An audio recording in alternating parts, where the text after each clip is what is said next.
miss the monster blasts, the strikeouts, or any of the post-pounding action. And the Yankees win!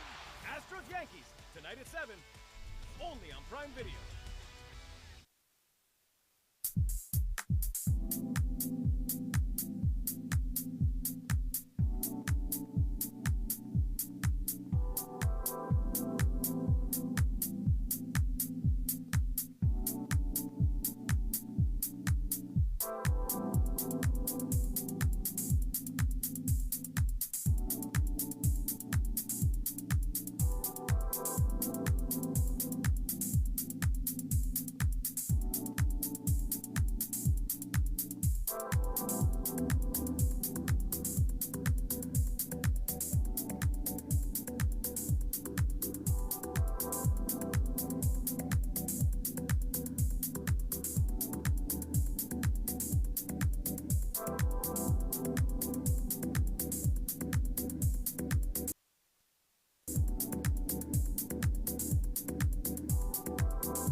Hi everyone, I just wanted to thank you all for coming and let you know that we're going to be kicking off in about 5 minutes. We're making sure that we have everything in order and that we don't have a weird gap or pause in the middle of things. So thank you for continued patience, and I'll be right back shortly. Thank you.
All right, I think we're all set. Thank you everyone for joining physically or virtually. We are live streaming this, and welcome to Funding the Commons. My name is Evan Miyazono. I am the head of the team, formerly Protocol Labs Research, now Network Goods, and I am here to give a couple of easy answers to brief questions and then a few logistical items, etc. This should be pretty quick. I realize we're a little bit behind schedule, and I think we're going to make up that time pretty easily. As far as reiterating the motivation behind bringing this group together, we really wanted to begin motion toward real improvement of tools and experiments to create new types of, or foster the increased creation of commons public goods and other types of network goods, term that I will define shortly, well, start defining shortly, and do this for the good of humanity. There's a strong ethos that there's a lot of coordination failures or inability for people to describe, collaborate on, and progress the nice things that we as humanity think we should be able to accomplish if we all work together. And so the question becomes, can we take the resources from people who are trying to deploy those resources and make this happen, and help, connect them with, take funders who are willing to experiment on tools like this and connect them with people who are experts in large complex systems in which these problems are often entrenched, and connect both of those with builders who are going to work on and progress the tools that we think might facilitate humans generally to create more of these goods. And so I would assume that all of you are here because you fall into at least one of these three channels, or one of these three categories, and I would hope and encourage you to try and find people from other groups and identify the ways that you alone maybe can't solve the problems that you care the most about, but ways in which you can collaborate with people from other groups in order to build more robust solutions. And so that's part of the reason why I had these shirts get made, which has, my name is blank, and I'm here to build or fund or accelerate blank. And there are pens there. I encourage you to take these, fill these out, and either today or tomorrow wear them so that people can connect with you about the things that you're interested in. Seemed like a very easy conversation starter to have. In terms of what network goods are, I mentioned that that's the name of our team. You'll also see that it is on the sleeve of the shirts. That is the team that I lead within Protocol Labs that is putting on this event. And the idea is that there are, you may be familiar with private goods, commons, public goods, club goods. I think that as we move from more traditional economics into a world where so many interactions are in the digital space, you'll see that there are things that don't quite fit into these categories. And a new category that is being discussed is that of the anti-rivalrous good, things where the having more people participate and use this good actually increases it. Examples being like, I think any economist would say that the rivalrous or anti-rivalrous categorization would have you expecting that when a blockchain forked, for instance, that the total market capitalization of the two should be the sum of or less than the original amount. But now you see these market caps growing. There are things like ideas where if I steal your idea, it increases the popularity of the idea generally, rather than decreasing it as if you stole something that wasn't an idea. So there are digital goods that don't fit well into any one of these categories, and I've started using network goods as an evolving term for goods that don't fall into any of these well. And the hope is that we can use the fact that you can occasionally move goods between these categories in order to increase the number of, increase the amount of empowerment that normal citizens have, the users of the technologies, or the people to whom these services are provided, with the idea being that there's a general trend toward centralizing the power amongst those who have created or are custodians of the goods, rather than giving power to the people who are users of that good. So hoping to keep pushing on empowering more people, empowering the broader set of people rather than simply the providers of those goods. This is, I guess, worth potentially noting that the connection from Protocol Labs to this effort is that Protocol Labs is focused on building decentralized internet infrastructure, and a lot of that tooling and philosophy cleanly extends into other types of network goods. One other thing that we're doing here that you'll see a lot of that I wanted to introduce is that we are experimenting at this conference with impact certificates. If you haven't heard about these, they are a potential building block for funding efforts retroactively. The idea, as I like to describe it, is that you could imagine having something like a baseball card that was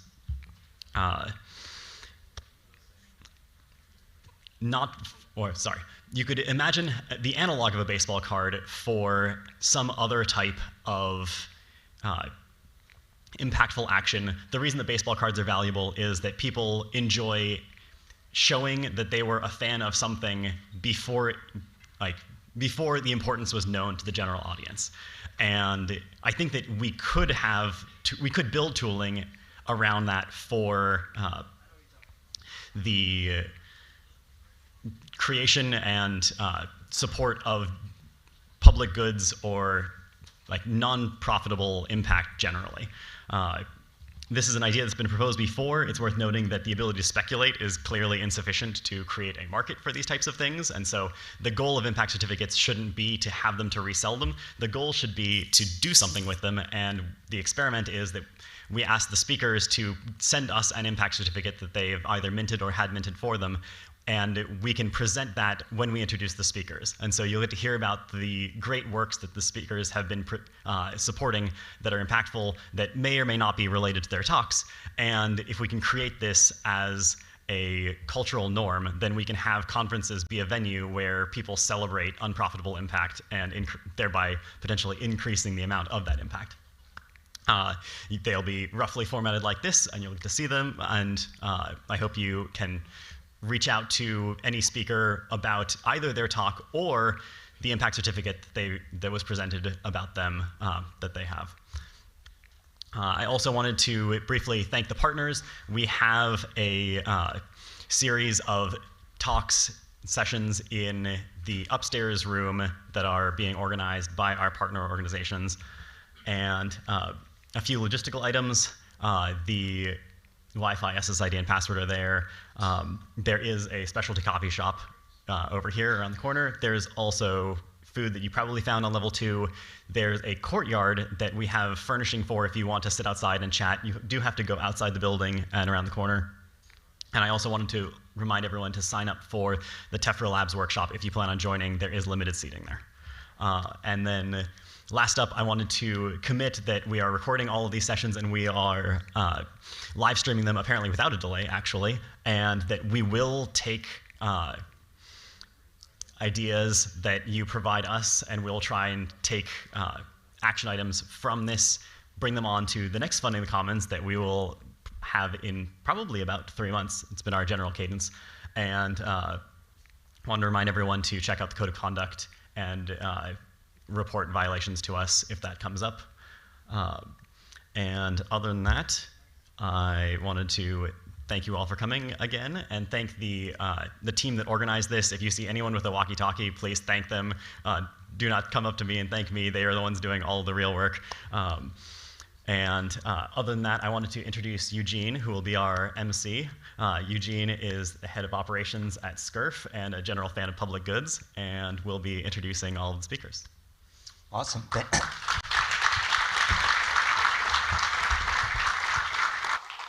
Great, thank you, Evan, and welcome to everyone. I hope everyone's excited for 2 days of action-packed activity and wonderful discussions relating to public goods. I think we should all give it up to everyone at Protocol Labs and everyone else who put together this amazing event at this wonderful venue. So let's just give another round of applause for all the people who did the hard work around it. And I have the pleasure of being the MC throughout the day, so I'll just be jumping up here before all the speakers. As Evan mentioned, we're presenting this idea for impact certificates. So for anyone who did have one that they wanted to commemorate, we're going to be introducing that, running into their bio, and then actually handing it off to get their talks going.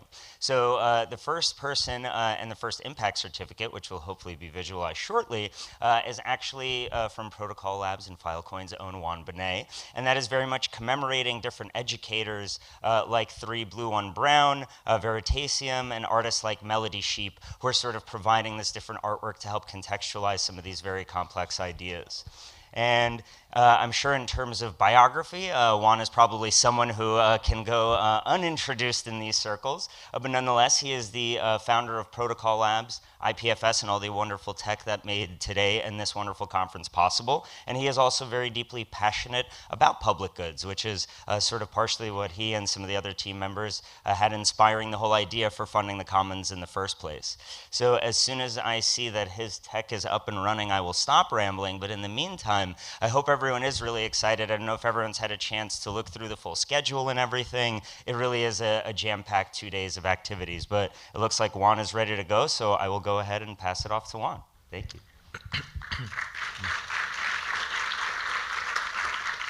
Thank you so much for that introduction, and it's really exciting to be here with you together live in person. This is the 3rd event in the Funding the Commons series, and the first 2 were virtual, so it's really great to see the community come together in person. If I'm getting a little bit of feedback, which makes it hard to talk, so thank you. Now it's still there. Great, so what I'm here to talk about is priorities for public goods builders in 2022. This is going to be a really critical year for public goods generation. And here I'm using, starting from now through the end of 2022 and the beginning of 2023. So what I'm going to go through is a case for why this year really matters and why this decade really matters in the century. I'll then talk about crypto econ for solving planetary problems. Then I'll go into how funding the commons got started and what our impact so far has been. I'll talk about some goals for the next year. And then I'm going to talk about a few different kinds of mechanisms and experiments that people may want to try. I'll try to conclude with some advice and thoughts for public goods builders out there that are trying to experiment with a lot of the tooling. And hopefully this can be useful in generating a whole wave of new things and new ideas and new solutions. So as I mentioned, the feedback is really very distracting. Is there any way that we can decrease it? A little bit lower. Test. Excellent. Thank you so much. I really appreciate it. So as I was mentioning, there's an extremely critical century.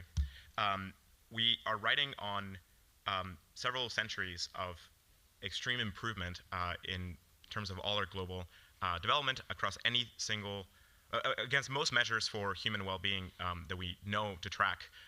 We're just getting this broad-based improvement worldwide. Of course, there's all kinds of things all kinds of problems exist in the world, and there's all kinds of regressions along the way. And there's many things that are getting worse. But for most indicators of human well-being, the world is in a great trajectory, and the last few centuries have been a great direction. However, we're now confronted with a series of X risks, or how David, one of the researchers in our team, likes to put public bads, in extreme public bads, that we have to really avoid. And these, especially the ones that are human caused, present extreme challenges for us to get through. And we sort of control the speed at which we'll hit these, but especially things like nuclear war and engineered pandemics and underlying AI, those kinds of risks are, we're speeding well into those risks, so it's extremely critical that we coordinate our species to solve these. On top of that, there's this large-scale phase transition that we're going through. As we invented computing and as that computing has evolved and developed over the decades, we've gotten to a point where we're starting to blend and merge with our computing systems.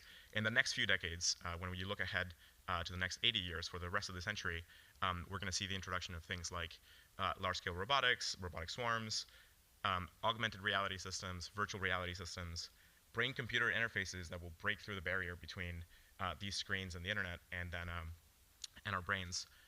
And then we'll make AI systems that will be progressively and successively more and more intelligent, to the point where we're very likely to discover AGI in this century. Many people are now estimating that this might actually happen in the next decade or two, which is extremely alarming in terms of the degree of a problem to solve here.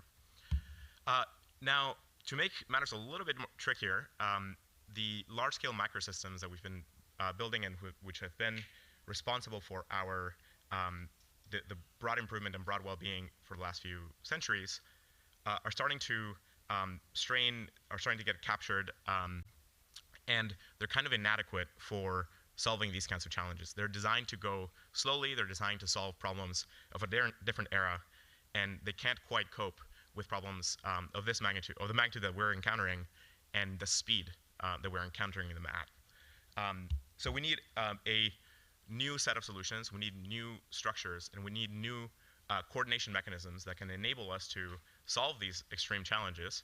And we need those coordination systems to scale, to organize us at that scale, at that macro worldwide scale. Now, it's extremely difficult to build systems of that magnitude and of that quality and hope that they go well. The last macro systems that we built took many iterations. There were all kinds of mistakes made, and they've progressively evolved into a much better structure. So it's a very difficult challenge to come up with something that can improve those systems and handle the breadth of challenges that these systems handle really well. And on top of that, then help us solve these next generation problems. However, the way to get there is by applying our best perspectives and theories and testing them in the wild at various different scales, learning from those developments, and get to a progressively larger and larger problem-solving scales, to the point where we can then coordinate millions of people, billions of people against these problems. So I think the promise of the entire blockchain world is that it's enabling us to have a programmable interface to build these kinds of coordination tools, starting with very small things that let us experiment, and then from there scaling them to larger and larger sizes, and along the way test that they're working well, test that they're really solving problems, test that they're actually yielding better ways of coordinating. So I'm very hopeful that we will solve a lot of these challenges. And I think one of I often get asked what has changed my perspective about crypto and Web3 and so on in the time that I've been in the community. And it's that I very much undervalued and underestimated the potential impact and the potential utility of these systems. Once you sort of like step back and see them for what they really are, you realize that they're extremely powerful tools that can help us solve these kinds of problems. So let's dive into why that is. And in terms of why this decade and this year really matter, is that if a lot of these challenges are going to be sort of figured out, or things are going to be set in motion in the next decade or two, then this decade really matters to work through a lot of those experiments, get to really high quality solutions, and then from there scaling them. And in terms of this year, in the next the blockchain world and the blockchain systems are now at the scale of somewhere between about $1 trillion in value to $3 trillion, depending on like which month you look at it. Now that's a big enough scale to try very serious experiments, but not such a big scale that it's sort of like a catastrophic system to test and vary with. So that's like about the right size scale to experiment with. And if we can get some really good principles into these systems now, while they're still young and they're still very hopeful and very positive sum oriented, then they'll carry those principles and those ideas through to much larger scales. Kind of what I mean by that is that when you think about putting in place things like allocating whole sections of a protocol supply towards funding public goods, that kind of policy is very positive sum oriented, very long-termist, and is likely to go through now while the community is still very kind of true to its roots and true to its values, and way less likely to work in the future once everything gets much more competitive, much more zero-sum oriented, and so on. So I think now is the right time to put in place these kinds of structures so that when these systems scale by an order of magnitude, two orders of magnitude, and so on, they can carry lots of those values with them. Think about the early value systems of the internet and how those inspired the web versus the Web 2.0 world that became much more extractive and captured. Great, so I'm going to accelerate through these things now. At the end of the day, what crypto econ is about is cryptoeconomics, the study of cryptographic economic structures, is a combination of a set of fields that give us a bunch of tools to analyze these mechanisms that we can deploy at runtime into the worldwide computing infrastructure and then influence groups and large-scale organizations. At the end of the day, I like calling this software eating mechanism design because it's about the software computing infrastructure that we've built out for the last few decades and using that entire continuous integration and continuous deployment structure with constant improvement and broad deployment into the world, and then deploying incentive structures that can organize groups of people, whole large-scale entities, and so on through these systems. Just to give you a feel for how powerful these systems are, just think of the Bitcoin energy consumption and realize that that just drops out of two components in Bitcoin. One is the block reward impact evaluator, and two, the price of Bitcoin. So those two things yield this tremendous energy consuming system. This was kind of an accident. This was an accident of nobody quite intended this device to consume this amount of energy and waste this amount of energy. But this gives you a sense of the power of these systems. First off, we should fix this and get to better systems that actually make this energy use useful. But I use this as an example to give you a sense of like the level of power that comes from these incentive structures and their operation at scale. In Falcon, we're very familiar with these kinds of structures. We use the same component, and we've gotten a feel for how powerful this stuff is. In just a couple of years, we ended up organizing the build out of a massive hardware infrastructure for providing storage to the world with, again, just using one core incentive structure, a block reward. Oh, wow. Any thoughts over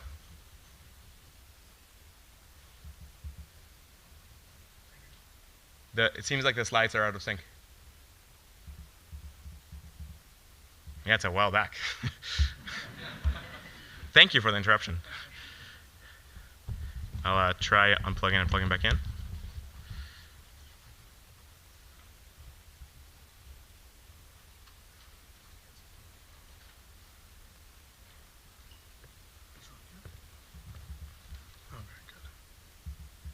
Getting this feed at all?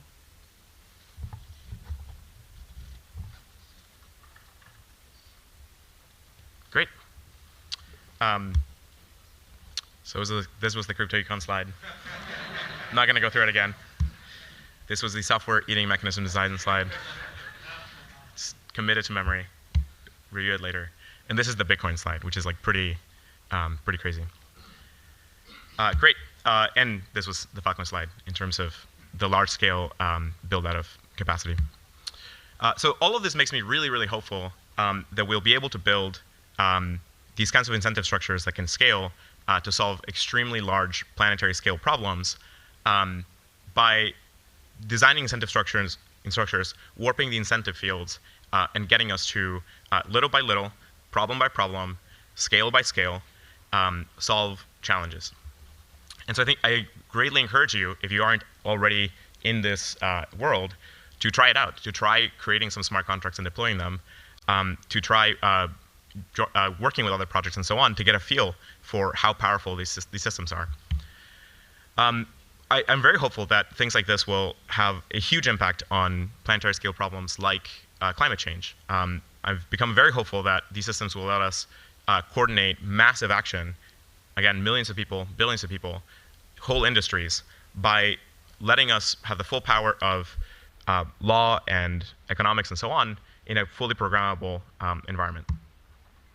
I'm also very hopeful that we can get to accelerate science and technology development by using these kinds of structures to create instruments to incentivize areas of the innovation chasm that are underserved, areas where it's extremely difficult to get funding for certain projects, or where it's extremely difficult to get long-term rewards or long-term success. Many of you have probably heard me talk about this science and technology translation problem and the lack of incentive structures in that period in the chasm in the middle. And I think a lot of that just comes from the lack of reward structures there that make it impossible for groups building projects there to raise capital, because there's no good incentive for capital to deploy there. So what brought us to, so knowing all of this, knowing that this is a critical century, knowing that this is a critical decade and year, and knowing that crypto Bitcoin is extremely powerful, why are we here? Why are we in Funding Commons? So we thought about this problem last year, and we saw that the scale of blockchains and the kind of rapid pace of development in industry, and the emergence of things like DeFi and DAOs and NFTs and so on, and especially the broad adoption by hundreds of thousands of people or millions of people of these tools, gave us a very promising landscape to be able to solve these kinds of problems. And so we have the potential to solve all these massive coordination problems, but we're lacking good mechanisms. We need way better governance structures. We need way better funding mechanisms and so on. We need to study these things with much deeper theory and much deeper experimental analysis and so on. And we also ourselves needed better structures, better funding structures, better organizational structures, and so on, to do our own work, to develop our own teams, to grow our own networks. So based on that, we decided to organize a movement to build these kinds of new models, to arrive at much more sustainable public goods funding, not just sustainable, ideally, regenerative systems with positive externalities that are not just sustaining themselves at some level, but actually creating a lot more value around themselves. And we hope to also create structures for much better value alignment within these networks. So we decided to throw an event last year, so it's less than a year ago. There's probably a number of other people that helped put this on. If in my memory yesterday, I remembered a set of folks who are here, which I want to thank for driving this and really creating this event. But it really takes a village to put this on, and especially the PL events team and many others who have helped. And since then, we've now had 3 events, 2 virtual, one in person, and we're scaling the community and the size of the conversations, the systems that we're reviewing, the mechanisms that we're exploring, the studies that we're doing, and so on. So in this conference, we've gone from 11, 18 talks, and now 56. Really encourage you to attend all of them simultaneously. Of course, you can do that. Of course, you can later in time. They're all recorded. And we're also very fortunate to be working with a whole bunch of other folks in the ecosystem, building out the broader public goods movement in the blockchain space. Great thanks to the Gitcoin community and Shelling Point and many other groups that are very focused on building regenerative structures. So all of this leaves me very hopeful. Our impact so far has been to explore a set of funding mechanisms. Here's a few that I pulled from the YouTube channel. A bunch of these mechanisms are explained and explored and so on. Some of them also have kind of experimental review. Still early days, so a lot of it is still kind of not very systematic, not very well experimented upon and so on. But I'd love to kind of crank that up and get to drastically better study to the point where we can analyze these systems with the same level of rigor that we analyze things like network protocols or hardware devices and things like that. We've also sort of revive the impact certificates idea and field, we've gotten to explore a number of novel entity types. I know that a few of these are actually getting booted up now, which is really awesome impact for just a few months of talking about things. And we've created some, we've talked about some coordination systems that could be extremely useful. I think this is a very promising area, but probably understudied, and an area that is maybe harder or seems much more difficult to get traction on, so it doesn't get studied as much. But I really think this last one, the coordination systems, how do you get large groups of people to organize much better, that holds some of the most promise. As I mentioned, you can access all of these.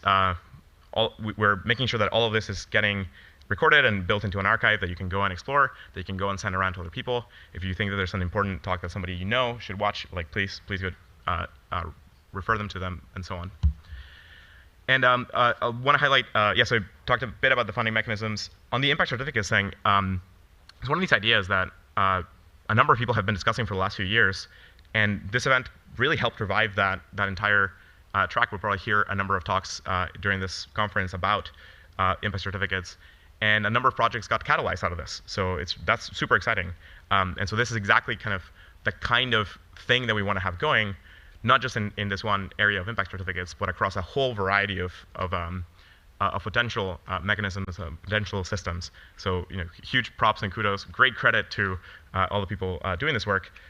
Let's work on this in other areas as well. I think that there's a lot of latent potential in this coordination mechanisms layer. Especially, I think there's a bunch of really good ideas around things like futarchy and other.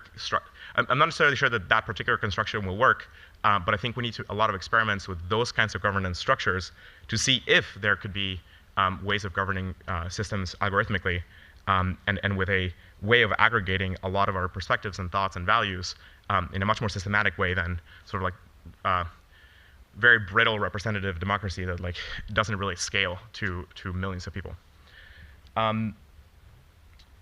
And I think in terms of a lot of the mechanisms and structures that we want to build, there's a lot more theory that is needed. There's a lot more implementations that are needed. There's a lot more rigorous study and assessment of performance and so on that is needed. So really encourage you to kind of pick at any of these. There's lots of interesting work to get done here. And so yeah, there's a super packed schedule, lots of amazing things. Definitely look forward to it. I want to frame some goals for the community for this next year, and I would love to kind of see some impact in these things. I'm going to be working on a number of these things myself. Would love to invite you to join me and join a number of the other people doing this. And it'd be great to look back. So I commit that a year from now, halfway through next year, I'll look back and kind of see how we did on some of these goals. To introduce these again. This is a very special year in Web3 and crypto. There's tens of thousands of scientists and builders worldwide. There's massive scale resources in these networks, proper, well-sized experiment scale. It's very fluid and very easy and very excited. It's a community that's very excited to try new things, that is encountering real large-scale problems, and is very interested in getting solutions to work, which is very different from a lot of governments. I don't know if any of you have tried to change your local government and try to pass something, but it's an extremely grueling process compared to the idea of starting a community online of people that want to try these things and try to experiment with them. And I think in this kind of moment of downturn in both crypto and the macro world, it's a great moment to build a lot of these things and get poised for a very strong refi summer to come out of it. So the crypto world has had many downturns. I've been in at least 4 of them.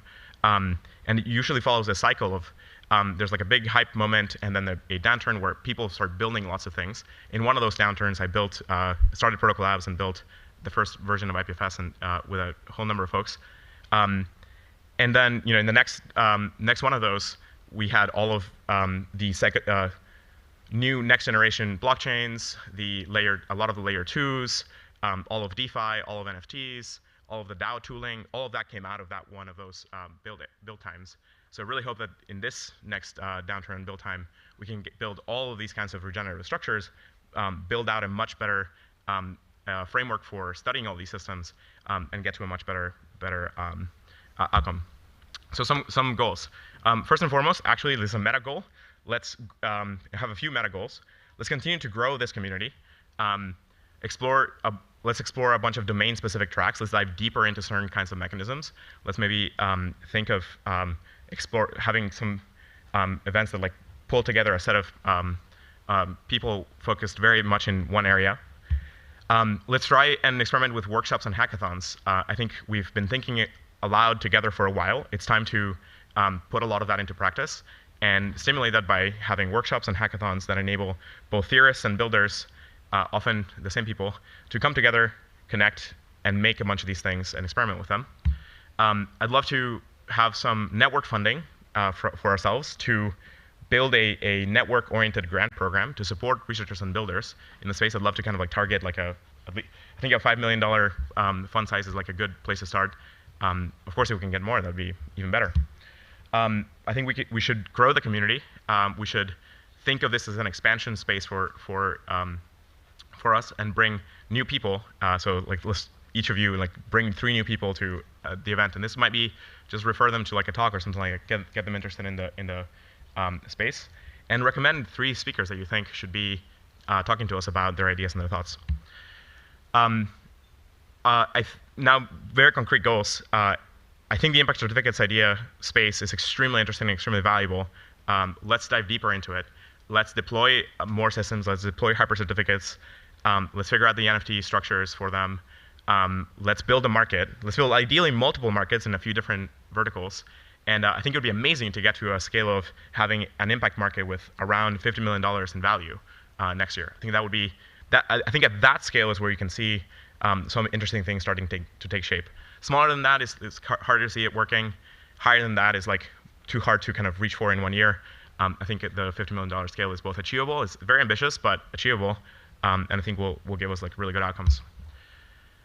Beyond that, I think impact evaluators are one of these tools that are extremely, extremely powerful. We just haven't studied or experimented with them enough. And so I invite everybody to dive into that. I might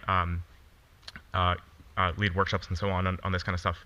And really let's study the outcomes, because this is one of these areas where we want to be careful, because if you get it right, you build really compelling things. If you get it wrong, you get like a runaway process that is like eating up all the energy in the world. So careful. It's like Mickey Mouse with like the brooms. So yeah, and then I really think that we need much better performance evaluations of all these systems. We need good evaluations and good mechanisms and evaluations of mechanisms and structures. We need better frameworks, better benchmarks to hit. I'd love to get to a set of governance benchmarks where you could kind of like come up with a benchmark test suite to analyze whether a particular governance structure is doing well or poorly for a community. So think of like having a set of features that you would want your governance systems to do well at, and then we can turn that into a set of observations that you could apply on top of any governance structure. And then it'd be great to have that as a test suite for people to develop against. In the computer science world, this has been incredibly instrumental in getting us to build the modern computing infrastructure. Almost every field that you can look at in computer science tends to have these intense battery of tests that we kept getting developed and refined and improved over time that then every successive system has to beat.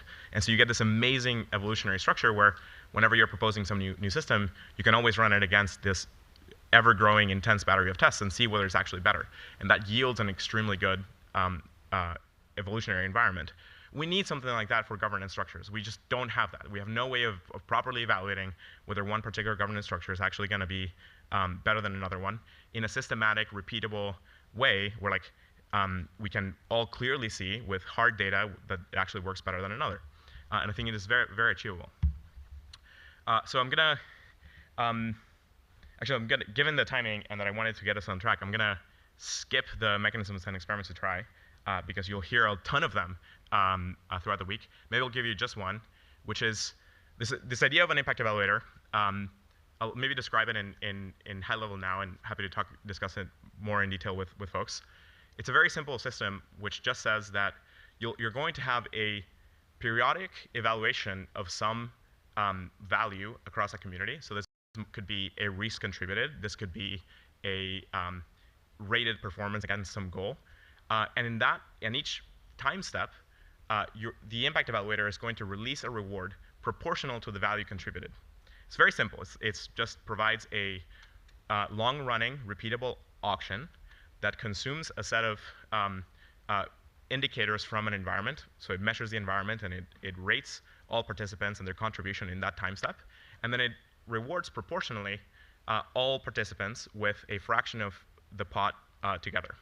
Now, that sounds kind of zero-sum, so you can make it positive sum, thanks to Evan for this idea, and some other folks, I think, by just scaling the reward gets put out by the increase in the thing you're trying to measure, in the indicator.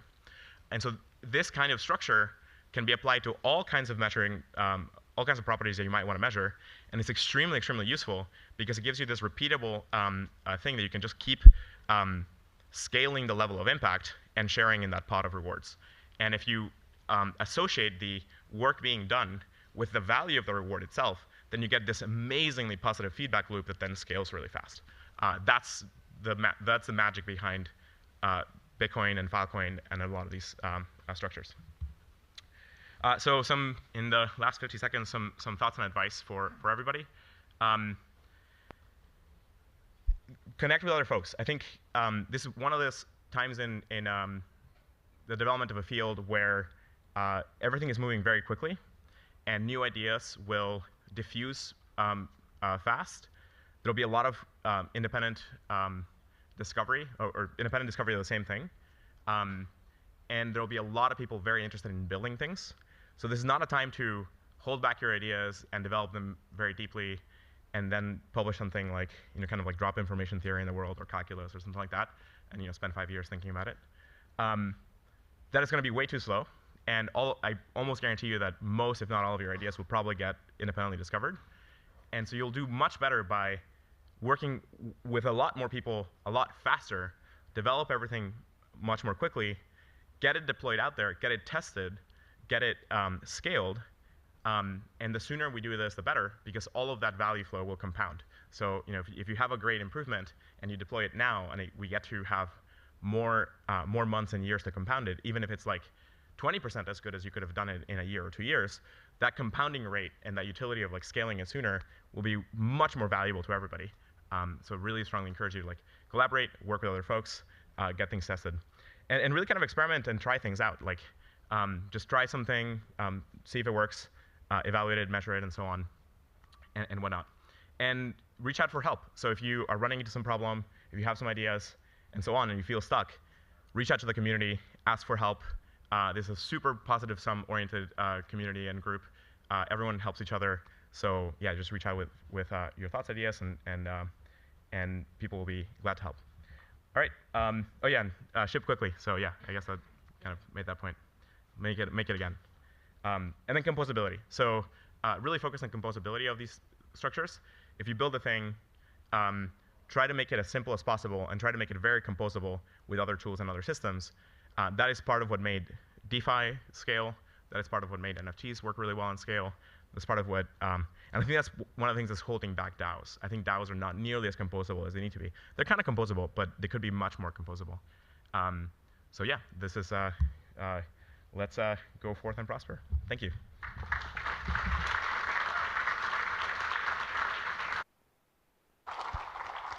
Thank you so much, Juan, and what a great way to set the tone for the day and the next 2 days in terms of elements of thinking about public goods. I think it's also really exciting to hear the specific priorities and goals that PL is thinking about, and a call to the community, right? If anyone is interested in public goods and you're just learning either in person or in video for the first time, reach out to Protocol Labs, to Gitcoin, 50 years, many of the projects that are in this space. And it's also, as the community grows, it's really exciting to learn from very deep thinkers, not just those who are in the Web3 space, but those who have been thinking deeply about societal problems for a really long time. And with that, I am very excited to announce our next speaker, who's going to be Sarah Horowitz in conversation with Evan Miyazono. Sarah is the founder of the Freelance Union. She's a lifelong mutualist and author of a book called Mutualism. She's a MacArthur Fellow, and she's also the former chair of the board at the New York Federal Reserve. So with that, I will pass it off to Evan and Sarah. Hopefully the seats are ready. Perfect. Yeah, I will pass it off to the two of you for a conversation. Let's give them a round of applause.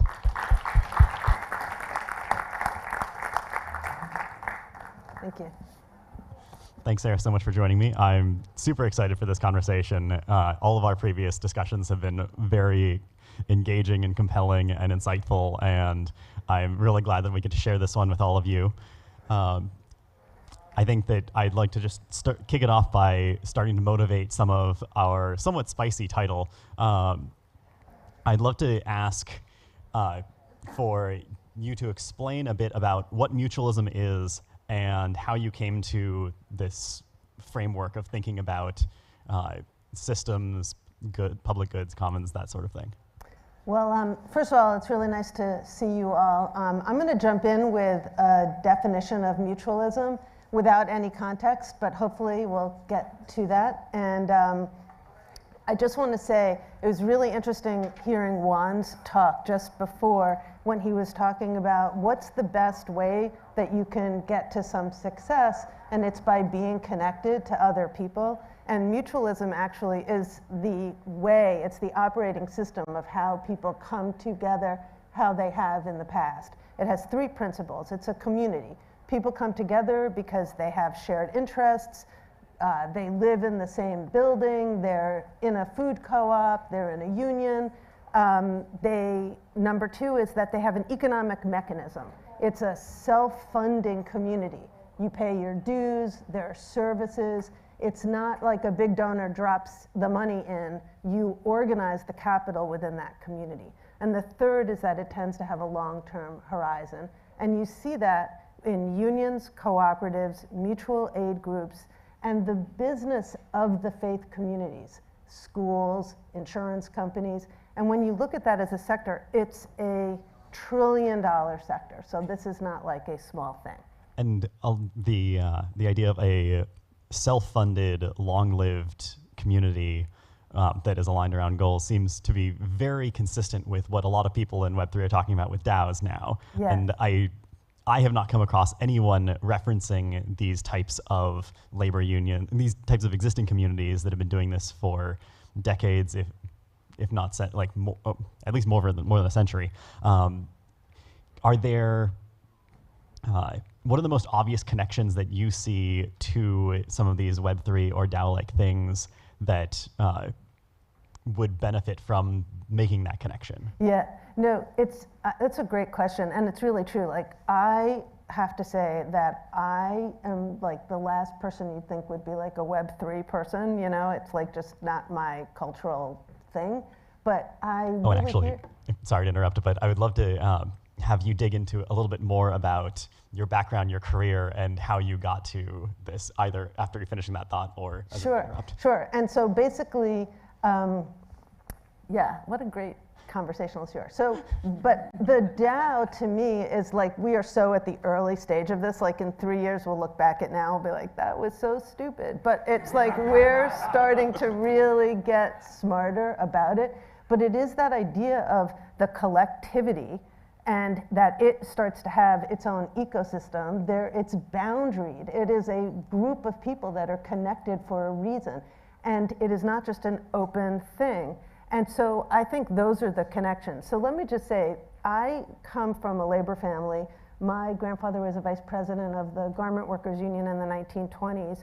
And my father was a union side labor lawyer, my husband's a labor lawyer, my child wrote a great senior thesis around labor, so you know, it's the thing we do.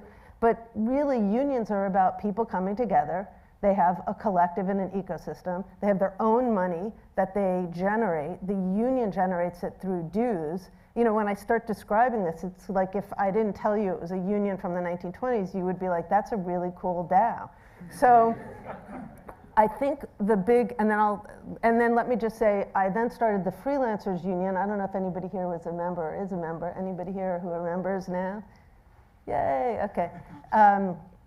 And that really was based on thinking about a new union structure that would, I guess I should be looking at you, gosh.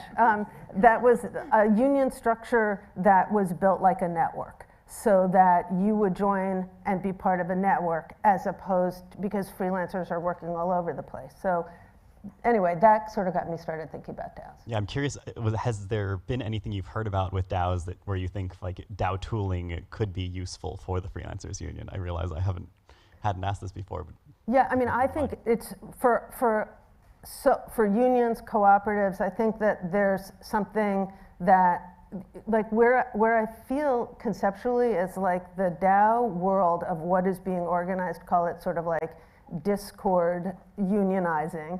Then you kind of have like traditional analog groups, and we're looking for the bridging. And I think that's, so I'll tell you some things where I think the DAO world is not getting it. So I kind of have been, because of our conversation, I've been thinking about it sort of like where Airbnb got things right, in a funny way, because we can all have our criticisms, but the major point is that they had this insight that people already had infrastructure, and that you built on the infrastructure that they had. So very quickly they became bigger than all these major hotels. And I feel like the way that we're thinking about scaling DAOs is that we're gonna manufacture these communities. You know, we'll just find some way, it'll be in the Discord channel, it'll be really easy, like they'll come together and it'll be great, and then it'll go to scale, and that's why you should give me this much money, investor. But the truth is that the smarter solution is for us to start to look at these existing communities that are like seedlings that have popped out of the earth. They are there, they are functioning, there's some solidarity, and we should be like Airbnb, thinking about them as how we're gonna organize. And so to me, to put it in sort of business terms, like the businesses that will succeed are the ones that understand that you expand on the community's trust, you don't manufacture it, and it's a summation of those groups, not homogeneity. Yeah, and I think that the trust factor here is something really interesting that I think DAOs would, there's a ability to leverage trust that the anonymity or pseudonymity of DAOs kind of creates a limit around the effectiveness or the number of like affordances or things that DAOs can do. And it seems like starting from a community where there is trust could empower so many other types of actions that DAOs could suddenly take. I really love the meme that crypto has basically speedrun the last few hundred years of finance, and we're now trying to speedrun the last few thousand years of governance. And I think that there's some element where if you realize that like having trust, having relationships, having communities that you can start from and leverage and build allows you to be much more effective in achieving your goals. Yeah. Even eliciting goals from the population, aggregating them, prioritizing them, and then acting against them. And I think there's a bunch of things in that. I think like one thing is, you know, first of all, I feel like the era of 2009 to 2022 is ending. You know, like our stock market is, you know, having major difficulties. We are having significant worldwide inflation. And so we can't keep assuming that the market is going to be like it was before. And I think that's really important because when you're talking to a community, that community has skin in the game because they want this to succeed because they're getting something for being in that community. And so it's actually a cultural change. And the cultural change is that you trust that community to understand what they want because they're grown-ups and they probably have a pretty good idea of what they want. And I'd say that's where both our politics and our business community are totally getting it wrong. So we feel like we are really smart, we are going to hire, and this is everybody, business, foundations, the Democratic Party, the Republican Party. Like, we hire McKinsey, Bain, no offense, please say your management consulting firm, and then we find out what it is that we want by some data system, and then we implement from above and tell people what they want. But that's, to me, the promise of DAOs, if we can start to get it right, is that we're actually having a community that's in control, and they're saying what they need, and we're architecting around that and iterating with them. Yeah, and you've had a great take on the over-reliance on traditional solutions from the last few decades for both the left and the right. Can I ask you to go into that a little bit? Yeah. You know, let me just say, I'm like a lifelong Democrat, but so hear that. Like, I just feel the need to say that. But I think that it's really important that we understand that we have to have a community orientation. And when I say community, I literally mean an organization of people. If like you might say, DAO-like, but that we have to have an expansion of these kinds of organizations for our democracy, because they actually are deeply rooted. But the role of government isn't to do it for those groups. We don't need more centralized government. We need more decentralized government that funds actively and builds this new sector. And so it's a very weird thing. It doesn't fit neatly within these paradigms. It's not, I don't think the free market alone works. It's evident that it doesn't. And yet what you have to do, so those in the libertarian world, like, no, I don't think that works. I think it's this hybrid, and that's why I call that mutualism. And it's, if we went around the room and we all talked about whatever ethnic group we came from as immigrants, everybody would tell you the name in their own language for a tontine or a lending circle, and everybody will have done it through their faith community. So to give you an example, the Korean community has, and somebody here who knows better, jump on in, but you, through your church community, you put money into a hat every month until it's your turn to get that money, and you take that money and then you start your business. Every group does that. This is what we need to go back to and start building upon, because it actually works, it's decentralized, and communities run it. Yeah, I think it's amazing to realize that after our conversation, I looked at and thought about both some of the more radical exchange, dynamic, or like digital democracy type directions that tend to be very focused on representation of different groups, different experiences. And I feel like that strongly aligns with this community build, like the idea that we should build communities, empower them to decide what they want, and then we'll incorporate that into governance structures. But it also connects very strongly to the like crypto nation, like a lot of the things that people who are pushing sovereign individual type things are saying, like, we should have the ability to opt into our own and create new governments. It seems like it's basically just trying to drag either democracy or markets into this central idea that you should be able to opt into or out of these different organizational mechanisms. And it was remarkable for me to realize that, like, you've highlighted exactly that these organizational mechanisms have existed in community forms for hundreds of years. Yeah. Yeah, I mean, I think that one thing when I listen to people talk, particularly in the technology world, and they talk about self-sovereignty, it is very much this idea of the individual is coming to this place to make a decision and can easily leave. Just learned about rage quit 2 weeks ago. But it's a good reaction, and I understand why somebody might have an orientation around libertarianism when you see how we're getting so little done in this country. You know, in a democracy, it's frustrating, but you can't stop there, because we have to function in a more sophisticated way. And I just can't help but say, so my hero is this man named Sidney Hillman, and he was the president of the Amalgamated Clothing Workers Union. And what he did is he had collective bargaining with the companies, but then he took some of the dues and he became his own venture capitalist, though that no one used that term.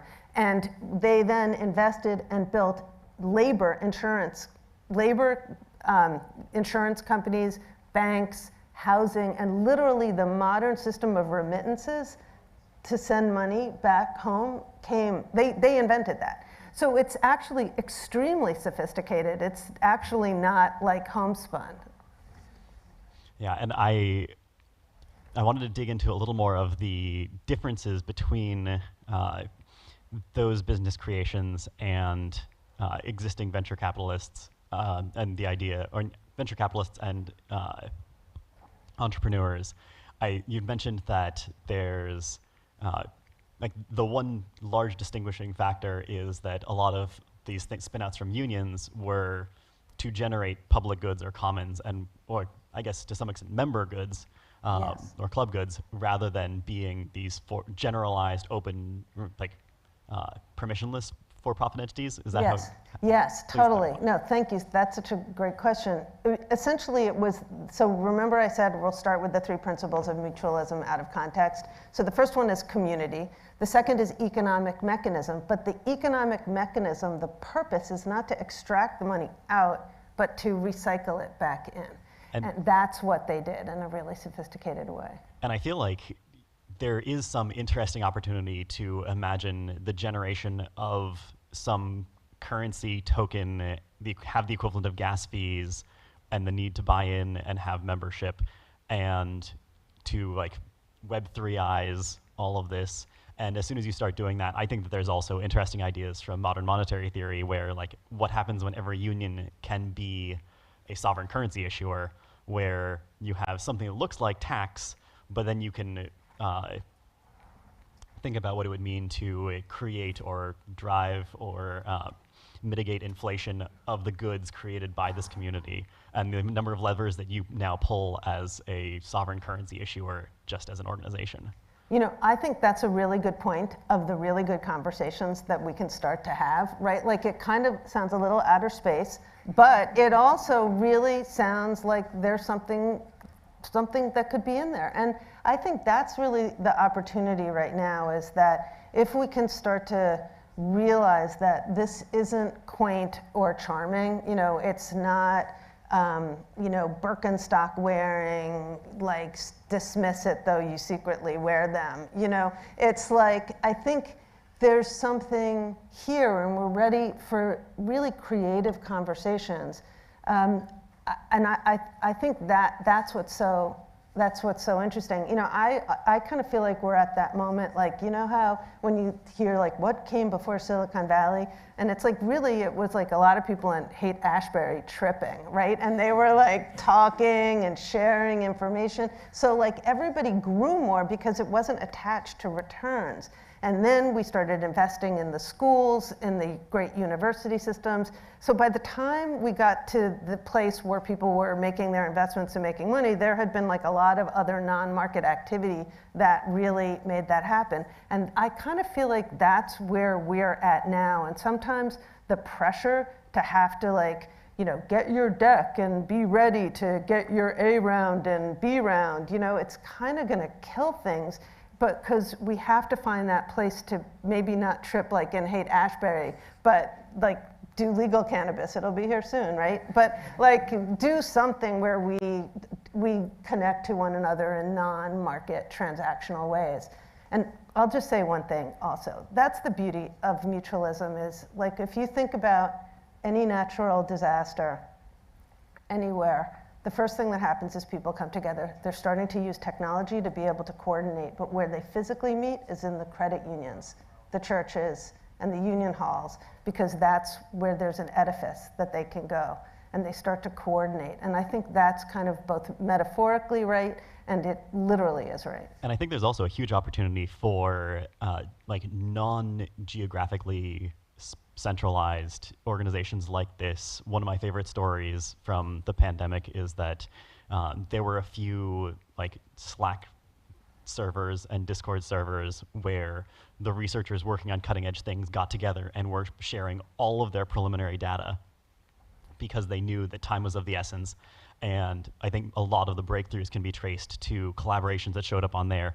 There was this para-academic system that did not exist through existing like normal channels, because suddenly the incentives were not the systemic incentives of academia around grants and publications and citations. It was around trying to address this global problem that was growing worse by the week or by the minute at that time. I think that I really love that point, because you know, I think we're at this time, I don't know about you, but I suspect like we're all feeling like we want something greater than ourselves. You know, we want to stop just being critiquers and want to start building. And the existing groups that we would join that have a lot of face time in the media, like the political parties, seem like they are not not sufficiently representing any individual group, and so you see a lot of momentum building around things like ranked choice voting that might break us out of a two-party system that leads to perverse incentives around representation. Yeah, I mean, I feel like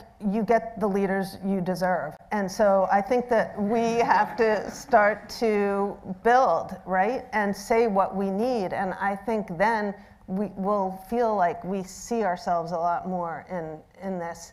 And yeah, so I think that that's it. And I think there is something about building. And I think if we were thinking about what can you do, it's like, what can you build? And how can you start to make this happen?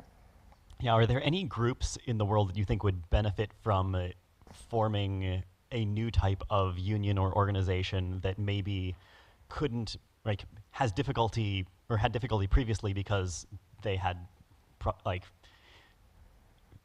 barriers they had to surmount around finding each other or getting together or communicating or coordinating, that maybe they, like, organization around DAOs might facilitate? I feel like digital art might be one. Well, I think the creators are probably the first group that has a model that you can explain with common sense and understand it, and it's not like people just wanting to move money around under whatever the radar, and that's a business model apparently, or not. But I think that, but I do feel like there are these groups that are starting to form that are, like, there's Resilience Force, which organizes climate workers, and there's coworker.org. So these groups are there. I think it's the bridging of the groups. You know, it's sort of like, I bet you after people organize at Starbucks and at Amazon, it's not going to be very long before they start realizing that there's a DAO. And, you know, if you're here trying to think about how you're going to make a lot of money, like, I think that's where the next thing is trying to reach those groups and helping them build what they need. But it's non-market activity in the beginning because they don't have the funding to pay you. But that's probably where, if you want to learn and do something good and feel good about yourself, like, that would be quite interesting. Or organize your own place. Yeah, and I would hope that impact certificates might be an interesting way of tracking the contributions within something like this, so that after the fact, if someone wanted to support the creation of this after the fact, they could come through and purchase impact certificates or use other mechanisms that we're trying to design in order to fund that, incentivize these kinds of things ahead of time or fund them after the fact. You know, I often think about, like, Facebook groups. Like, what's wrong with a Facebook group? Well, what's wrong with it is that you'll never get a notification that's like, form your own group and, you know, keep your own data and, like, get your own leader and leave this platform. And also, you can't do anything that's against Facebook. Or if you can, then they can always deplatform you. Yeah, exactly, and so I think that is the point, that it's actually these skills that you know how to do, or you could watch a YouTube video or just talk to somebody over 50, but, like, set an agenda, you know, find somebody who, or a group that will be the leaders, and it's not a bad word, and start to pass the hat around to support yourselves in your group. And I think that, to me, is the impact certificate, because that's actually where you really see real impact. You know, we really like to see forests, right? And so we're like, we're going to have a forest, and it's going to be big, and it's going to be big in 3 months. But the forest has to actually start growing by somebody planting the tree. And I think that's the moment we're in. We're tree builders now. Yeah, and I would encourage everyone here who is, like, has a tree in mind that you'd like to incubate or plant, to try and share that with as many people as possible, and also comments at protocol.ai if you're having trouble finding or reaching out to people. Do you want to make an impact certificate? I couldn't figure out how to do it. So you tell me, what do you think would be the impact certificate? I think that the question becomes what scope of, like, what work we want to include in it or not. I think that, like, we could have an impact certificate of this conversation that people, if anyone found this particularly engaging or interesting, we could mint and give it to them as something that they could represent or present as a reference to, as an artifact to represent or point to this conversation, or we could mint impact certificates for the generation or planting of some of these trees. So we'll do this like a cultural experiment. So take that. This is how what I would say. I would say, wouldn't it be interesting to see if you could go around the room to see what groups people either are in, and that could be your faith group, it could be your food co-op, like whatever that is. And then you could see, what do you think you could do to help them? So in other words, you don't decide what they need. You say to them, what do you need? And then you help them do what they say they need. And then you see how many of them were here. Then you learn, what did you do over the course of the year that was actually helpful or interesting or worked or satisfying, or that you made money at? And then you came back the next year and you said, okay, we asked you this, we learned. And then we saw what those top 5 things were. We are going to now iterate, and then we're going to go to like digit, fine, coin, whatever, and get them to give us a grant to like help those groups. Yeah, I think that could be really compelling. We have a few minutes left, and I wanted to ask, I wanted to also state that I've been very much enjoying Sarah's book, Mutualism. This is not a placed ad, but I've been enjoying it. I would recommend it. It's an unpaid ad. I would recommend it as a source of learning more. Are there other places that you would, or recommendations you would have for people who want to understand more about the dynamics of labor unions, or the history of them, or places to have conversations with people who have, I guess, like-minded people who would be willing to engage with and experiment with some of the weirder Web3 ideas, or the idea of incorporating new tools and experiments in connection with some of the more traditional, robust, and classical organization movements? Yeah. Well, one thing is that you can go to mutualistsociety.net, which just got its new URL about an hour ago. But so hopefully that's up. But it's, I would say, probably looking at reading more about labor, just Googling around and looking at the history. There are other people who've written really interesting books.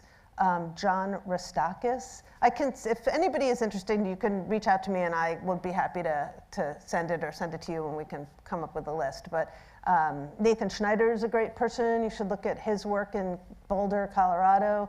Yeah, I think it's happy to share a list. Sounds great. Is there a way that you would recommend or encourage people to reach out to you? Oh yeah, you can reach out to me on LinkedIn. If I know that's like what, but I really will.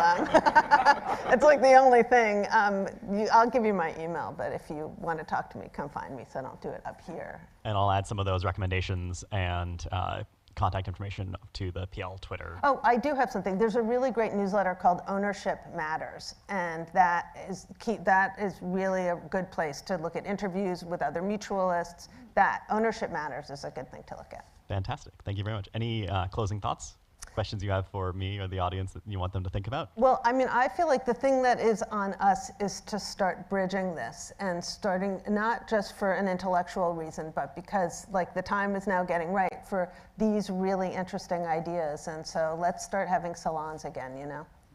Sounds great. Yeah, if you know of any communities who are trying to organize, then maybe finding like good tooling or ways, like venues that you can help create for them, or tools you can create for them, or if you are part of a community, I think there's a great direction of bridging those communities with existing movements and organizations to see if you can strengthen them and create totals that are greater than the sum of their parts.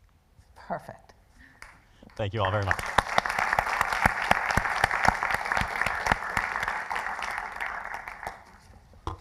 Thank you to Sarah and to Evan for that wonderful discussion. Really exciting to hear about some of the elements of mutualism and how that could apply to DAOs and public goods and this general world of Web3 that we're all thinking about. So yeah, thank you again, and really excited to hopefully dig into some of that. And I know especially with COVID and everything, the whole idea of salons and actually getting back together and having some discussions around this could also be a really fun idea for how to share some of these ideas. But We overall in the schedule had a break next. Given the slightly late start, we're going to go ahead and jump right into the next speaker.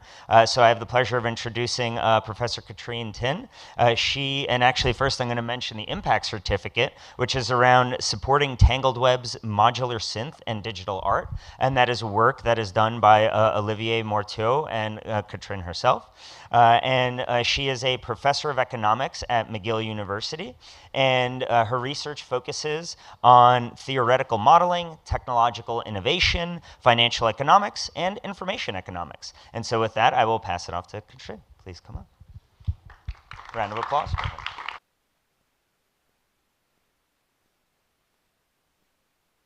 Can we get our advanced slides, please? Can we get our slides up? Let me. Hold on 1 second. 1 second. Just testing it. Can we have our content, please?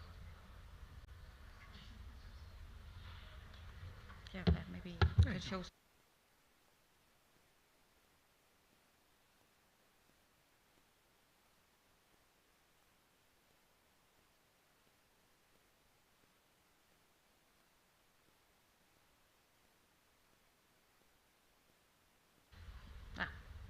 Okay, I'm going to just stop. Okay, so thank you, and excellent to be in this event talking with you. And you saw a little bit before the impact certificate, so obviously it's a very new thing for me, so it seems like scientifically reasonable thing to do, to first try something on oneself rather than on somebody else. So apart from being a researcher in finance, I also studied at university level art, so I kind of put there as an impact certificates music art projects that we have with my husband, and it is a very interesting community itself as well. So modular synth involves people using different sets of modules that modify the sound, and they are then patched together. So obviously this thing is never going to produce something similar. Different artists will not produce something similar. It is a lot more flexible than a synthesizer that has like a set of functions in built. And there are exciting modular music communities in New York, of course, in Montreal as well, where we are based around the world. During COVID times, there were great virtual events as well. And then in addition, our project, like while the music is happening, I'm doing live digital art. So you could check it out. Hopefully we'll have a concert in London sometime soon.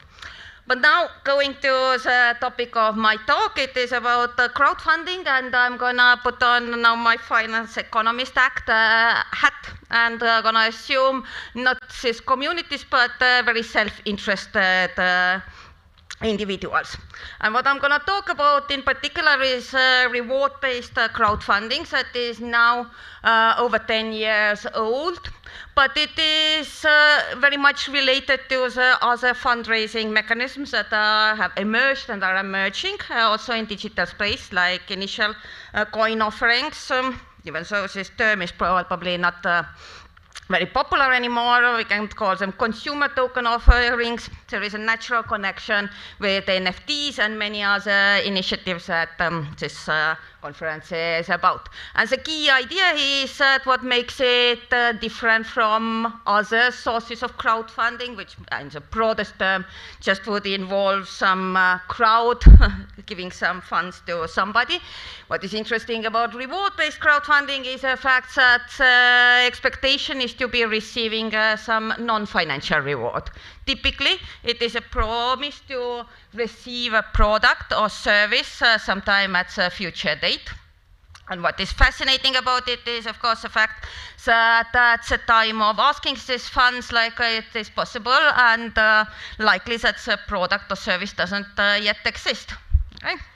So in a way, it is proposing something very new compared to like hundreds of thousands of years, or okay, maybe it is less than thousands of years, but like financing, where normally what we would have is that somebody has a great idea, they have a need for investment, and they would need to reach out to some financial investors, be it banks, be it venture capitalists, and then hopefully develop their idea and then long time later on try to sell it to the consumers and find out whether anybody wants the things that was created to start with.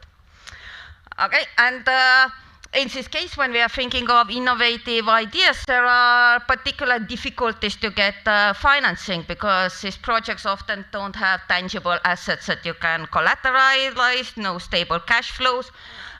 Things like debt contracts are probably not optimal because these projects may, with a high probability, fail. And in this case, the financiers will not get anything. In the case of success, they would get a small interest rate, which I guess in this case would need to be enormous. So it's natural that the investors would want to have some bigger upside in the case of success.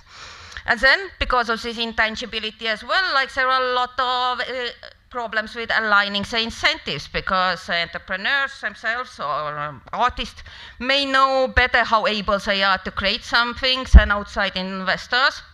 They may have incentives to not develop the product, to just get financing and enjoy it without putting in enough effort and so on. So it's very difficult to align the incentives there. Hence, a lot of good projects end up being not financed because there are not enough venture capitalists for all good ideas.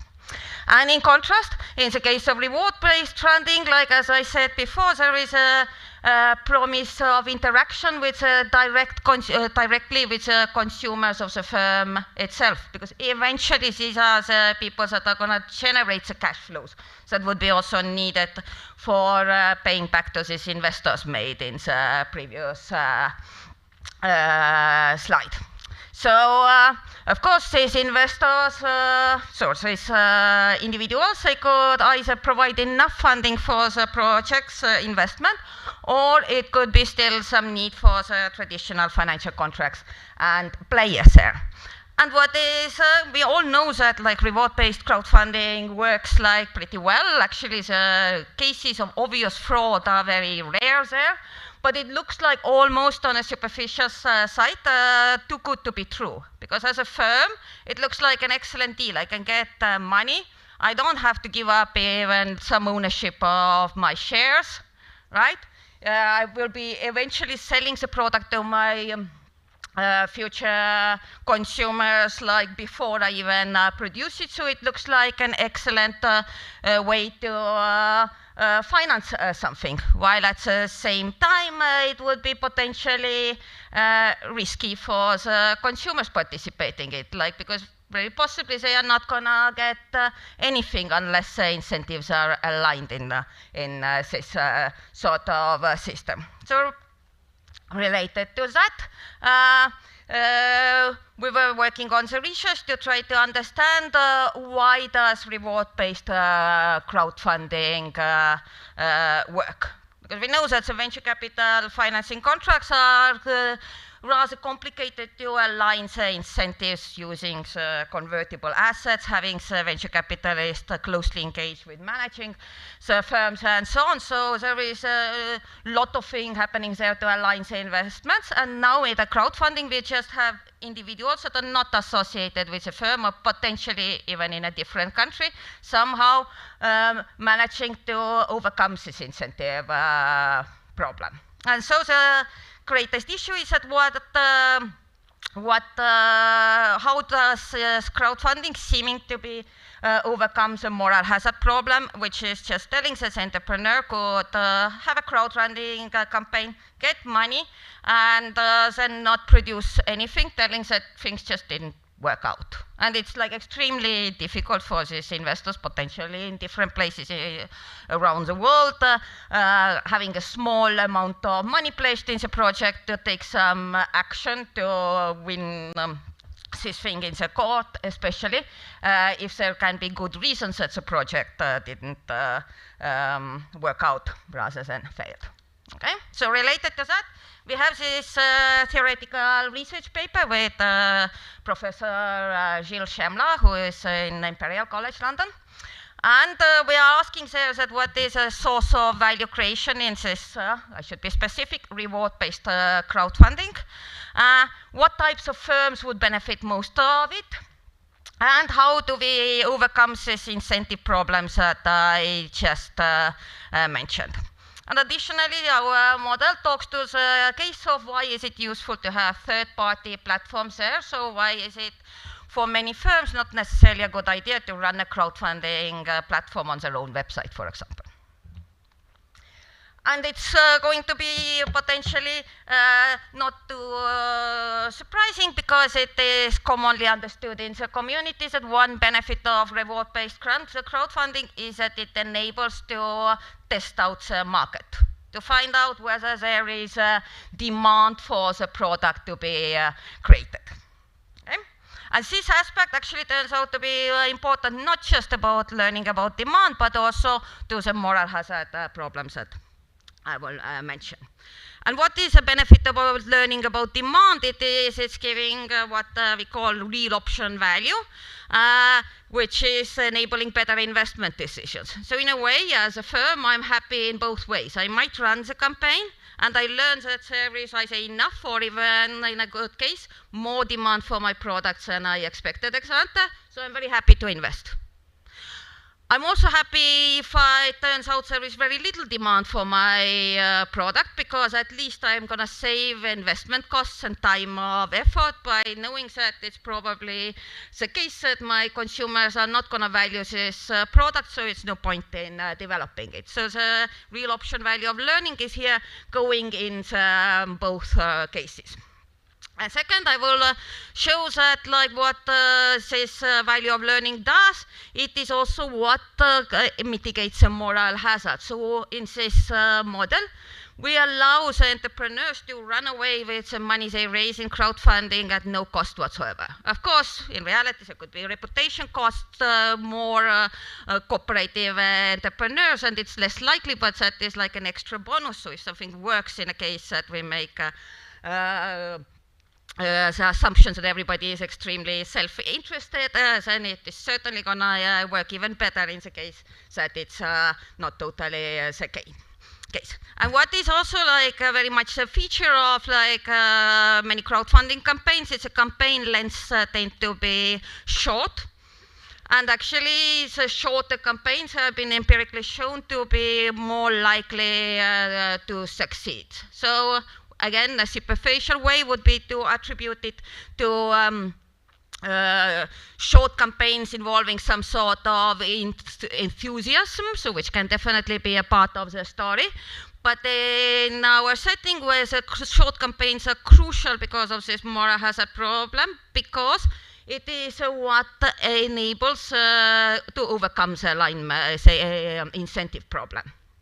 So, namely, suppose that I have raised 1 million of funds during my crowdfunding campaign, but if after that I think that in the aftermarket I'm going to sell for 5 million, I don't want to run away with this 1 million ex ante and give up the 5 million.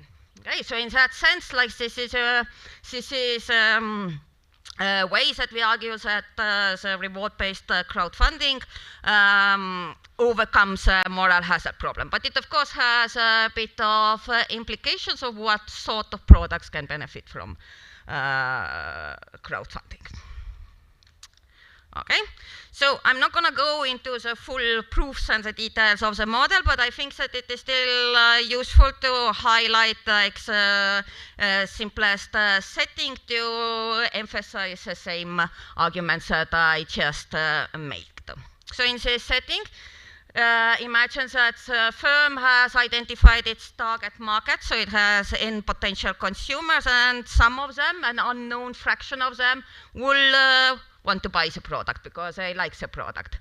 And what is technically cool is that it's actually very useful to use a beta distribution here, because that can allow prior beliefs about the demand to take any sort of form. So here it is some examples of what beta distribution can look like. So here the firm, for example, thinks that So there's distribution functions, and this in the horizontal axis is a share of customers in the target market who values a product. So it could be relatively concentrated in the middle. So the firm expects like there to be 50% of the target market wanting to buy the product, but it could end up being here as well, but with a lower probability. So obviously this case involves less uncertainty than this U-shaped case, and obviously things don't need to be symmetric, and this is a very flexible distribution. So what is crucial here and what is uncertainty about is the fact that we don't know exactly what this fraction exactly is. So that is something that we can learn about during the crowdfunding campaign. Okay, and then after that, there will be like the interaction between the consumers in the market or the agents and the firm. Everybody is rational and risk neutral. It would be even extra benefits if the firm is risk averse, because we have reduction of uncertainty, but let's make it risk neutral. And so then there is a crowdfunding at some date, and some fraction of the consumers will be reached during the campaign. And it is turning out to be crucial that we can't be trying to sell to all our target market, because after that there would be, in our setting, an obvious case for just taking the money and running away, rather than producing anything, because money is already there, why bother? And we also have consumers that have choices. They don't need to buy the product at the crowdfunding campaign. They all have a choice. Even if they like the product, they could delay and buy it when it already exists, rather than in the earlier case. Okay, and then the firm has a choice whether to invest or not. And it then invests and produces it at day 2. So we are aiming to solve here the perfect Bayesian equilibrium of this game, and also figure out like the other features of the optimal mechanism. So should it be all or nothing, like for example Kickstarter? Should it be that the firm keeps all funds raised, and so on? Okay. So I'm going to just illustrate the 2 equations that are highlighting the ideas that I already said. So one is a good parallel to crowdfunding, in our opinion, is to compare it to the frictionless consumer survey. So suppose that I could get a part of my target market and ask them whether they like my product or not, and then update my beliefs based on that. Of course, the problem is that is there. It's like these people could just as well tell me they like the product without any intention of ever buying it. And you would never do it in crowdfunding, because you're actually risking your own money. So you would not pledge for a project that you don't value. So based on this frictionless service that is a benchmark, the project's NPV would be pretty simple. So these are like, suppose that little m consumers have said that they like the product, so I know them.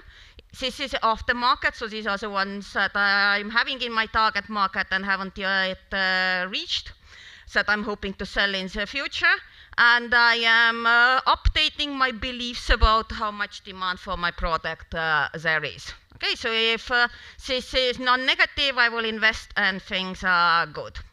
So here are just some examples about like how the updates would be updated.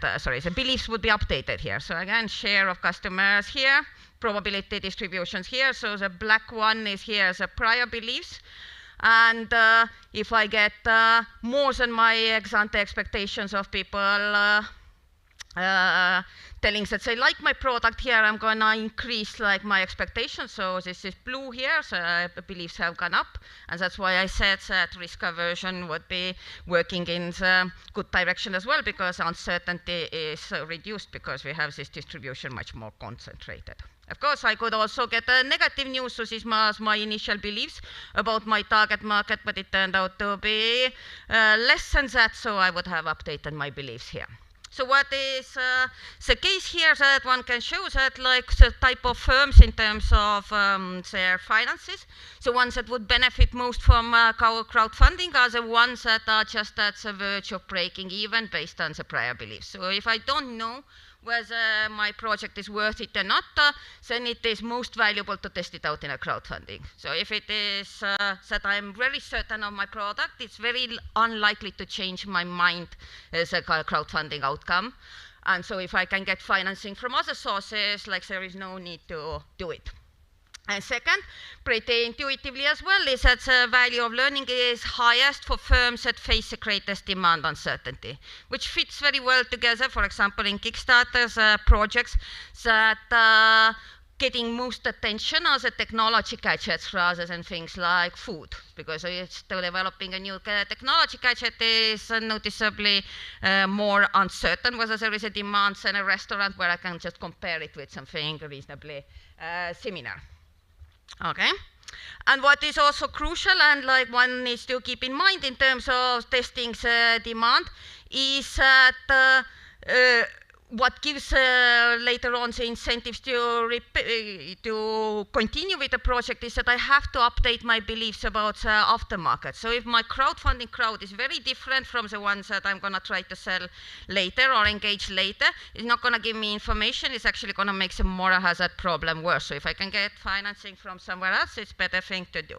To give an example, without mentioning a concrete company's names, in the crowdfunding campaign, they also aim to find out whether there is a developer interest in around the technology products that they were creating, and it will be necessary for the product. Okay, so then some people bought the developer version of the product, and it would be potentially seen as a good news. But it wasn't like probably the right developer market to attract, because it would be maybe the people who just wanted for their personal use to play with the gadget rather than the ones that would be providing the programs or applications for the overall ecosystem, right? So this is one example of the crowdfunding sample being different from the actual target market we want to learn about, so they better be the same, because as I'm going to show the equation again, that is highlighting the incentive issue here, is that when we can disappear with the funds at no costs, and we are comparing like these two objects. So this is similar to the NPV before in the case that I invest. Okay, so I'm going to raise that much money during the campaign. I'm going to update my beliefs about future demand. I'm going to subtract the investment cost, and now I'm going to compare it with just taking the money that I have raised and running away with it. So given that, overcoming the moral hazard problem requires like this. It requires the aftermarket covering the investment cost that is going to give me the incentives. So of course, if nothing would have been changing here because of learning from these new consumers, and the crowdfunding can easily become problematic and like not credible. So what we are here is nicely showing that we need to keep large enough aftermarket, hence connection with the short campaigns, and we will need to have our beliefs changing based on the campaigns. So as a practical thing, the campaigns that have ambitious targets, and an all-or-nothing game means this all-or-nothing mechanism means this system turns out to be optimal. Okay, so in the model, we would allow also them to set any target or not to set the target at all, but it turns out to be optimal to set the target which will incentivize a firm to invest, provided that they get financing. And this target would need to be somewhat high, so reason to be suspicious about the targets that are like $1 or something. Okay. And then it is also relating to the idea that why do we need third-party platforms? Because they facilitate commitment to short campaigns. So I ran it on my own website. Things don't go well. Well, first I could just lie about the demand, telling that I have like sold thousands of units while I have sold 5. And second, there is very little reason of doing it in the own campaign to own website to keep the campaign running forever, hoping that some more people will pledge money. I have no intention to invest anymore, and I'm going to just aim to divert all these things. Okay.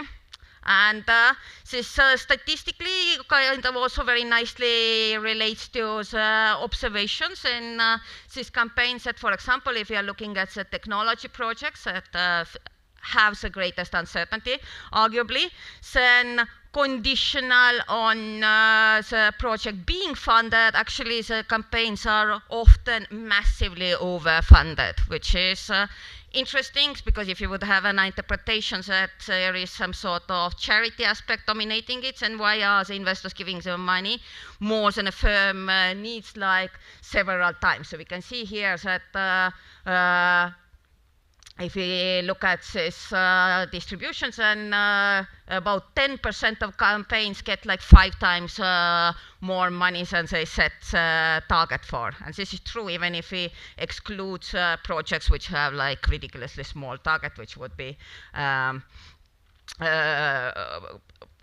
so this thing is not driving the results. Of course, and the technology, one way to look at like how much uncertainty there is to look at this different figures, but as I don't have too much time, I'm gonna skip it. Just to highlight here, we are contrasting here the uncertainty in terms of the distributions, now not only looking at the successful campaigns, but technology, which is blue, and theater, which is one of the less popular categories in Kickstarter, for example. Then the overall distributions, like in terms of second-order stochastic dominance, we would see that the the technology indeed involves greater uncertainty. So if successful technology projects raise multiple times over the money, the targets they raise, but they're also more likely to fail and not reach target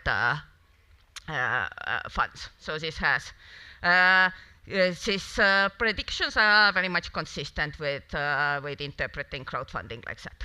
Okay, and so as during the last few minutes, I'm gonna mention what I said at the beginning, that there are other initiatives, especially in the digital space, that are somewhat similar to the crowdfunding, and there are other positives that like digital interaction can enable. So one thing also mentioned in some other crowdfunding and ICO related papers by recent authors. So the fact that this in the case of something like ICOs or like especially utility tokens, in addition to learning about demand of individuals for a product, like we can learn also about whether there is a network effect, which is necessary for many platform businesses, and maybe even create a network effect. Depending on the particular project, we could not have this moral hazard problems that I mentioned if we could make the investment conditional. So suppose that I am, as an artist, wanting to buy some sort of equipment and asking money in exchange. Then it could be the case that with a smart contract, I only gonna get this money that has been arranged if I provide a proof of making this investment of this product that I have said. So after I have spent this money, then obviously I would not have this same moral hazard problem there. So of course we can't make all investments, especially if they are not tangible, solved by the conditional payments, but they would greatly help. One can also think of there being like other innovative payment mechanisms to, for example, overcome strategic obsolescence, because we know that for good strategic reasons, or actually bad strategic reasons, but good for profit reasons, firms often reduce the quality of the objects that they produce. So think of a refrigerator, like there used to be better refrigerators sold in past, and so there is like a tendency for firms to intentionally reduce the quality of the projects to sell more in the future. So for example, if you would imagine that this refrigerator is somehow connected to the system and like records whether it functions or not, we could sell the refrigerator by having it effectively more similar to a rental contract, or most certainly include refund in the case that the refrigerator stops functioning. Okay, in this case, like the firms that would reduce like the quality of the refrigerator for strategic purposes would not have incentive to do it anymore. But there are also potentially additional problems. Because we need to be careful of not changing the rules in a process in a way that benefit new consumers at the expense of the old consumers of any digital project. I'm happy to discuss it more like in later discussions, but there is a big question around like, is it good that many digital tokens are tradable? Of course, on one hand, it makes things more liquid.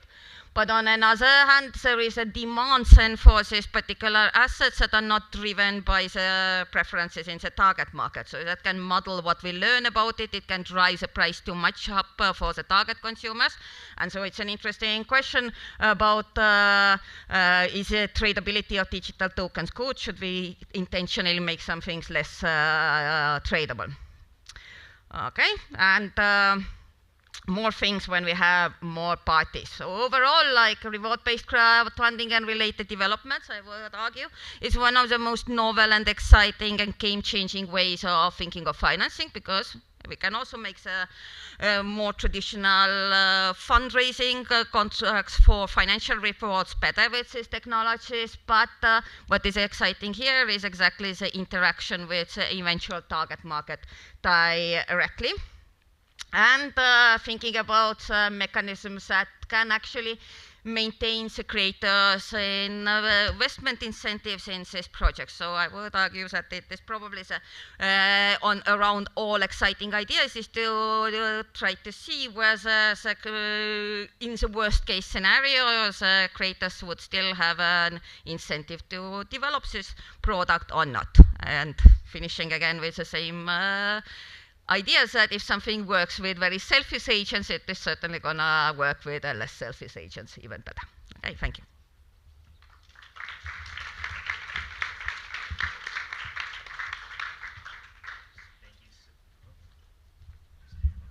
Thank you so much for presenting with some of that really interesting work around crowdfunding and smart contracts. Next, we are going to be jumping into a panel discussion on decentralized society.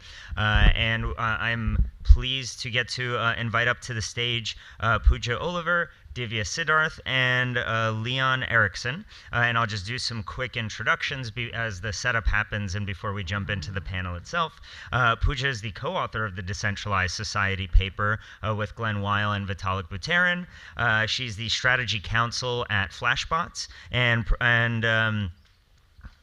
had worked in startups and had a career before that as well. We're also going to have Divya Siddharth, who's an associate political economist and social technologist at Microsoft.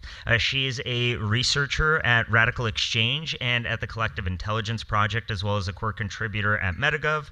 And then Leon Erickson is working with Gitcoin, exploring ways in which their grants protocol can become more pluralistic.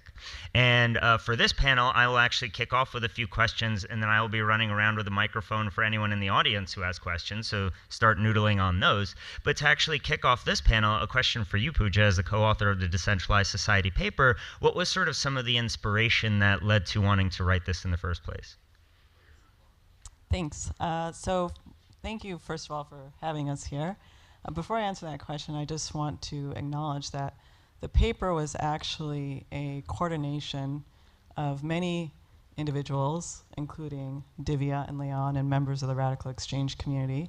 And it was building off a lot of intuitions and questions that we've been asking for many years. So throughout this conversation, I really want to draw on Divya and Leon's expertise as well. So to answer your question, from my perspective, there was a really key question we were trying to answer was how do you build composable bottom-up networks of coordination for the 21st century in a decentralized way? And what I mean by decentralization is you can think about it sort of with three properties.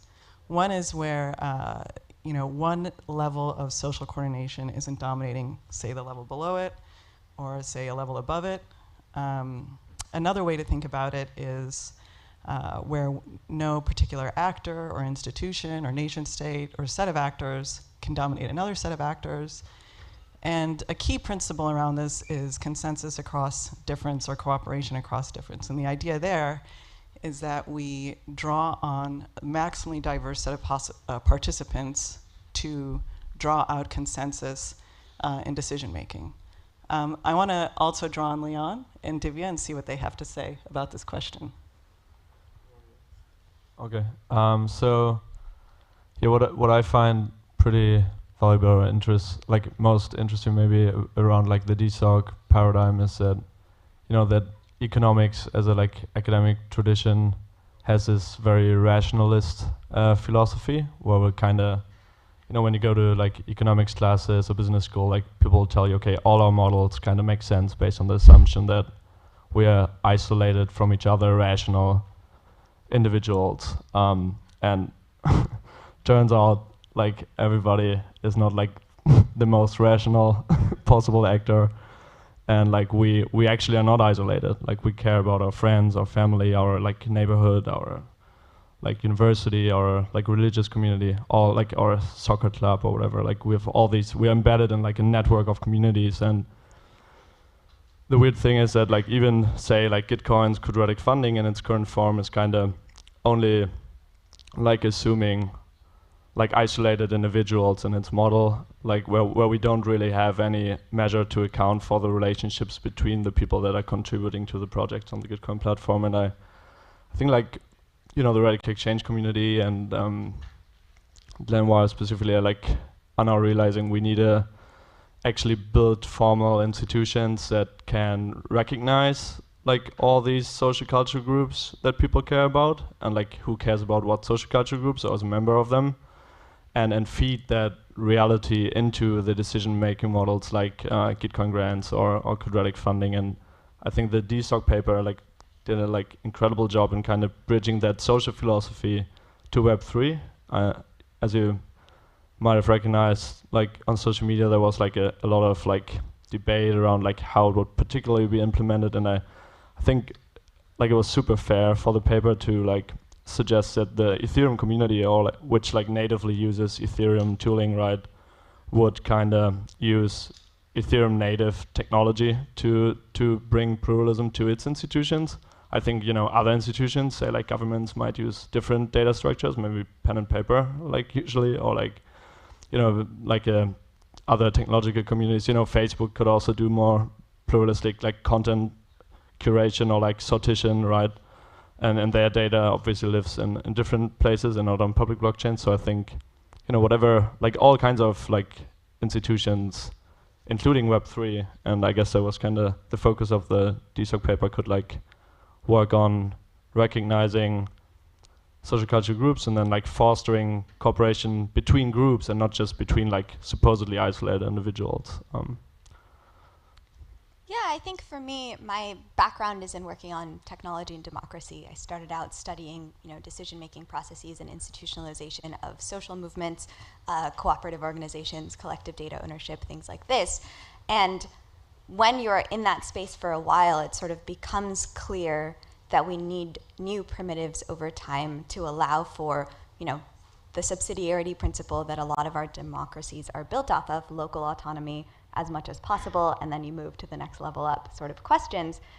For those to flourish in an increasingly connected, increasingly in need of coordination world, you need to constantly be pushing on what types of mechanisms can enable that, and plural intelligence and collective intelligence to come together and have the three things that we want in a governance system, which to me are information processing. A lot of people have different information capacity and have different pieces of information. Everyone in the world has some small part of subjective information that not anyone else has.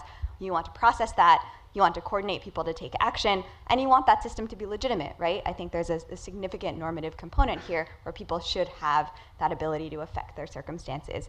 And for those three things to be true, we need to constantly be iterating new primitives, identity, and verification and ways of belonging in a community and deliberating are a big part of those primitives and always have been. So to me, what's exciting about this paper, but more importantly, as we've discussed, this sort of like invitation to research and an invitation to create sort of more knowledge around this, is what are those primitives going to be going forward, while working with the structures that we've always had for this. And I think that's a big part of what we see here. We're not trying to replace, wholesale any particular piece. And really, pluralism is about that organic growth forward, and recognizing and correcting injustices that we currently have, as well as building meaningful, innovative, positive visions for the future, which I think these primitives can lead us to. Yeah, thank you so much for providing sort of the baseline and thinking of why is this important from sort of philosophical and high level. And I guess coming down to more, say, a use case specific area, what are some actual application domains of this kind of thinking of soulbound NFTs or non-transferable NFTs, but of these SBTs? Yeah, what's an area that gets all of you excited? So, as I said, from my perspective, the goal of the paper was to think about how we build decentralized networks of coordination. And one network that I think is really in need of disruption is actually scientific networks and the production of scientific knowledge. And as many of you who are researchers in this audience know, there is a particular rent extractor called journals who have placed themselves in the production of scientific knowledge that are very rent extractive and coercive towards researchers and peer reviewers. And I think non-transferable tokens, or even verifiable credentials for that matter, could be harnessed as a identity substrate to recreate these knowledge networks bottom up in a way where we can transition closed science to open science, and also transform competitive science to cooperative science, and creating research DAOs. And I gave a talk recently at DeSci Berlin, which you can look up, which goes into this further. But for me in particular, I'm very excited about scientific disruption. And actually, the kind of flip side of that is also open source research, which sort of has the opposite problem, where there's, whereas scientific communities have a lot of status but low sort of closed information, open source research communities have struggled to represent status and accomplishment but have open information. And I think both of these communities could be very well served by non-transferable identity substrates. Yay, DeSci. Yeah, Leon or Divya, what do you think? Yeah, sure. So I'm kind of think like a cool area for like near-term experimentation with this paradigm is like Gitcoin grants. This like matching funding system that like Gitcoin has been operating for a couple of years now.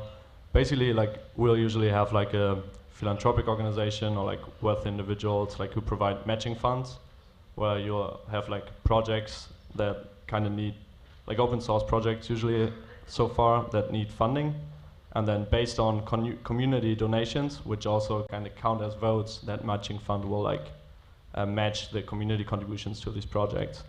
And then it's already kind of innovative in its current form because using this thing called quadratic funding, where actually like you'll look at the square roots of the donations, of the size of the donations, so you kind of give proportionally more weight to smaller donations than to larger ones.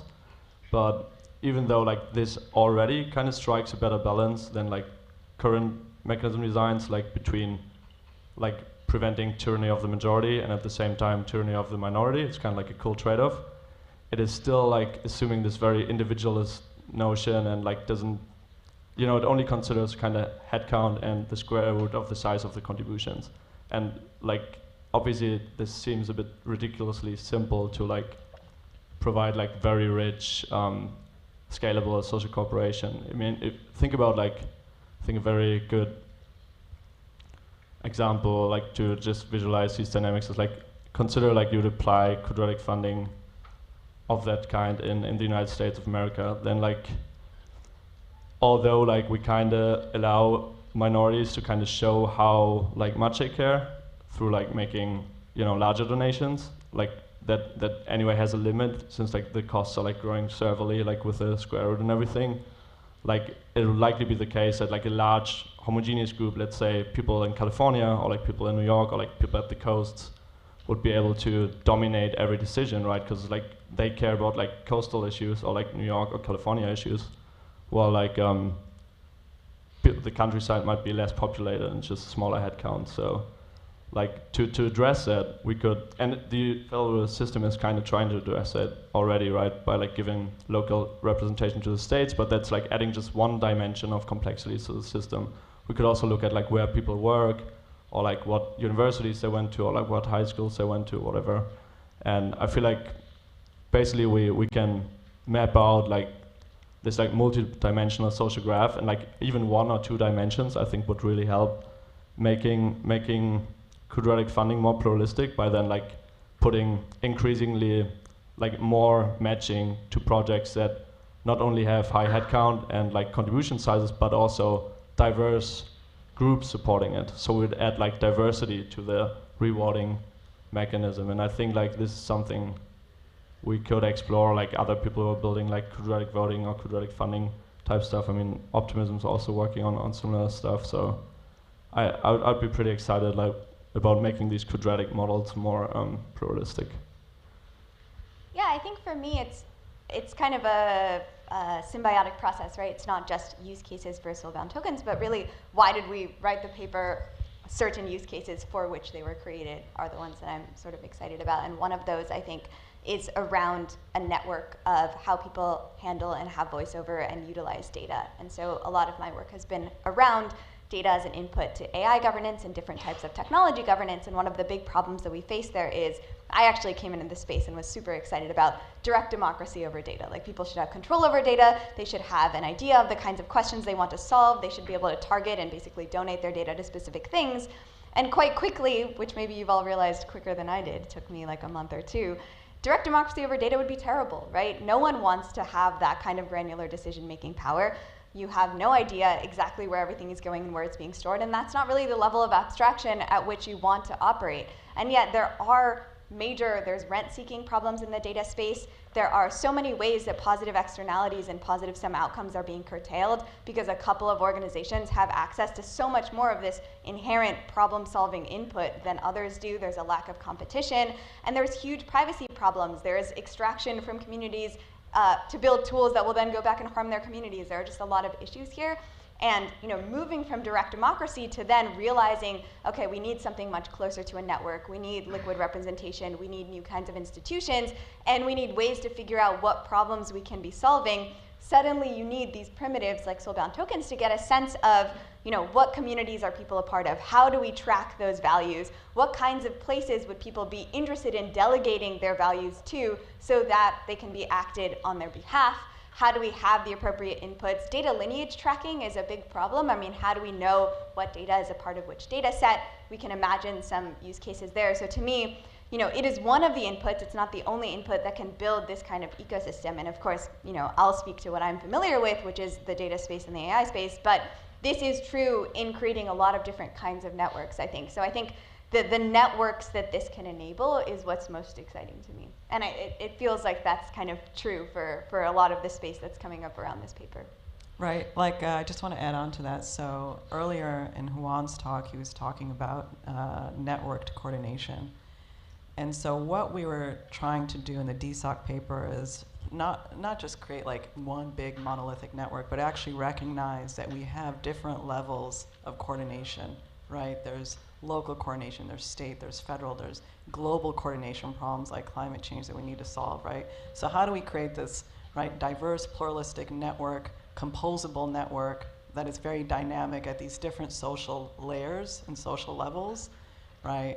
And as I said before, in a way where like one layer doesn't come to dominate the other, or a set of actors within that layer doesn't dominate another set of actors, and i.e. is a truly decentralized network at different social scales. So the work that Divya does on AI and the work that Leon does on quadratic funding, right? They're seeking to solve those problems at different social layers.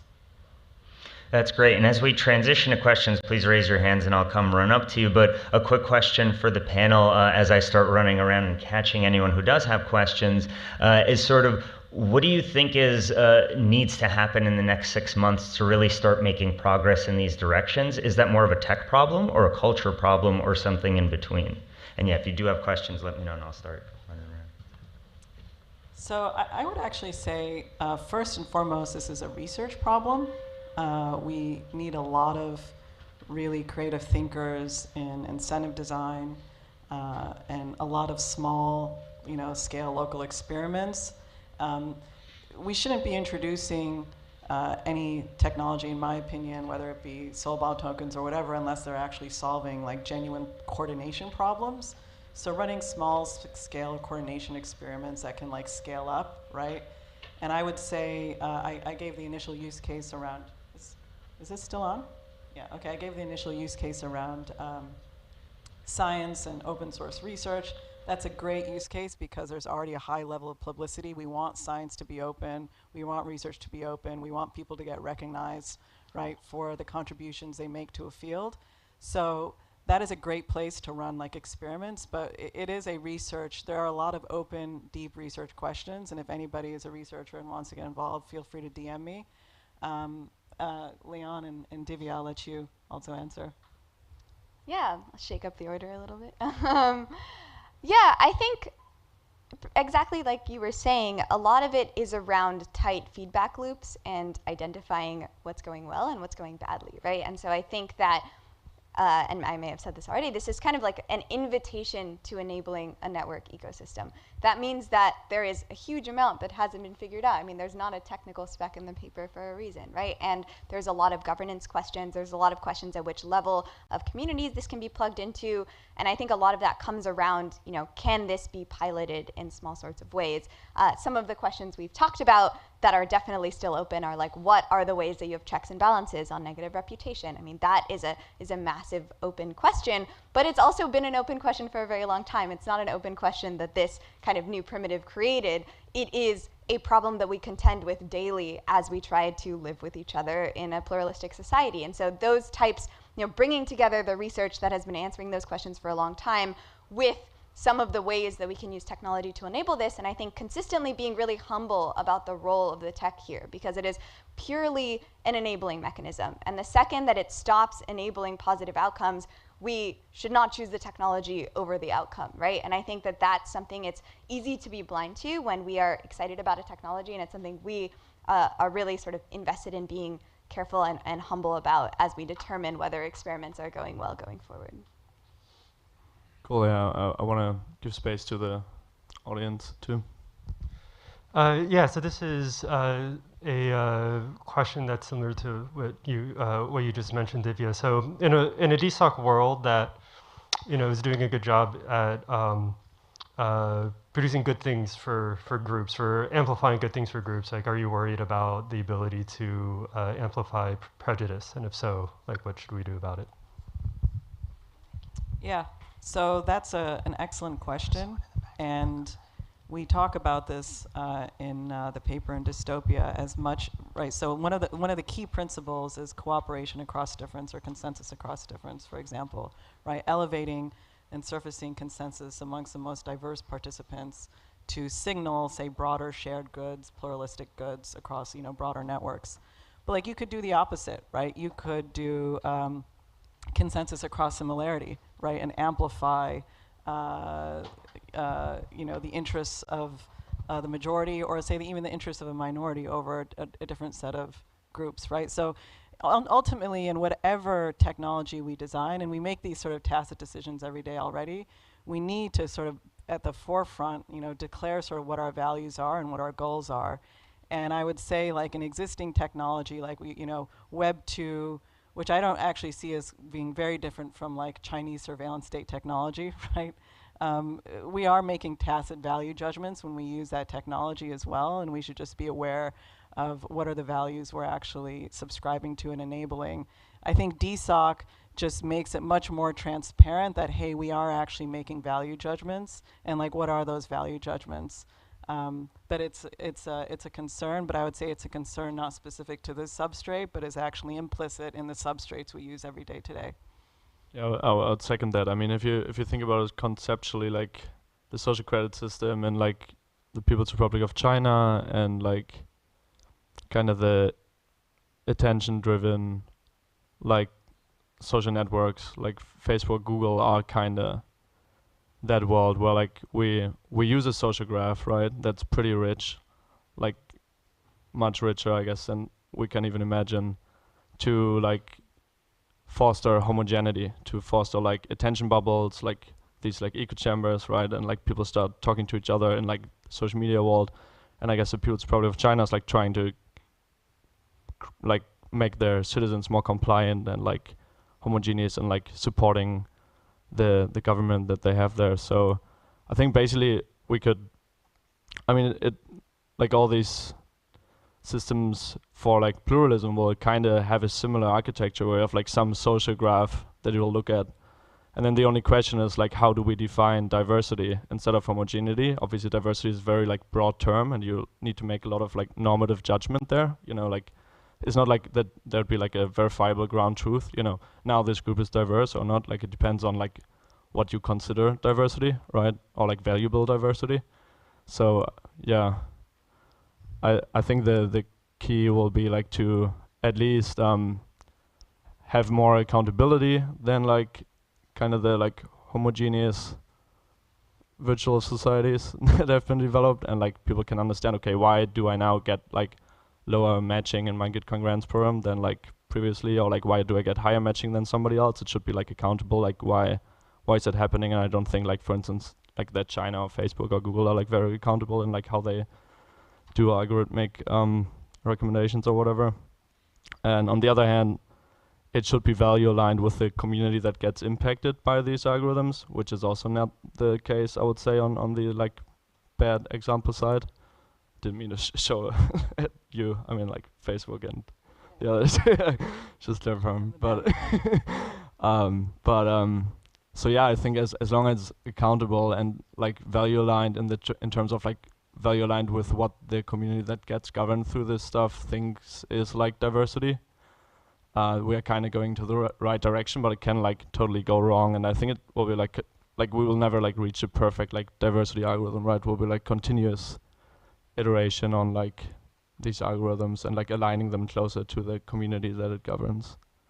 Yeah, I think the short answer to your question is yes, we are worried about this. I think we're very worried about this. I mean, it's one of the major open points of research, right? And I think that, as both Leon and Pooja were saying, the way to mitigate that is basically checks and balances, is ensuring that we are creating a system that has as many different points of input and feedback and accountability as possible, and recognizing the ways that concentration of power means that that cannot be done, and how many different power concentrating systems there are, whether it's at the nation state level or at sub-levels, which is true in most of the systems that we see today. They're just incentivizing these types of power concentrations that don't allow for pluralism. So I think we are concerned about it, and building these countervailing forces is basically the best way we see to preserve that sense of non-domination.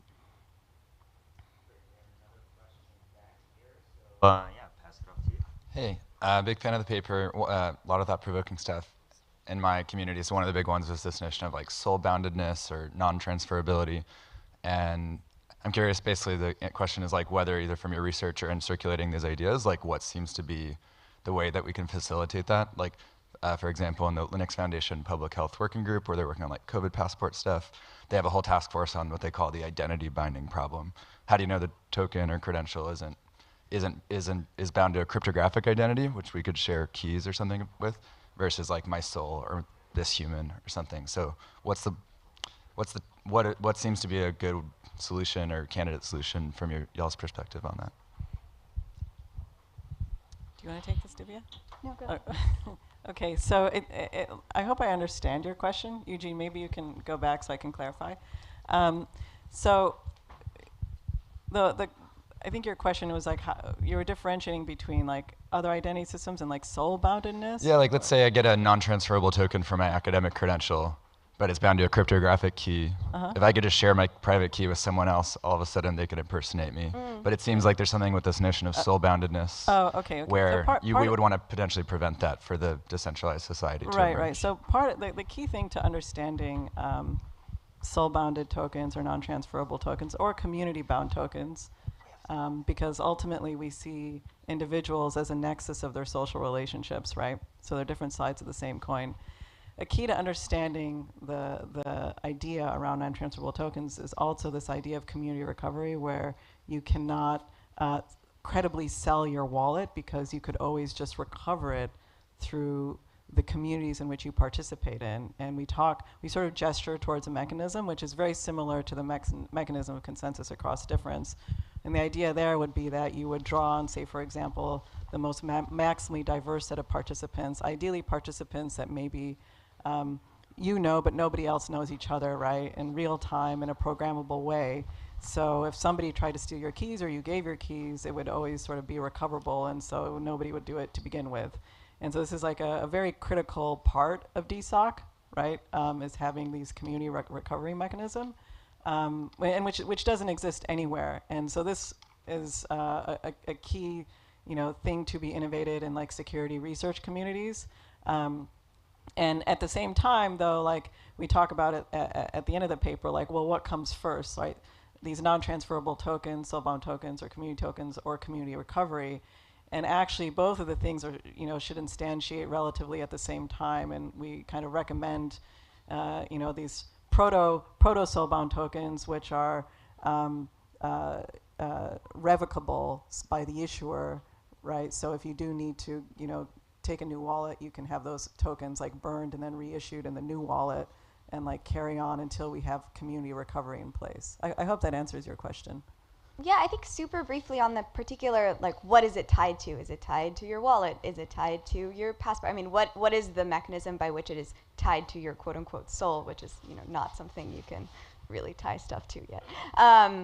To me, I think part of the way that we do that is also by attestation. So for example, if you shared your private key and shared your academic credential, well, everyone you went to school with would know that that person wasn't there, right? That whoever you shared your thing with, your school administration would know. And so we want to kind of maintain quote unquote soul-boundedness by adding attestations on top of the kinds of credentials so that sharing in this fraudulent way is basically made more difficult. Will there be slippage? Yes, and I think that's why we need to start out these experiments in, the more, it's environments in which we're okay with slippage, basically, where it's not life or death, right? And we're definitely not suggesting that replacement happen early, because there are all of these kinds of research questions that need to occur before we figure out, okay, is this really tied in the way that we want it to or not? Much for joining. Unfortunately, we do have to cut off the panel here just because we're at time and we're already running slightly behind today. But big round of applause for our panelists. Thank you, Pooja, Divya, and Leon. And there will be other relevant conversations happening throughout the weekend as well, so make sure to stick around for all the other great panels and discussions. And yeah, thank you all very much. Next up, I'm just going to quickly present an impact cert. Yeah, thank you all. I'm going to present one of the impact certificates, highlighted specifically by our next speaker, Alejandra Borda. This one is all around encoding our values into economic systems and really highlighting some of the work done in that regard. And I'm really excited to pass it off to Alejandra, who is currently the Web3 lead at 50 Years and a contributor at Gitcoin, where she's doing some really great work and leading some great work on impact DAOs and mapping some related activity there. So with that, Ale, please come up on stage and the podium is yours. Thank you. Round of applause for Alejandra.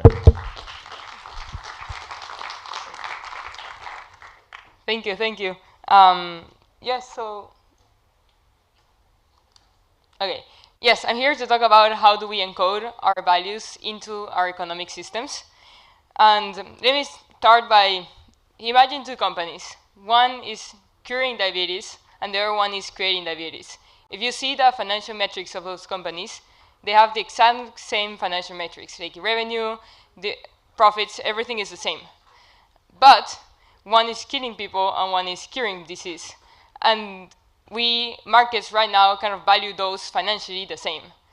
And that is crazy. Like, isn't it that against kind of human nature and against how things should be?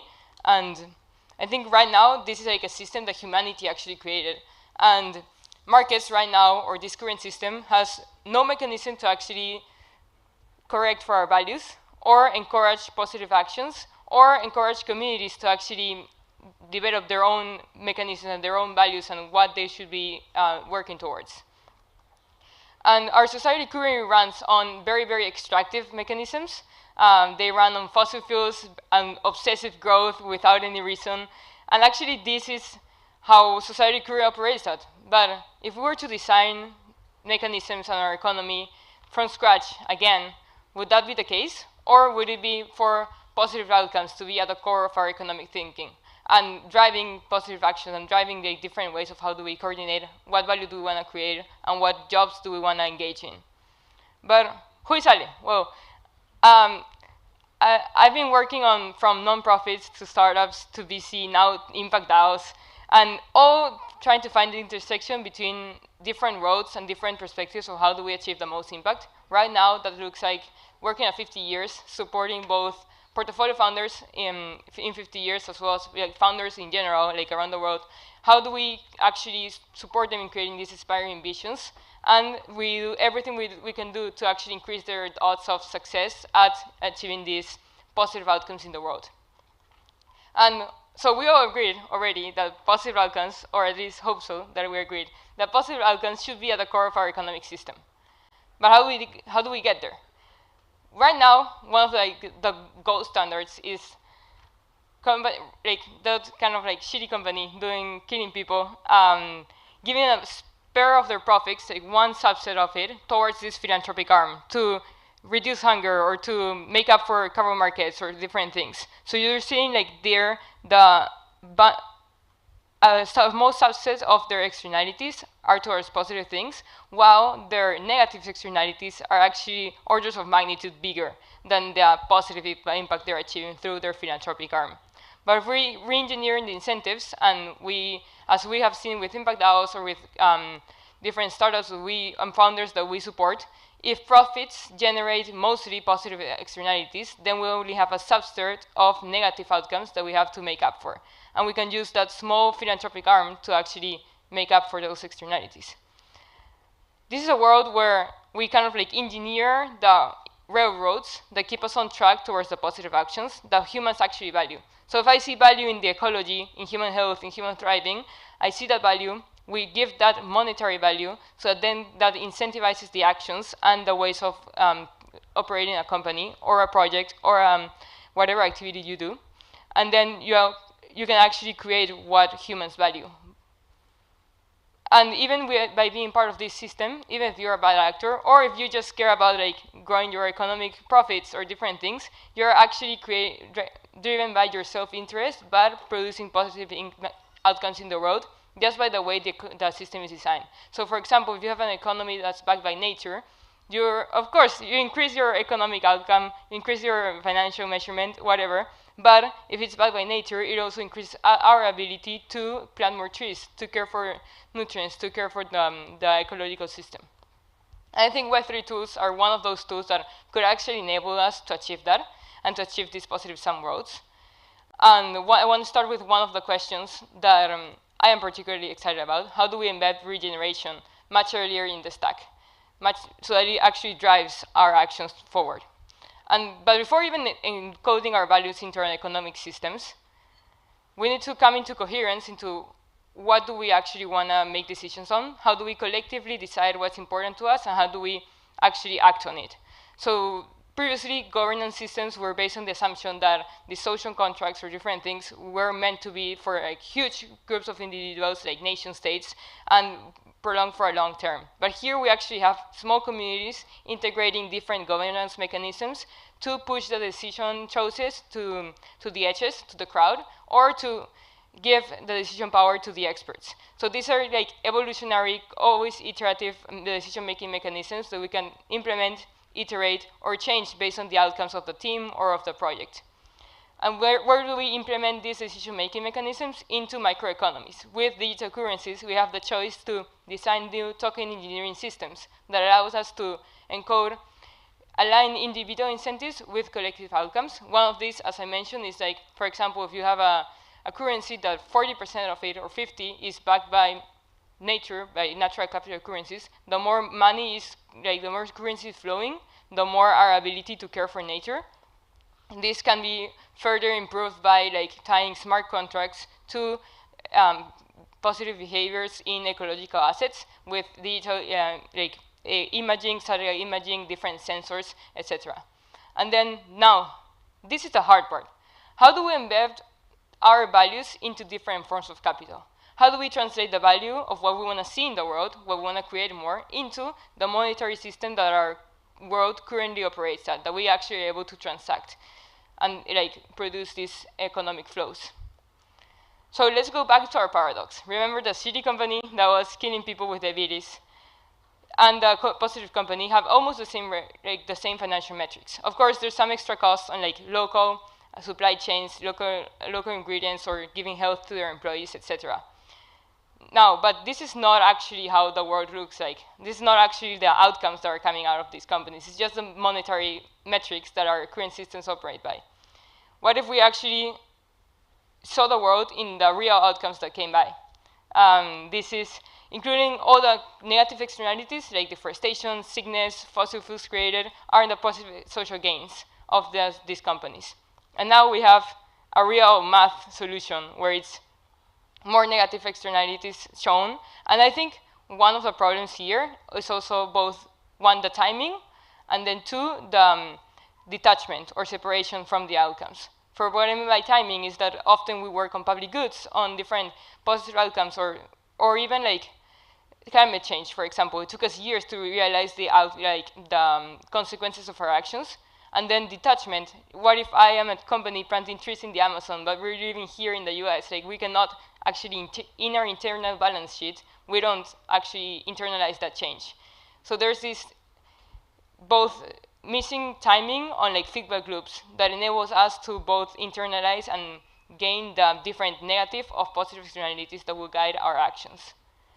And how do we actually one of the potential ways in which we could achieve this, to give monetary outcomes to different values and ways of things we want to see in the world, is using on and off-chain data to define, measure, verify, and transact these often unmeasurable actions or projects or outcomes, many times it is measurable, into markets, to create impact-driven markets, so that you're part of the system and all you transact is actually the actions and the values and the experiences and the changes you're creating in the world, rather than just purely financial mechanisms. And one of the flywheels there is, first, we define what we value and how much we value it. For example, what if we value sustainability? We can create a bonus multiplier on our performance whenever you do sustainable actions. What if we value people who are doing the, say, soft work, like the hyperconnectors, the weavers? We could include systems like Coordinate that actually value people more holistically for every single one of their contributions. We then track and measure what we value, because what gets tracked and measured gets done. And then we assign monetary value to those often measurable actions. So we kind of collectively use the governance mechanisms to design what is valuable for our individual community, our sovereign community. And then we kind of create these feedback loops to increase the amount of visibility that these actions have. And then we create incentives, such as retroactive funding, to actually fund these actions. Because most of the funding right now is going to proactively incentivize actions, but a lot of the things we need to shift is like retroactively giving back to those people who are achieving change. And then I also want to touch on this part. I know we're in Fund the Commons, and it's a lot about mechanism design, a lot of algorithms, incentives, mathematical, technical things, but I think something that's really important about Web3, and I've seen it along with like this new thinking on impact DAOs, on economic systems, decentralized societies, is that Web3 actually, by giving us these tools to create these new digital currencies, to embed our value into different forms of capital, and to create digital nations like outside of nation states or communities just to experiment, allows us to radically imagine new ways to create society, to how we transfer value and how value flows. I think it's hugely important because it also reignites our capacity as creators, our role as creators of like what we want to see in the world. And before we had like a textbook way of understanding economics, understanding value flows, towards which I think in some ways kind of like leads to scarcity whenever you don't own like many financial means. While it should be a metric, a proxy for abundance of like, oh, I have this to give, I'm creating this value and I'm giving it to you, and then we're exchanging it. And we can actually nest these digital different actions and these small microeconomies together towards that we scale globally. And one thing else is it reignites our capacity to imagine new ways of thinking, new ways of coordinating, new ways of valuing the actions people are doing, and imagine that we don't have to rely on like one monetary, like monoculture of currencies, but rather like a plurality of ways to measure and transact money. And then I think this is like one of the concepts that we need both things at the same time. We need two complementary elements that are essential for a positive sum world. We need to inspire action, because that's what will ultimately inspire people to create these changes, to wake up and to lead. But we also need that to send incentives so that these actions are fueled by the economy and by how we operate in the world and how people actually assign and define value of those actions and those outcomes. I think this is the important part. We have to do both at the same time. And let's create a world where companies doing good have an unfair advantage to actually make those issues come a reality. That's something we're very, very interested in 50 years. Like, we try to bring them whole of support we can bring to the companies, both like monetary, financial, and just like, but in reality it's more about like motivational, strategic, business side of things, stuff like that. But more broadly, bringing into the world these more different ways of valuing outcomes and monetary value. And this like a world driven by impact markets, impact certificates, and different ways to actually transact what we want to see true in the world. Now, finally, if you're working on one of these 5 frameworks, governance mechanisms, tokenomic systems, nested microeconomies, values and depth into our economic systems, or impact certificates, or any other 6th, 7th, 8th, or 10th way that we could actually create these worlds, let's reach out to me. Let's create something together. One thing that I've learned about being in the Web3 space, and in general this like new kind of thinking space, is that it is very much a collaborative, ecosystem-driven perspective, where we don't only value like what is the leading strategy, what is the best strategy, what is like numbers or metrics, but rather we value the depth of impact, the leverage point we're actually achieving to shift perspectives, shift mindsets, and shift how we operate in the world. So it's no longer about just like producing products or services or something like that, but it's also about like producing the railroads that will guide us towards the right direction. And when producing the railroads, people can come in with their whole perspective, experience, expertise, but also with more imagination and spirit of collaboration and cooperation. And that's how I've seen impact DAOs succeed, how I've seen the founders succeed when they help out each other. And I want to create this with like every single nuance that we can implement for different communities. Thank you.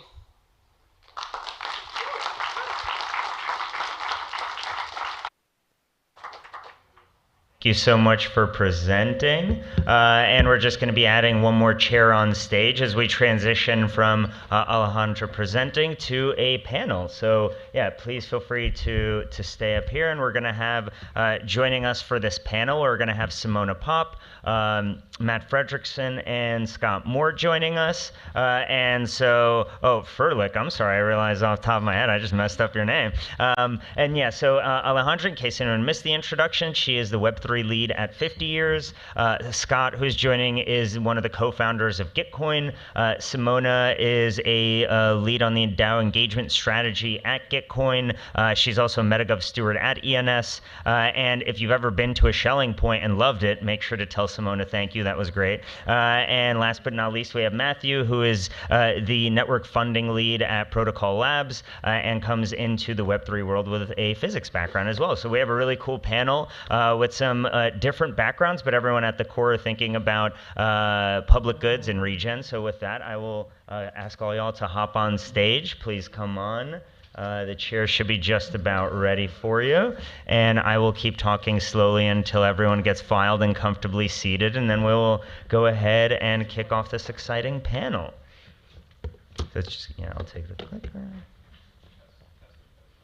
So yeah, we'll be starting off in a moment. And again, this is the Building a Regen Alliance panel. Right after this, we are going to be transitioning into lunch. And hopefully we will be back on the initial time schedule with the rest of the day then. So I think with that, perfect timing, passing it off to you, Matt. Thank you. All right. Well, welcome everybody. maybe just a bit of background on building Regen Alliance is this group here has been working tirelessly to set up this whole event, so thank you, everybody. And part of what we realized is there's sort of a lot of collaboration, officially and unofficially, as our respective groups and beyond. So with Gitcoin, Shelling Points, 50 years. And we saw it was, in some ways it was kind of organizing itself, but also it's kind of had these informal structures, and we find ourselves bringing more and more people into the fold. So the idea is here we just wanted to explore a little bit more about, what does it mean to build a Regen Alliance, and get some of the major players that we've been working with so far all in one room and just have a little bit of a conversation here. So, fortunately, I didn't memorize my notes ahead of time, so I'm going to be rude and read off my phone. But I'll lead off to our esteemed panel here and say, what does a Regen Alliance mean? So, like, why do we need to bring together the community like this for events, for discussions, formally and informally? And I'll kick it off with Simona, because I know you have some interesting points on this. So hi everybody. I think it's steps and the next action points and the plan for what it is that we're all doing here. And with events like Funding the Commons, with events like Shelling Point, we really are facilitating that conversation and elevating that conversation over all of the other all the other threads that are a little bit more extractive, that are a little bit more superficial when it comes to Web3, that are a little bit, just let's face it, pointless. Because it's important to have that value and maintain that value and encourage everybody to add to that value. Every perspective matters. This is how we all move forward, and we move forward together. Yeah, I'd maybe just add, I think we're sort of in this interesting environment where everything that we do together actually adds to the sort of like collective intelligence and overall sort of flourishing of Web3. And I think in traditional sort of institutions, that's not really the case. If you're part of a company, you're kind of like in your own little ecosystem. You have, maybe like a little networking thing with like another company, but you don't really have like a direct connection or partnership or like really embedded sort of relationship with other groups. And I think in Web3, that's very much not the case. I think you naturally have a lot of kind of positive-sum games that are being played. And by that, what I mean is that if you do something in, actually this is true, I would say even in open source, but the aligned incentives of sort of Web3, I think, give more credence to this. If you have basically an open source project, you have something that you're working on in Web3, by doing that, you're actually giving other people in the ecosystem new tools, new kind of conversation, new ideas that they didn't have before, that they weren't able to execute on before.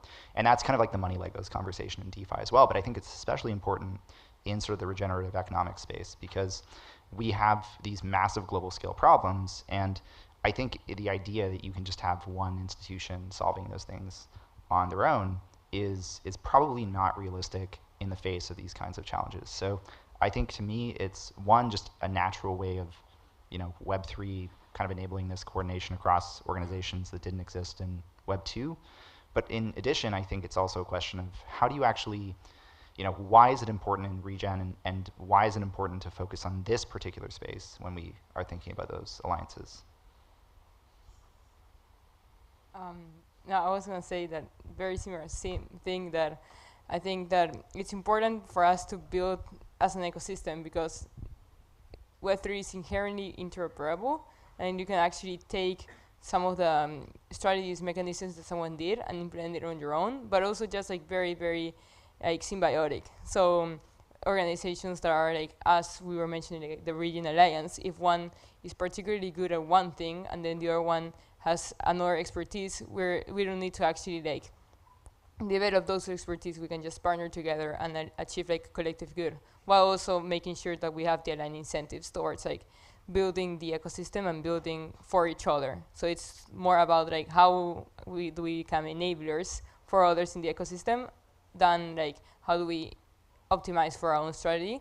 And I would say that part of like coming together and sharing and things like that, it is very much, I see it across the whole spectrum of Regen and Web3 and in general these new mechanism designs, both at like Twitter spaces and like sharing things, but also in conferences and in like very intentional kind of retreats or groups that are constantly just like building together and sharing, which that's like the main reason why the group exists. And I think that's something we want to create here. So I agree with all that, and I think it's, from, I guess, the perspective of what we've been working on in Protocol Labs a bit too, is it's a bit of, finding a place for information dispersion within the community, I think is just so critical, because there is like, there's a tremendous opportunity, I think, to accelerate the development of this space, whether that's by community, whether that's by mechanism design, all the things we're doing here, by just bringing a bunch of people together. And I feel like there's a lot of isolated approaches to kind of solving very similar problems, which, as we kind of explore the search space for ourselves of how are we going to solve some of like the fundamental public goods, network goods type problems within our, for ourselves, turns out there's a lot of people who have been spending a lot of time working on this within the Web3 community.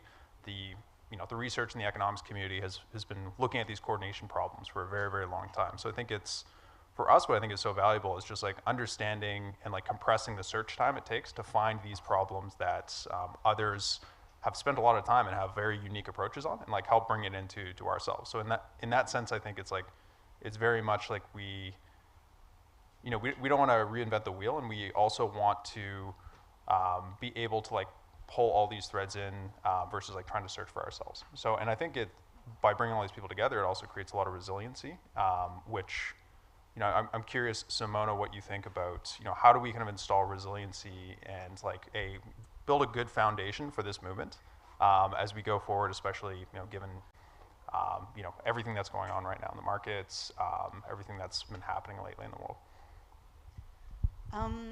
I would definitely say that it's so rooted in the energy that we all share, and we chatted about this before, where I don't think this alliance, like, it's not a formal thing, but it's a thread that keeps us together and pulls us together. And it's a testament for a lot of us who have been in this ecosystem for a very long time, and we are very tired, but we continue doing it because we genuinely feel compelled to, because we believe, because we're surrounded by people who also believe, who are trying to keep that energy going and trying to keep that momentum going, because really what matters is to push this type of conversation forward, push this type of dynamic forward versus just letting all of the extractive things bubble up to the surface, which, as we know and as we've seen time and time again, do run out of steam, right? And they just like drop off and then there's nothing. So I would say that it is that connection between us all and that belief and that alignment that we have to ensure is protected and is maintained, which is why we have these events, which is why we have these conversations, which is why we come together when we do, which is why we must maintain these conversations and like expand them and add more and more perspectives to it, because that is what keeps us together. And that is what keeps that collective energy, and hopefully fuels us for a little bit longer. Yeah, I think especially in this sort of like market, there's a lot of need for people to be thinking about like, how are you actually coming together around different initiatives and working together, because ultimately, there's kind of I mean, we all sort of like went through like the like 2018 like bear market, and I actually think that those were like some of my fondest memories, because like that was really like it instilled that sense of like camaraderie, and it gave you kind of that reflection, like the period of reflection around the fact that you're doing this for intrinsic reasons, not because of like any kind of like extrinsic motivation.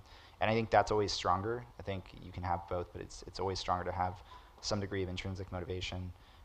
But to your point, Matthew, before, I think what's really important is just like, so yeah, like I kind of mentioned this before, but it's so often we get caught in these local maxima, and like we don't really have a good way to like, once we're in that sort of like, on that like kind of like peak, getting off of it and finding the next sort of like part of that search space. We just get like caught.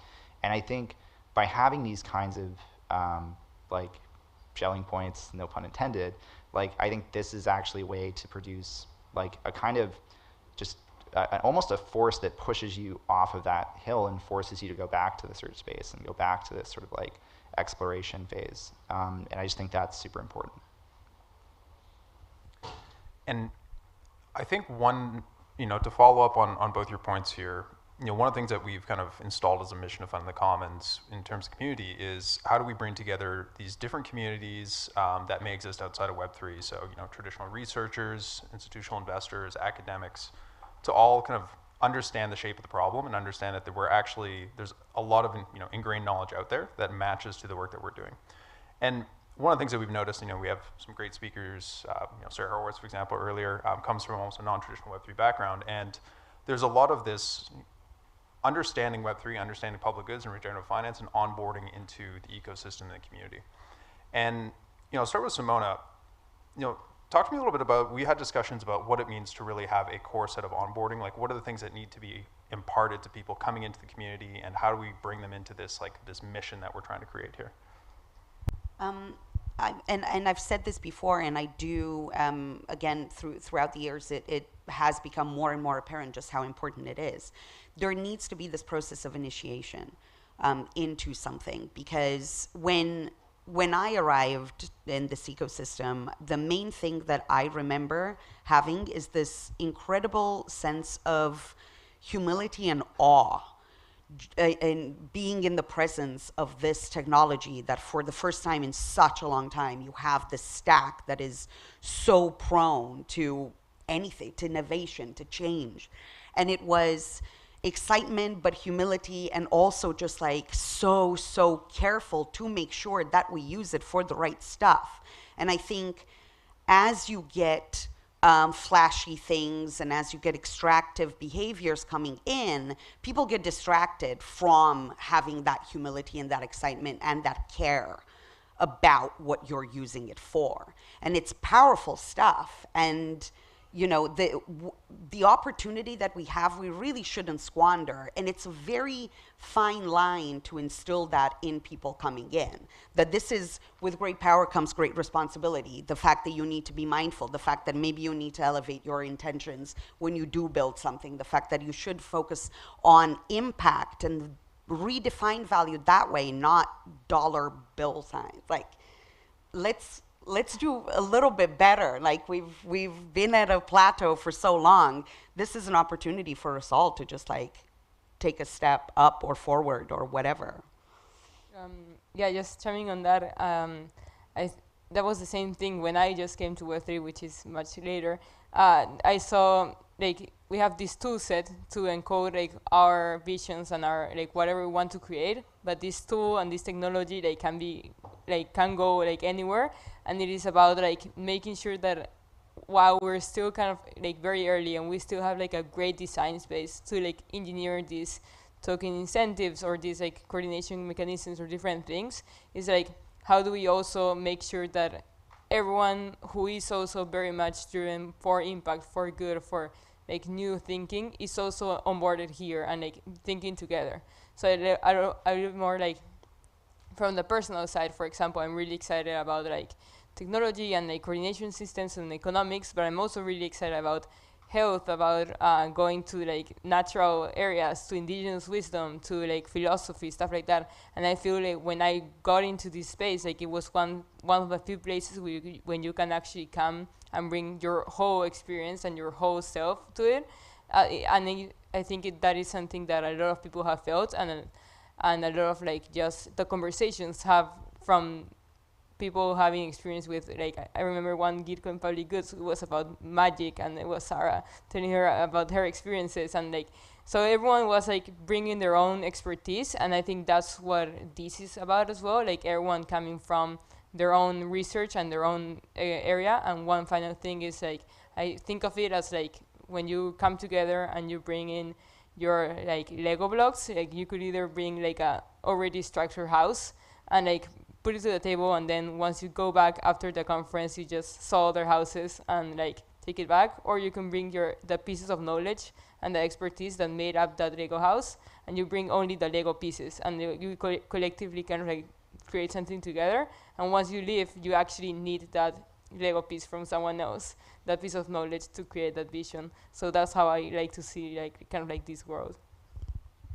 I was just going to add a little angle here. And again, we've spoken about this before, but I really love that idea of bringing your whole self into it. And I think that's why for a lot of us, you finally feel comfortable.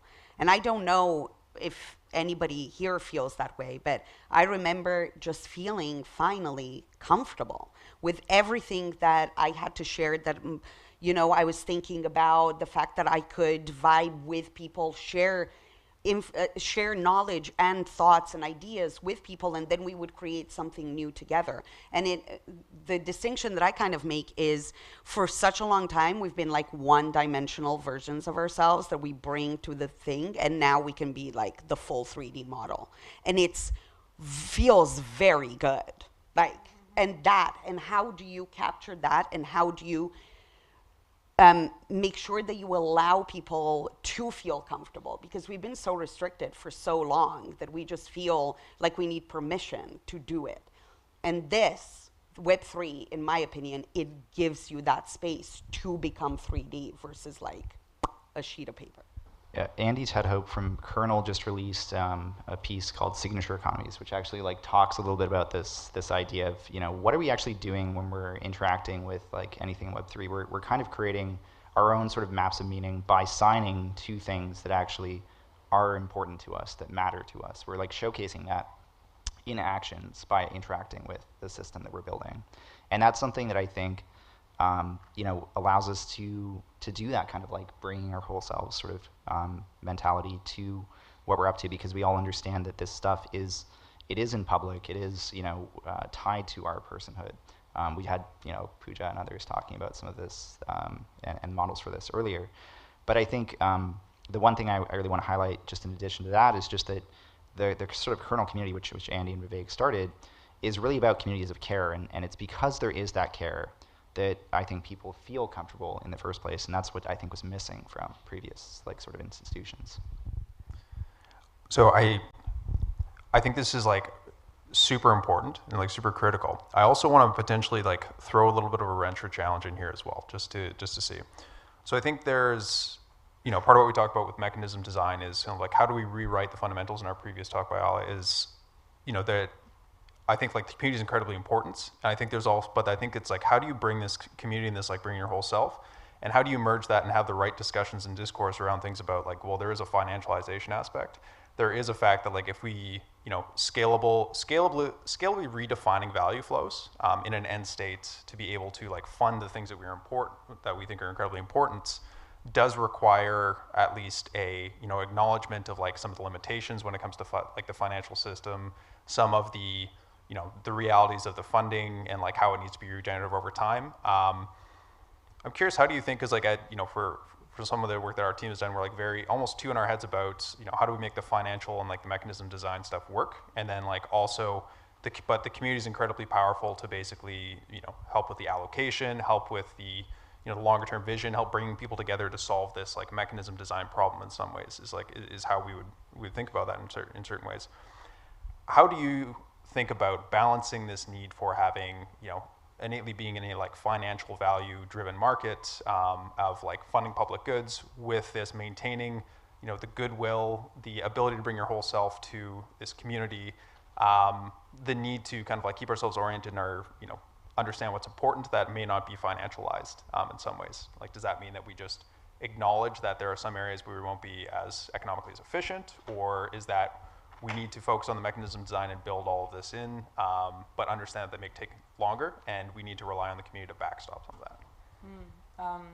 that? I can take on that first.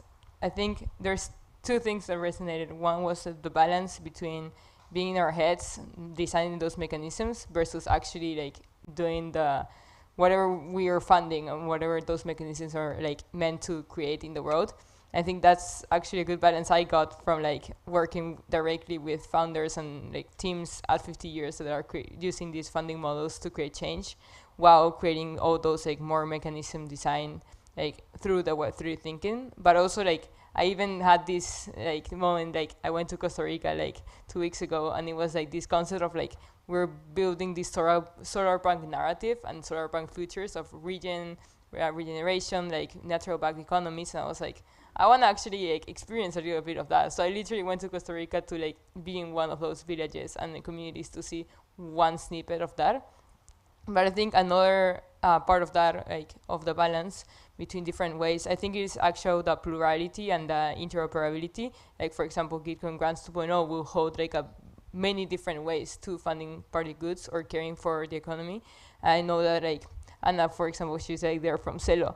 Like Celo has like different ways to like care, like to enable people who were usually did not have access to transacting value. Now they can actually do so just with their smartphones because of their Valora app or other things. And the same way they're implementing digital-backed currencies and different things. The same way that, for example, Radical Drips is experimenting with like different flows of money, like more like everyone who finds benefit from something can start like a subscription towards that.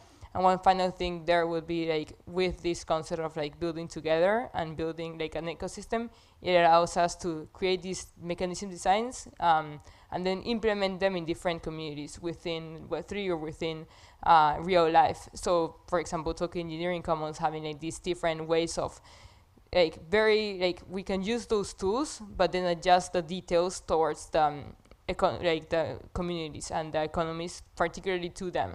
So we can like adjust, like we have the same base layer design, but we have to like make sure that the details are like fit into the puzzle piece with like each individual community. So I think that feedback loop, yeah.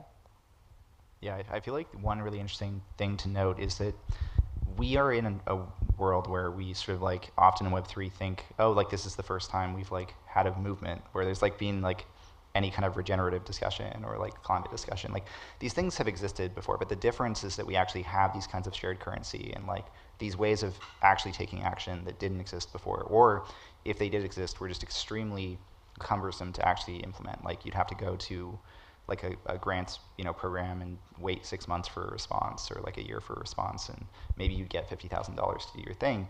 Whereas now it's much more permissionless. You can get involved and like use any of these mechanisms, or even build your own mechanisms to do this. I know Panvala and Neuron's here, and like they're doing amazing work on like letting people even create sort of their own like shared communities and shared currencies. And to me, that is fundamentally just a game changer in the way that we're doing this work. So I really hope that quadratic funding is just one kind of Lego block in the eventual sort of set of tools that people have to be able to create their own sort of funding sources for these movements. And I'll just quickly add, I think it's the movement towards an open source economies, right? Where you have these building blocks and you can take the pieces, and the instructions are very easily accessible, and the technology is light enough, and it can work on mobile, and it can do this, and it can do that. And really all it is a rejigging and a redesign of what's been calcified for so long. You're literally taking something and you're smashing through that so that you allow flows to flow differently. You allow value to flow in a different way. And let's remember that the monetary system, like we talk about sustainability till the cows come home. The monetary system as it is will always trump that and will prevent it. There is that in itself, the way it is designed, it will always stop anything sustainable. Infinite growth does not exist. It is a fallacy. It is stupid. So at this point, because we have these tools to break that, fix that, redesign this, change that, give and empower people with this tooling, with the vision, with examples to take and then adapt and implement in their communities. That's the game changer. That's the thing. And this is an opportunity for us all to do that, shake shit up, because it's about time. Like, honestly, I'm kind of bored with the way things are. Yeah, I would say to that, like, quickly as well, like, I would say it's like new type of thinking, like reimagining, like radically reimagining how we think, decentralizing innovation so that everyone can put out their own mechanisms or what they value within the innovations that we each give to communities. I think those are like, yeah, super valuable. I want to dig into that, but I know we don't have too much time. I think it's interesting because there's, even among like this group who like we've had many discussions about this, but there's diverging opinions on many things, but like a common aligned goal, like diverging opinions and also diverging approaches, whether it's just like for our own personal opinions, but also like some of the organizations that we're affiliated with. And I think that's super important to actually nurture that. I think it's important that we have like dissenting opinions and we have the ability to have like, conflicting approaches, maybe not conflicting, but like just understand that we shouldn't all be thinking the same way about this. Like bring in as many diverse, perspectives on this and like many diverse approaches to say like, hey, I think you're wrong, but I think we're going to the same output. Not saying that I think that we're wrong because we love Gitcoin, we do a lot of work with them. But I think it's interesting, and Ale, you mentioned this need to essentially allow the freedom for people to diverge on the implementations and the approaches that they take to what I believe is a very clear shared goal in terms of furthering public goods, commons, impact, but also coming together and almost like battle testing and sharing the learnings every kind of like 3 to 4 months, or in venues such as this, which is I think a lot of what we're trying to accomplish with things like Shelling Point in front of the Commons. How can we have almost a check-in to push forward like our thinking, to be able to say that we're taking different approaches, or we're taking some of the same approaches, but we need to have almost like a more distributed approach to it. How many more times can I use approach in this sentence? But I think that's super important. I think Ali, you made that great point. So with that, I guess like my final thought is, Simone, I think you summed it up very well about like what does like a Regen Alliance actually mean in practice. And I'll throw it over to you because you had a very good way of saying this, and I want everybody's reactions here. So, like I mentioned, it's not a formal thing, right? It's that thread that links us together and keeps us together. And it becomes stronger the more we have these check-ins and this opportunity to have discussion and this opportunity to really become comfortable in the gradient, in the nuance. Because, again, one of the things that we've been used to is like a yes, no. It's this or that. No, the innovation and creativity and evolution exists in the gradient, in the nuance, and that is what is all of these conversations, whether they're contradictory, whether we argue, whether we like have heated conversations, that's what it does. It brings gradient, it brings nuance, it brings the opportunity to, number one, be comfortable in ambiguity and thrive on it. And that ability to, again, recognize the fact that we all want the same thing, and how we get there, is the result of all of our different types of work, all of our different opinions, all of our different ways of looking at the world. I would maybe add, I think, so it's not a formal thing. The Regen Alliance is not like a thing that like is going to be, there's not going to be a big announcement. There's not going to be it's just a thing that's out there in the world, and it's we might make like T-shirts at some point. We got to get those. We'll wear them for the next panel. I think that it's important though to create not to reuse Shelling Point again, but like I think to create just some kind of way for people to like come around, kind of campfire and like share their values, tell their stories, and in a way that hopefully does lead to these sorts of divergent opinions coming together and finding some kind of common ground. And I think maybe my like call to action for folks that are listening would just be, if you have a project, like just think about how are you making an impact? What is the impact you're actually trying to achieve? How are you measuring that impact? And then reach out. I mean, just any of us we're all on Twitter. Everyone's probably too much on Twitter. But yeah, just reach out and get involved. Yeah, I would say the same concept of like how we actually need to do a lot of fixing in the world to actually get to where we want to do, or a lot of creating new concepts and new things. So there's a lot of things we have to do, but we don't need to do all of them, each of us. So that's the concept of like, yeah, just each of us tailoring to our own individual expertise and think that we can do best, but knowing that we're part of this collective group that we can always come back and converge with other groups and share learnings, share inspirations, share feedback, and then like build together individually, and then coming into groups, making sure that we tackle every aspect of things we need to tackle, but as collectively. I agree with all that. I think my very tactical wrap up here would be, with this idea of like mixing of like different opinions and approaches, I would kind of, my call to action for everybody here would be go talk to 3 or 4 people at the conference that you have not spoken with yet. I think there's a lot of really cool organizations, people's perspectives.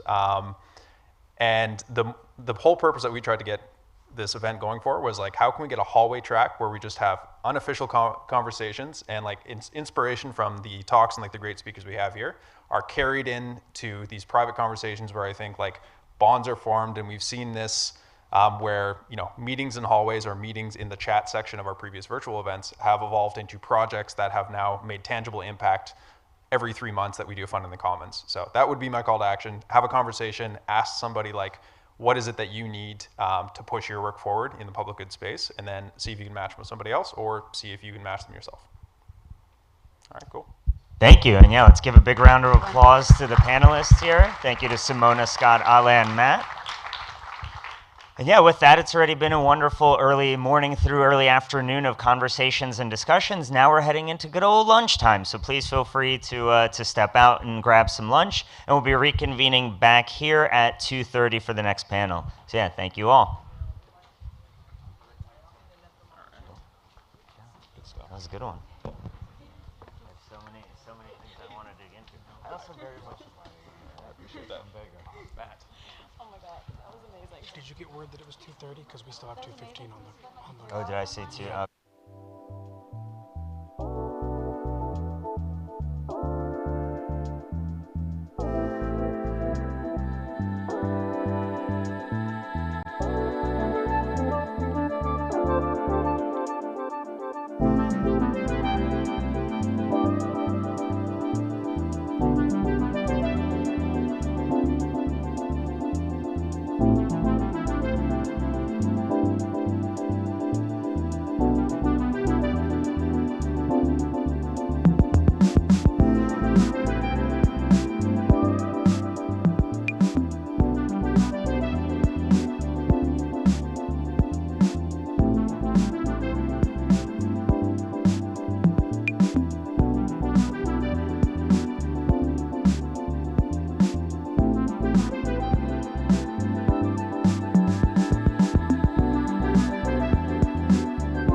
need your mic? Yep.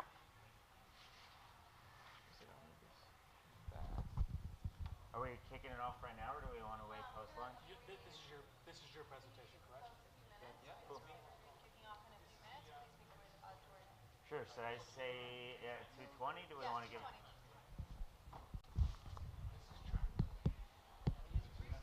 All right. Hello, everyone. Just letting you know we're going to be getting started in a couple minutes. We'll be getting started at 2:20, so just let folks file back in after lunch, and we will be getting kicked off with our first presentation. So yeah, we'll be back shortly.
Chance to enjoy some of the lovely food, take a little break in between talks. If you're watching this at a later point in time, I'm assuming it just cut one right from one to the other. But nonetheless, it was a great morning of discussions. We're about to start off a great afternoon of discussions and much more focused in terms of just public goods and generally thinking about how we can use Web3 to help solve some real problems. So with that, I'm going to pass over to Trenton van Epps. He is currently at Protocol Guild and not representing today, but also generally part of the Ethereum Foundation, but I'll let Trenton explain all of his background. So with that, I will pass it off to you. Thank you. Yeah, my name is Trent Van Epps. I am a member of the Protocol Guild, and that's who I'm here as a member of. However, I do work full-time for the Ethereum Foundation doing coordination around network upgrades. Yeah, that's the kind of work I do there. And today I'm presenting funding Ethereum with the Protocol Guild. But before we jump into it, of course, thank you to the organizers for inviting me and allowing me to share this project with everybody. I really appreciate it. So we'll start with some broader context about what Ethereum is and what are its public goods. So if you're not aware, Ethereum is a globally distributed computer that anyone can use. It's a blockchain. And this means that Ethereum, the network, and the EVM generally, the Ethereum virtual machine, are really fundamental public infrastructure for the people that use it, sending transactions, people who are deploying smart contracts, people who are building companies. Anybody who's building on top of Ethereum counts on it as an important public good for them. And there are 4 main areas that I'd say make up the maintenance and support network for what this network is, and I'll just go through them quickly here. So there's the research, the work that's done to evolve the protocol, figure out where it should go in the future. There are the clients. These are, they're the implementations of the Ethereum protocol in a specific language. This is what is commonly referred to as like a node. If you're running a node, you're running a specific client version. And then there's the coordination. This is the work that I'm involved in, and many others contribute to this. So figuring out what the protocol is going to look like in the future and how we get there, engaging the broader ecosystem in this evolutionary process to figure out when an upgrade should take place, the kinds of features that we want to be including in the next upgrade, things like that. And then finally, there's tooling. So the languages that smart contract developers use to actually create applications that people then interact with. So these are the 4 main areas, the 4 buckets of things that support these public goods and the network itself. So we can move into talking about how these are actually funded. You may be aware of the largest one, which is the Ethereum Foundation. It distributes tens of millions throughout the ecosystem every year through what's called the ESP, the Ecosystem Support Program.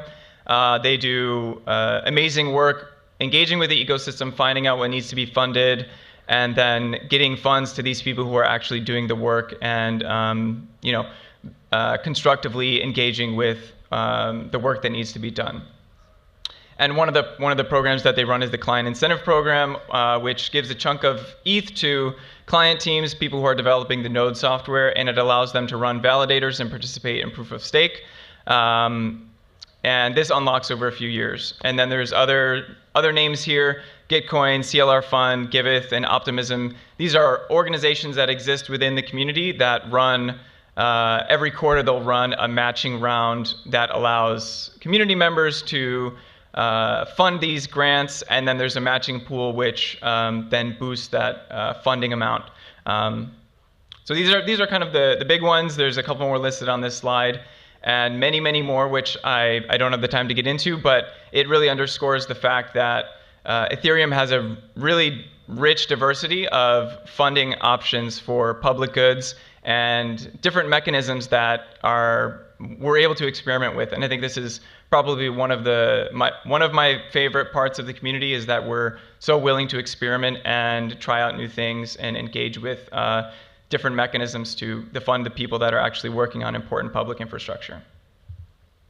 Kevin Owaki likes to say public goods are good, so I'll add a little extension to it, is that having many community mechanisms to fund public goods is actually also very good. For one, it decentralizes power and influence. It prevents this power from being siloed for a single allocator. For example, the EF doesn't want to be controlling all the funds that are going out into the ecosystem. They'd much rather disperse this control out. When we're funding public goods ourselves, we're participating in this process. It helps to remind us of our agency and gives a bit of intra-community engagement, having these different groups interact with each other. And then finally, it helps us celebrate the pluralism that I think Ethereum is a core value of the Ethereum community, when we have a variety of approaches. However, existing mechanisms, the ones I mentioned on the previous slide, they often face similar limitations, and I'm gonna go through those limitations in a bit. So in light of this, I'll dive into the framing for what the Protocol Guild is and the inspiration for where it came from. So this question of what mechanism can help us better retain talent and fund the core protocol contributors. This is not necessarily a new question, especially not if you consider broader public goods.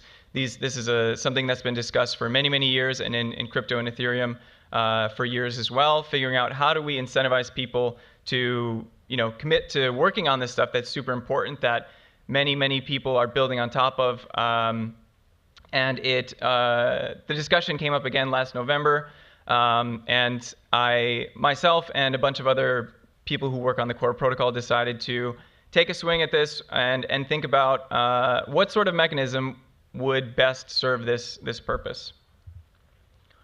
So as we were going through the discussion process, we settled on 3 main challenges that we wanted to address in this mechanism, which ended up being the protocol guild. And so I'll go through these 3 here, as well as what we responded to the challenges with, the specific features that we wanted to include. So their curation is hard, incentives are imbalanced, and contributor churn is bad. It has negative effects. So the first one, curation is really hard. Applications, layer 2s, whales, and individuals, they all want to sponsor the core protocol, but knowing where to send money is really hard. There's no single mechanism that gathers everybody who's working on a client or doing research or doing this coordinating activity. There's no single mechanism that somebody can just send some assets to, and then they have confidence that it's going to end up in the right hands. There are, like I said, there's existing funding mechanisms that do some of this, but there's often, it's a patchwork of different solutions, and they end up missing some key contributors. So what we wanted to respond to in the design of this mechanism was we should just create a single address, a contract, which represents many addresses that people can just send to. And then we'll take this list, the list of addresses and individuals who opt into this, we'll put it on chain and start to build norms around the broader community giving financial contributions to this contract. And so going back to the other side, the follow-on challenge is like, protocol contributors are very interested in, broader funding mechanism that's specifically tailored to their work, as well as token upside, but there's no existing structure. So again, put it on chain and start to build norms around people contributing to this. The second challenge related to curation is that existing solutions, among the variety that we have today, they usually favor teams, and they don't do the best job surfacing all contributors that are actually doing the work. Teams are much easier to curate. If you have 5 people per team, it's much easier to just find the one address that corresponds roughly with the people who are doing the work, rather than drilling down into the individual level and finding an address to send to. So the way we wanted to respond to this when we're, again, designing the protocol guild was have the members themselves self-curate. And this is really important. I'll get into it more later. But self-curation, we think, is the best way to drill down into a domain that has experts doing work, and they can make sure that anybody who's involved in this key protocol work is actually being included in the mechanism. And crucially, we want to give individuals agency and make sure that they're the base unit. So we're surfacing part-time contributors, people who aren't interested in marketing themselves during a matching round, for example, or people who just don't have time to be engaged with these processes. The second big challenge is that the incentives are imbalanced. Financial incentives are usually skewed towards newer projects that have tokens. Ethereum isn't launching new, so you have people who have been contributing for years. They may have had earlier exposure, but today, somebody who's just joining isn't going to have the same exposure to working on the base layer as somebody who's starting a new application or a new L2 or even another layer 1. This is just sort of the reality of the context that we're working in. And of course, I want to say we don't fault people or projects for leveraging financial incentives or weighting them appropriately. This is just sort of the context that we have to deal with. So the response that we wanted to build into this mechanism is that we should generally increase financial incentives available to contributors, with the caveat of course, financial incentives aren't the only or best motivation for people. We think it's just one tool in the tool set that's under-leveraged. The second challenge underneath this incentive question is the existing solutions may not target tokens and the associated upside that could come from having a basket of tokens that's allocated to core contributors. So the second response is that we'll nudge the incentive balance back to the protocol a bit, and again, build norms around sponsors and projects sharing a % of their tokens at launch, or some recurring revenue back to the core protocol. And like I said, financial motivations are one thing, but we think that this also has an important psychological effect of core contributors understand that the broader network is interested in their well-being, and they have this awareness that the people that are building on top of their foundational infrastructure, they care about their incentives for the long term. And then the final challenge is that contributor churn is bad. It has negative effects. Core protocol work is very much a niche area for people to contribute. It can take quite a while for somebody to join a client team and start contributing, often 6 months to 9 months. They're just understanding the code base, figuring out where they can best contribute. It doesn't happen overnight. And that's totally fine. Again, it's just the reality of the context for core protocol work. So what we wanted to do is that membership eligibility for the protocol guild mechanism only happens after 6 months of regular contributions. And this weight is then included in the final allocation.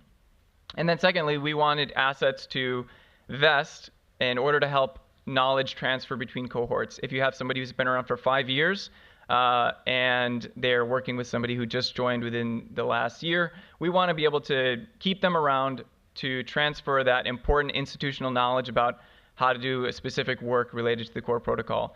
And we think that vesting is a good first approach to figure out how to get that institutional knowledge to transfer between these different cohorts. And then secondly, contributor value grows over time, but once you're an expert, there's less incentives to stick around. There may be more attractive opportunities. And so our response to that is we should time weight allocations. Again, there's a bit of yin and yang balance here. We want to recognize that new contributors should be valued, but there's also a consideration for people who have been around years and accumulated a lot of this important knowledge. So if you've been around longer, you'll have a more significant weight in the set. As you may have guessed from these, we created the Protocol Guild, which is a collective of 110 Ethereum contributors who actively maintain an on-chain membership registry. And again, in the 4 main areas I mentioned at the first slide. And this on-chain registry allows ecosystem sponsors to directly fund our work and the public goods that everybody else depends on they're building throughout the stack. And this is just a simple diagram showing sponsors will send an asset, some recurring revenue stream. It could be governance tokens. It could be fractionalized NFTs. Pretty much any asset besides individual NFTs to this vesting contract. Over time, it'll then be distributed to the weighted registry and directly to the people who are actually doing this work. And the key thing about the registry is that it's consistently updated so that people don't have to worry about, does this represent the core contributor set from a year ago? Does it represent the core contributor set from 6 months ago or today? And so we want to make sure it's actively maintained so people can come to depend on it as a reasonably updated mechanism. So I'll dive into some of the details about how this thing actually works and how we operate it. So I've mentioned weighting a few times, and one of the larger goals we wanted to focus on when we're considering how to operate this is to reduce the number of knobs or things that the members have to tweak or modify throughout the operation of this mechanism. And that's for a couple reasons. One, it's less contentious if you don't have to decide, I'm weighting myself X and you Y. It's going to be contentious if you have to continually rank other people against each other. So it allows us to have a workable weighting system without spending too much time actually figuring out what this weighting system should be. And secondly, as I've mentioned, the core protocol contributors are already very much engaged in maintaining and evolving the Ethereum, the base layer, and spending time working on, fiddling with little knobs here and there isn't in our best interest, and it's not in the best interest of everybody else throughout the stack. So we went with a very simple weighting mechanism. It's the square root of the total months you've been contributing multiplied by a time weight, whether it's full-time or part-time. And the square root has a nice effect of compressing the range a little bit. So there's not this massive disparity between somebody who just joined versus somebody who's been around for many years. And you can see in these two graphs the effect of using a time weighting mechanism versus a subjective peer ranking mechanism. You can see in the blue, that's at the start of a 1-year pilot, and then in the red, you'll see it normalizes over time. So again, you have a more equitable distribution of any assets that are sent to this protocol guild mechanism. Regarding eligibility and self-curation, again, this is the 4 areas: a meaningful contribution to the core protocol, whether you're doing research, whether you are working on a client, coordinating, or tooling. It has to be a meaningful contribution for at least 6 months, again, to reduce churn and make sure that people are actually committed to this idea before we include them on-chain in the protocol. And then I'll touch on self-curation a little bit. I think this is one of the most important aspects of the mechanism because you get the insight of people who are domain experts who are directly involved in doing the work, and you can avoid dependence on an external curation mechanism, whether it's quadratic funding or some council of people who are evaluating the individuals who are doing the work. It's much more effective to have the people who are engaged directly in it to say, oh yes, this is my colleague, I work with him on X and Y, and yes, they should be included in this mechanism for this weight. And we think this is incentive compatible for 2 reasons. Adding new members dilutes existing ones, so you don't have to worry about, I'm not going to add somebody in my family or a random person because it directly removes financial benefits from accruing to me. However, all eligible contributors have to be added to this mechanism. If you're contributing, you should be added in order for this to maintain its legitimacy to the broader community. So the ecosystem of sponsors, people who are just broadly engaged in the community, if they start to distrust that this is actually representative of people who are doing core protocol work, the entire thing loses its legitimacy. So we think that these 2 mechanisms are adequately balanced against each other, and hopefully that holds while we're operating it in the wild.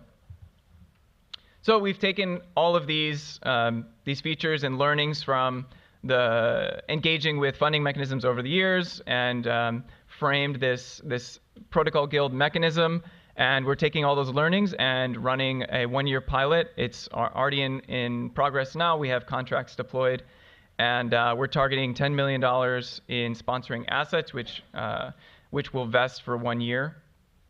And we've started to bootstrap the mechanism. We've started by plugging into existing funding infrastructure. So this means proposals to LabDAO, ENS, and Uniswap. These are prominent Ethereum applications that we've gone through the governance process and talked to their communities, figure out what the best fit amount is, and then secured $5 million from them. Most of this is already in the contract vesting, and then the Uniswap allocation should be there in the next few days.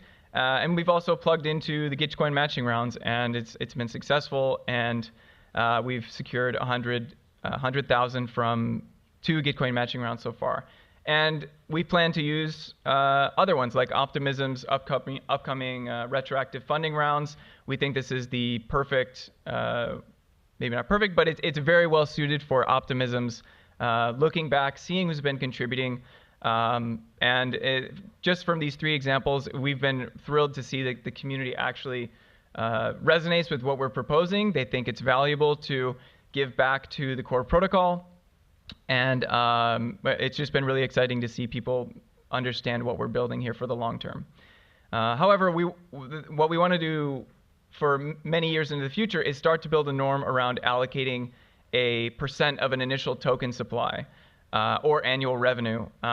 We think this is the way that we're really going to be able to scale up to the incentive size that we want to. 10 million is great, but if we really want to balance the incentives against somebody deciding to join a new layer 2 where they can get equity and a significant token allocation, this mechanism is going to have to hold much more than just $10 million. So in the future, we want to scale it up, and the main way we think of doing that is by building a norm around, if you have a new project that's launching, try to allocate some percentage directly to this, and that way we can start to superpower this flywheel a little bit better because we don't have to be approaching protocols and companies that are building every single time it happens. And we really look to Gitcoin as the company that's built the flywheel on their own, or the protocol. They've built this norm around quarterly allocations, around the matching process, and hope that we can do something similar along that. Again, plugging into these existing funding infrastructures where we can. And post-pilot, this is going to run for 12 months. You can check this link here if you're curious about how we're going about it. But we're really serious about defining and evaluating outcomes. So we want to make sure that we take our learnings from this one-year pilot and then tweak the mechanism for the next version. We'll probably be scaling it up even further because this first version is it's relatively limited in who the scope of people that are eligible. We want to make sure we're getting all the people who are building key core protocol mechanisms to be included in the protocol guild. I'm gonna jump back. In building this norm around allocating a percent, we're very excited that there have been some projects that have already given us a percent of their initial allocation. So the flywheel is starting to turn, and we hope that this will increase in the future. So shout out to TrueFreeze, Gnosis Safe, and TexturePunks, which is an NFT project which has committed to allocating a percent of the sale in ETH back to this mechanism. And so we plan to scale this up, like I said, and in the future it will target, we're hoping somewhere around 100 million to start to balance the incentives between working on an application or a new L2, a new L1, to really starting to give back to the people and giving them sustainable funding sources for many years to come. And this next version of the Protocol Guild will probably have a vest that lasts 4 years, is what we're thinking. So that was a pretty rapid fire. I have no idea how quickly I went through that. Maybe we have time for questions. But if you are curious about learning more, snap a shot of that QR code. And if you're interested in sponsoring, so if you're part of a project that is looking to become part of the Regen Alliance, I guess Scott was talking earlier that there's no official membership, but I guess the Protocol Guild is an unofficial member of this unofficial organization, the Regen Alliance. So if you're interested in sponsoring, please reach out to any of the members listed in our docs, or actually you can just send permissionlessly. This is a smart contract that anybody can send to, and it will vest autonomously and go directly to the members who are listed on the split. But of course, we're more than happy to answer questions and explain how this mechanism works and the vision for long term. That's all I have. Those two links are me on Twitter and Telegram if you have any questions and want to talk to me directly, and then you can follow us at Protocol Guild. Thank you. Thanks so much, Trenton. That was great. Definitely love the combination of trying to create cultural norms and good, robust incentive mechanisms. So I think this is really exciting. Unfortunately, we don't have time for questions. Oh, and let me also stand in the light. Next up, we have, lost my notes. Next up, we have Theo Butil, who is the lead of the governance working group at VitaDAO, which is doing some amazing work around connecting Web3 tooling to existing legal and financial structures for research around longevity. And so I'll leave it to Theo to take it away. Thanks so much. Thanks so much, Ivan. Hi, everybody. My name is Theo. I'm the governance working steward at VitaDAO. We've been around for a year, pretty much, exactly. We are just now celebrating our anniversary. And I would like to really share today some in-depth look at this sort of DAO, so diving into the operations and the details how we work, present some challenges we faced and some lessons learned, and really conclude with a call to action to use these experiences that DeSci and impact DAOs make these days and help new ones emerge and learn from previous mistakes made. So first, about VitaDAO really briefly, so that you understand the context. VitaDAO is really a collective of individuals funding longevity research. And what is new, of course, is the community aspect and the token-rated governance. And how this really works in the ecosystem context is that our DAO members, our community members at the top, they hold Vita governance tokens, which entitle them to really decide what the organization does. The organization then collaborates with labs at universities and in private industry around the world to conduct research on behalf of VitaDAO. And usually there is an IP NFT involved, which is the technical mechanism for VitaDAO as an on-chain entity to capture and own the IP involved, because VitaDAO is currently not registered anywhere in a legal entity. This IP NFT concept has been explained by James earlier today. Shout out to James. So I would really recommend you to watch that talk this morning or check it out on YouTube. I assume it will be uploaded.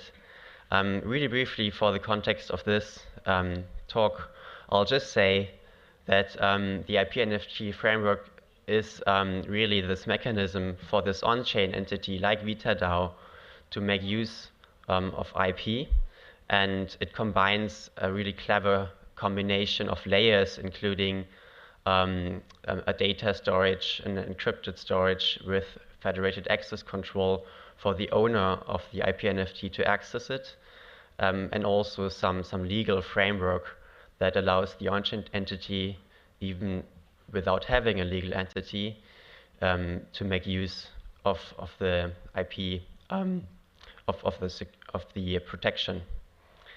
So how we operate financially is that we raised funds initially by auctioning off the Vita governance token. That was done through a fair auction, which means anyone could place a bid on an amount of tokens, and in the end of the batch, anyone was paying the same price. So if you bid a lot, you would even end up paying less than that, and you would pay the minimum amount that was that passed the threshold, and that is what is considered a fair launch. There was also no pre-sale involved with venture capital organizations or either pre-allocations, and we believe we had a clean start with this community launch, and then from there took it with proposals to the community that would then decide which budgets would be allocated to which working groups. And now we use these funds to fund longevity research, of course. We'll probably have for the raises in the future. We're also currently working on a strategic raise with strategic contributors that will be announced soon. And in the medium to longer term, of course, the idea is that the IP NFTs that the DAO holds will return revenue in any of these ways. So that could involve licensing, that could include a sale of IP and other formats.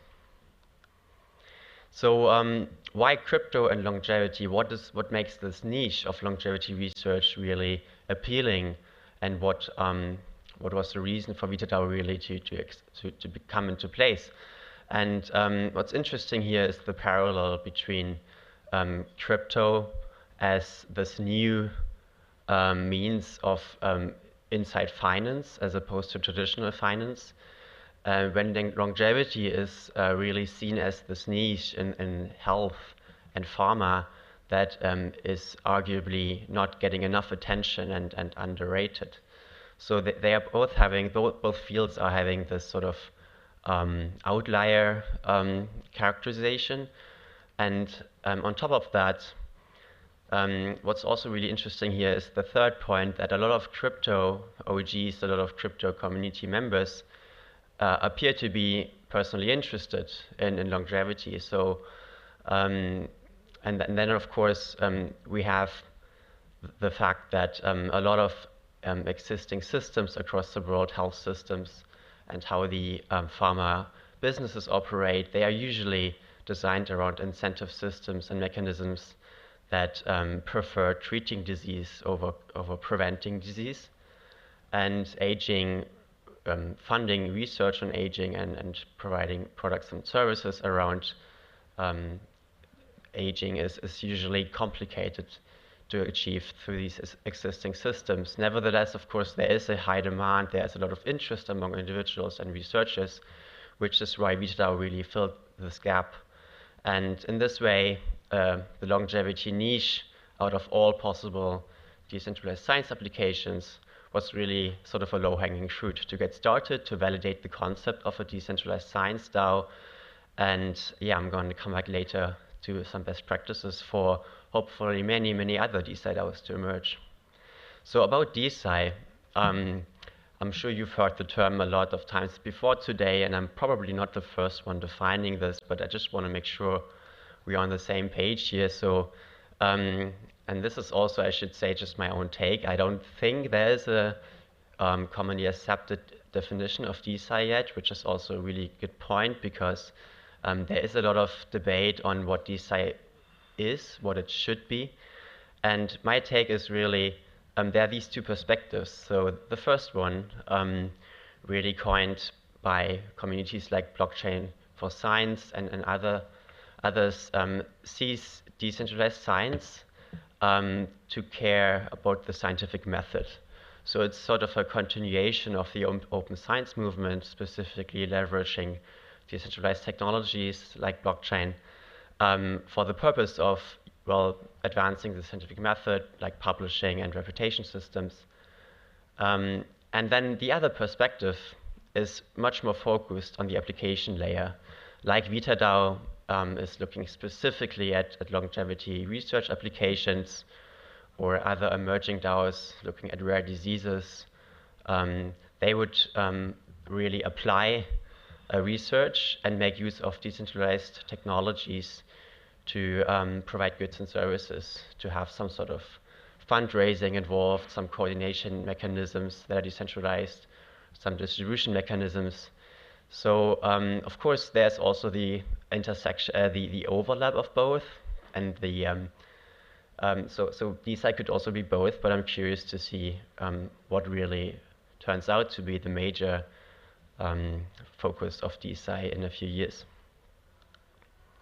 So how we work at VitaDAO is, firstly, we have a three-phase process. Discord is really the core part. You're probably aware of it. It's a chat app on desktop and mobile. And that is usually not too complicated. People are used to it, even though it is yet another tool you would have to use. And then similarly, and this is also where we have all our working groups communicating. They are usually open. At least read access is available to everyone, except for some sensitive channels like legal. And then we continue the conversation on a discourse forum, where we also have some sort of soft governance involved. And yeah, that is also quite standard. And then the slightly more complicated part is perhaps Snapshot, where you need your own wallet. You need to connect MetaMask, where you have your Vita governance tokens, where you then vote on proposals, which have previously gone through Discord and discourse, and are then eventually voted on Snapshot through a token-weighted vote. So this three-step process, I believe, is really a good compromise for today, I would say. So personally, I'm really not a fan of token-weighted voting, even though it is probably the best thing we currently have that really works in practice. I know there is a lot of research going on here around alternatives, and I'm also really curious about many of these concepts. However, currently we are still using token-weighted voting in the last phase, but we complement that in the second phase with sort of an one person, one vote decision on Discord, with a focus on the qualitative conversation, comments, and feedback that is incorporated in the second phase. And in the first phase, initially, very importantly, we have a longevity research group, a working group, evaluating proposals, and they are, of course, highly qualified. They have credentials, they have other means of proving their expertise. anyone can apply, but there is some sort of selection mechanism which really results in the fact that the first phase comes up with a proposal that is usually of extremely high quality, and then in the next second phase it could be refined slightly, and in the third phase it is just a binary yes/no vote. So ultimately, yes, token holders have the say, but it is really the yes/no vote to this extensive work that has been done previously in the first phase by PhDs and experts in the longevity working group. And this is just a list of proposals we have already funded. And currently there's one in phase 3 voting and a couple of more proposals in phase 2 being discussed. And I would encourage everyone to check out the discourse governance forum at gov.vitadao.com. But yeah, let me come really to the point of this conversation. And the conversation I would like to initiate to is the challenges we faced and the lessons learned we believe we have, but really more so which open questions there are still. So first, onboarding. And this is really a huge challenge to many DAOs, and especially I believe in the DeFi space when the target audience is really usually not crypto savvy or Web3 native, or how you would call that. So what really helped here is first of all having a clear system of knowing who you need, because if it turns out that your DAO becomes somewhat popular, you get a lot of interested people, and ideally you would take all of them, but you need to coordinate that and just have a system of what is currently needed. So that requires, of course, the DAO to be aware of the strategy it has, perhaps using an OKR system, and then also translating that into some sort of a bounty board or a place where you collect open tasks, so you can easily match applications with open roles or tasks. And that is best done through a team that is really solely responsible for onboarding. Of course, you also need extensive documentation, and that is probably goes without saying, but it doesn't write itself, and no one really likes doing it. So it's really important to point out, and we are using a one-stop shop in a Notion website. I also noticed that it's really important to reach out to the less loud voices, make sure the introverts are heard, and really include their expertise. Yeah, and then the second big point here is that, of course, a DAO aspires to be flat and fluid, but it also needs to be productive and efficient. And that's a really hard balance to strike.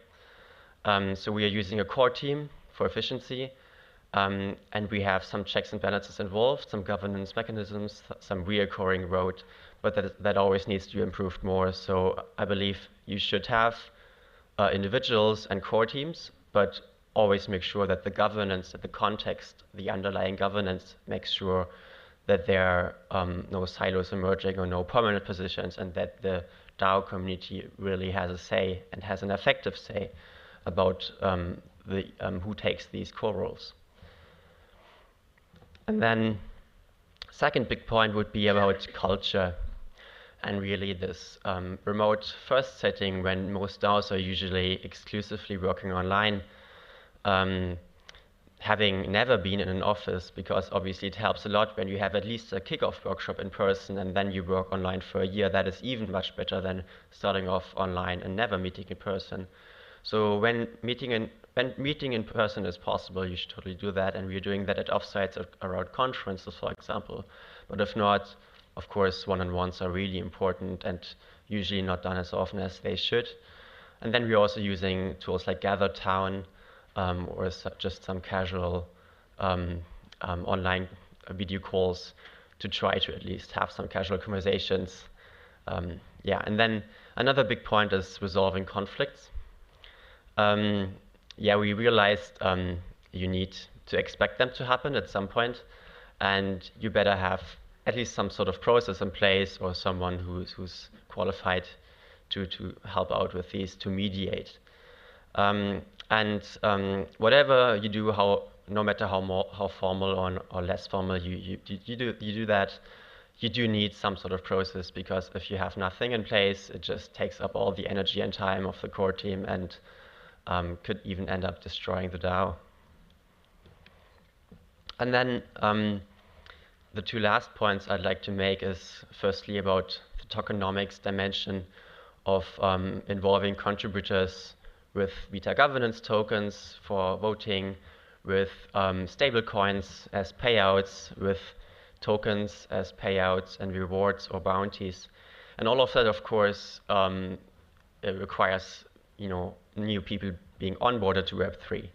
Explaining what a private key is, how to manage that securely, not to fall for scams, which frequently occur in our Discord or Telegram. So that's a really tricky one. And also, we recently had an incident where someone sent USDC to Coinbase, and apparently it got lost, even though they used the official account given on Coinbase. That was not cleared out yet. It's in the process. But there are so many details that could go wrong and overwhelm a contributor, when really the point is we should make use of everyone's knowledge, and the technology should be enabling. It should not really be a barrier, but it of course often is. So while the UX is still not great, provide extensive information and step-by-step guides, and just really take the time to talk one-on-one with anyone who has questions.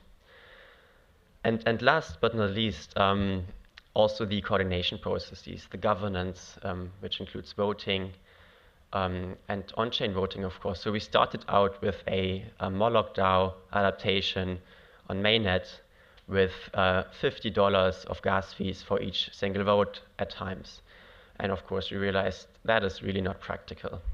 It may work in some collector DAOs where some crypto OGs collect NFTs and have bags of ether and don't care about gas, but it surely does not work for the usual DeFi DAO, and it would discriminate against a lot of high potential individuals. So you really need to not see the technology as a given, but also incorporate the needs of your community and find some middle ground.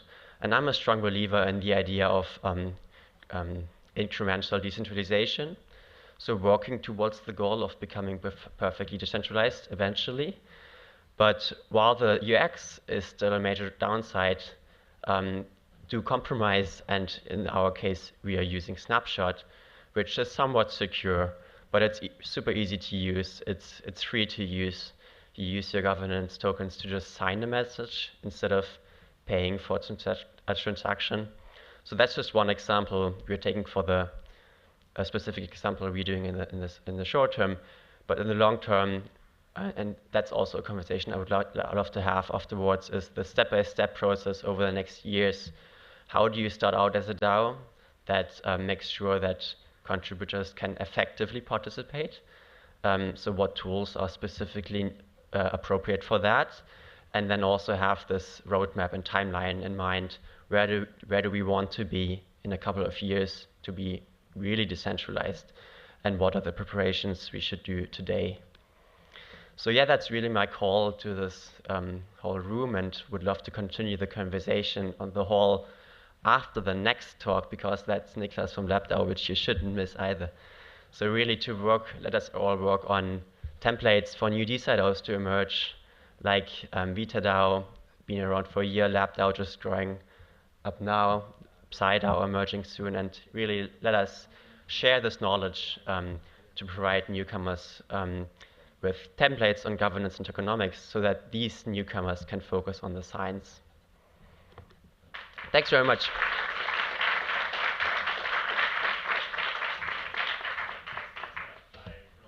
The learnings, I feel like those are really highly valuable. Next up, unfortunately, we're a bit behind on time, so we'll save questions for the hallway track.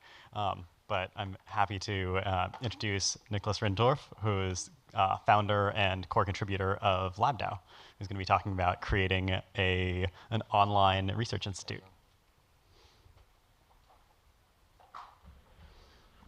Easy. Hopefully with slides. Hopefully. Great, please. He's plugging in. Yeah. Keep going.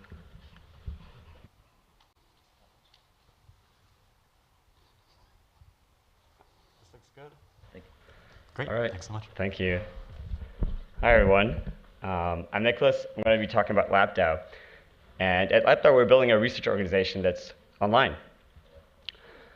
When we want to build a new research organization, we have to ask ourselves the question, what makes up a good research environment? What makes up a good research organization?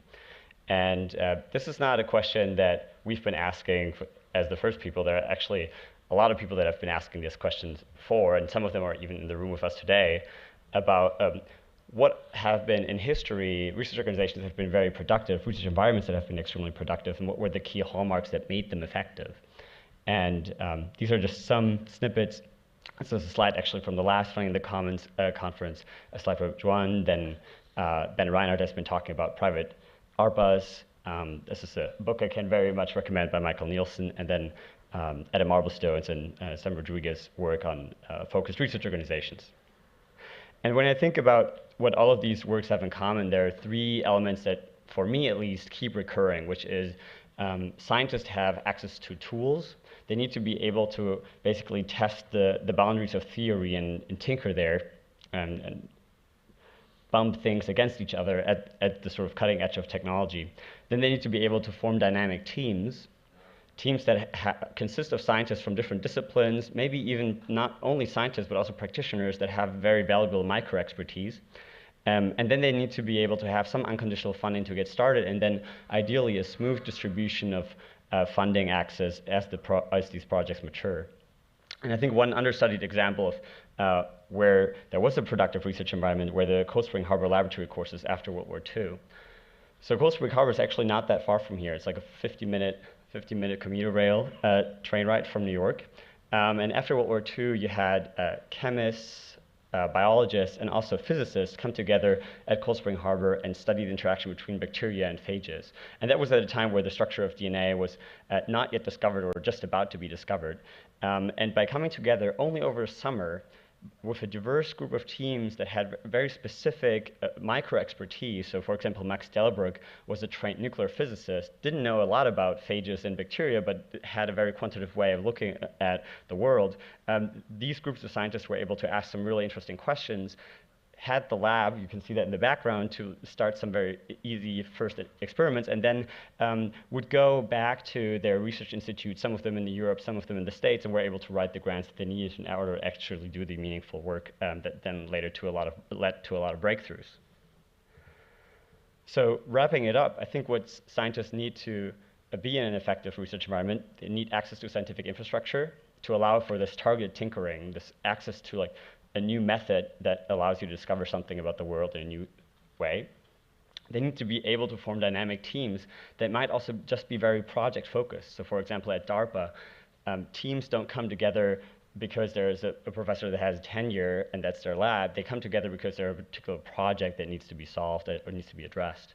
And then they need to be able to raise funding to develop initial infrastructure and then also accelerate the inventions, basically with what Ben Reinhardt calls a smooth project size distribution. So you need to be able to grow a project in terms of the funding that it receives from it is just an idea to this is a research project to this is already outside of the scope of a normal funding organization, but maybe still not interesting enough for a venture capitalist towards this is a serious technology company.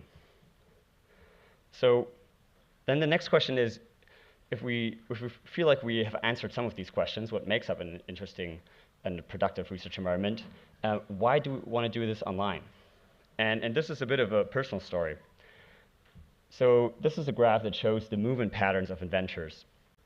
And on the y-axis, you can see the net migration patterns, where if the bar is below the 0 line, that means this country is sort of churning inventors. Inventors leave this country. An inventor is a person in this study that has published a patent. And then on the x-axis, you have different countries. And I was born on the left-hand side of this graph, and then grew up on the right-hand side, and then moved back to the left-hand side, got back to the right-hand side, and today I'm back on the left-hand side. And at some point, you start to ask yourself, well, how many times do I need to move between these two different places? And isn't there a lot of talent, a lot of potential inventors that actually do not have access to the means of invention and cannot be inventors because for them, is so far out of reach. The next laboratory is so far out of reach. The access to like dynamic teams is so far out of reach. The access to funding is so far out of reach. And with LabDAO, we want to build a home for inventors online so that the location where you are becomes less important with regards to your ability to actually innovate. Which leads us actually to this overall goal that we have in the decentralized science movement, the idea that within DeSci, we give everybody the opportunity to raise funds, irrespective of where they're located, and irrespective of whether it's a basic science funding project or it has more of an entrepreneurial nature. We want to give everybody the ability to access laboratory services, to run experiments, no matter where they're based. And we want to also build the infrastructure for scientists to share the data that they've collected in ways that reward both the inventor for the invention that they've made, but also maintains the accessibility for the commons.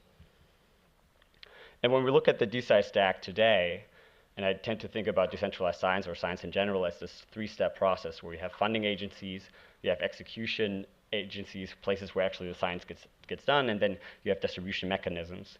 Over the last couple of months, really, we have seen an explosion in projects where you can see, for example, Science Fund, Gitcoin, VitaDAO as agencies that can help you raise capital for a scientific idea that you have. And then you have a lot of different projects that are targeting the distribution of scientific insight, Research Hub, Atoms, DeSci Labs, Molecule on the more translational side, and OpSci for scientific data.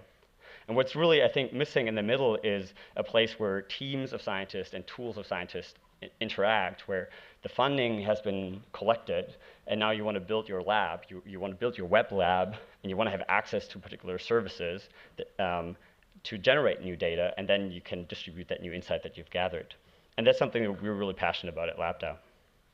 So the way that we want to provide that insight is by basically building 2 to 3 products that are focused on the team side and the tool side, and then an initial funding spark that I won't focus on too much today. So how do we bring tools into an online room? How do we bring something like a cell culture bench into an online chat room? That's a really that's a really important question when we think about decentralized science. And the answer that we have at LabDAO is that we create a marketplace protocol where laboratories that are either for-profit or non-profit can share their services and offer their services in a very structured format. And then we have team formation processes that we're currently bundling under the idea of lab teams where we lead these, give these scientists a room to come together and also become discoverable by people that have micro expertise. So let's talk about the Lab Exchange first. The Lab Exchange is a DAO-governed peer-to-peer exchange for data-generating laboratory services. So for example, if I have a small molecule that I've designed computationally, the next question really after going through all the in silico tools that are at my disposal within this group of scientists that I have found within LabDAO is to then actually synthesize the small molecule and see what are the properties and test the binding behavior to a particular target if I'm interested in that. And for that, I need to have laboratories that actually offer the service of synthesizing a small molecule and testing its behavior. And they need to be available on some kind of exchange. So right now, the way that this exchange exists as a protocol is in a very early stage, and the way that you interact with it, the client, is also very much focused on the first user group, which are computational biologists that use the client to run in silico discovery processes and then go through the very first steps of taking something that is only, for example, a structural formula or a sequence of amino acids into the physical space, into protein space or small molecule space. So the way that you currently interact with the exchange is through a client that is still pre-release. And there are some key functions that you can see here. So there are basically 2 topics right now. You can list all the available apps. So for example, the Hello World example for the Lab Exchange is a reverse complement function. You give a DNA sequence in, you get a DNA sequence out. But obviously also more complex stuff where someone else there could be a laboratory on the other end on the exchange that, for example, folds proteins computationally. And then what's important for us is that the data that scientists generate is also shared and at least visible to everybody. So it's deeply integrated with IPFS and Estuary in this case, where from your command line you can upload a research file via S3 and expose it to IPFS. And then basically you reference that when you submit a request to the exchange. So how do you ensure quality in an exchange where people trade laboratory services? There are really three mechanisms that we can make use of. The first one is if you have a client, so the scientist, that's requesting a laboratory service from a provider, say a laboratory, the flow of capital from the scientist to the laboratory is not direct, but the funds are held in escrow, and there's an arbitration service that if the scientist is not happy with the result, with the quality in which the laboratory services was completed, can basically appeal for an arbitration.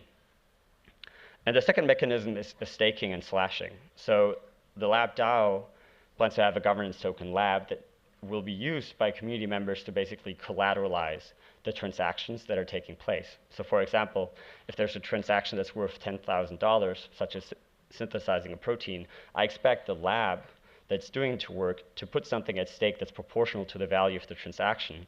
So if the lab is not doing the work in good faith, then the ownership of the lab, the membership of the lab within the DAO can be revoked. And then as a third building block, not everybody can directly list on the exchange. We're working through ways in which the DAO itself can onboard laboratories on the exchange in something that's akin to a token curated registry to ensure quality standards and also just overall compliance with regulators. So when I open a request on the lab exchange, the way I do this is I change the state of the smart contract, and I basically provide some building blocks that will later go into something that is called the lab NFT, where the metadata is relatively simple. I say I want to, for example, here generate a reverse complement, and this is a standardized request where the whole DAO is maintaining a repository of different laboratory services that are offered.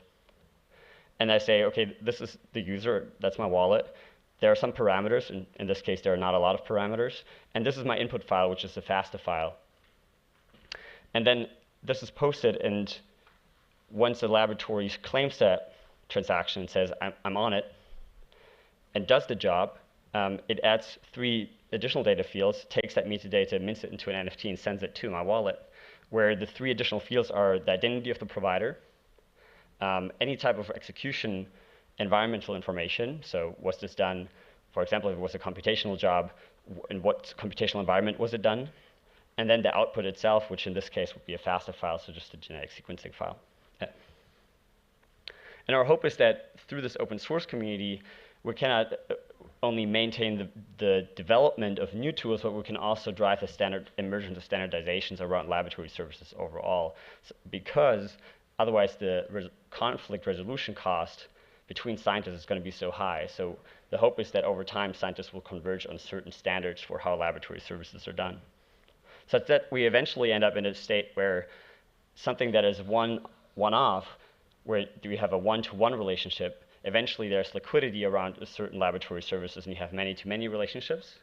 And eventually, actually, all the past transactions can be queried as if there were a knowledge graph, which there are, and you can develop more complex multi-step transactions where you actually plan complete experimental projects and can find someone to run them for you. So this is how we plan to provide basically physical laboratory services to online research communities. And then on the second side, it's not only the tools that matter, it's also the teams that matter that actually use them. So we need to build tools that enable teams to come together online and form these dynamic teams. So the question is, how can we facilitate dynamic team formation? And what I think is really important is that we have subgroups with subject matter stewards, where there is a scientist that had an idea for an initial project that is leading a group. We need to have a forum for conversations where scientists can meet and that guide expert attention. And then we need tools in which even an outsider that might just be browsing through the community sees something that's interesting and can contribute their micro expertise. And there's, for everybody that wants to think a bit more about how do we design communities such that expertise is concentrated in the most effective way, and we have tools for collective intelligence.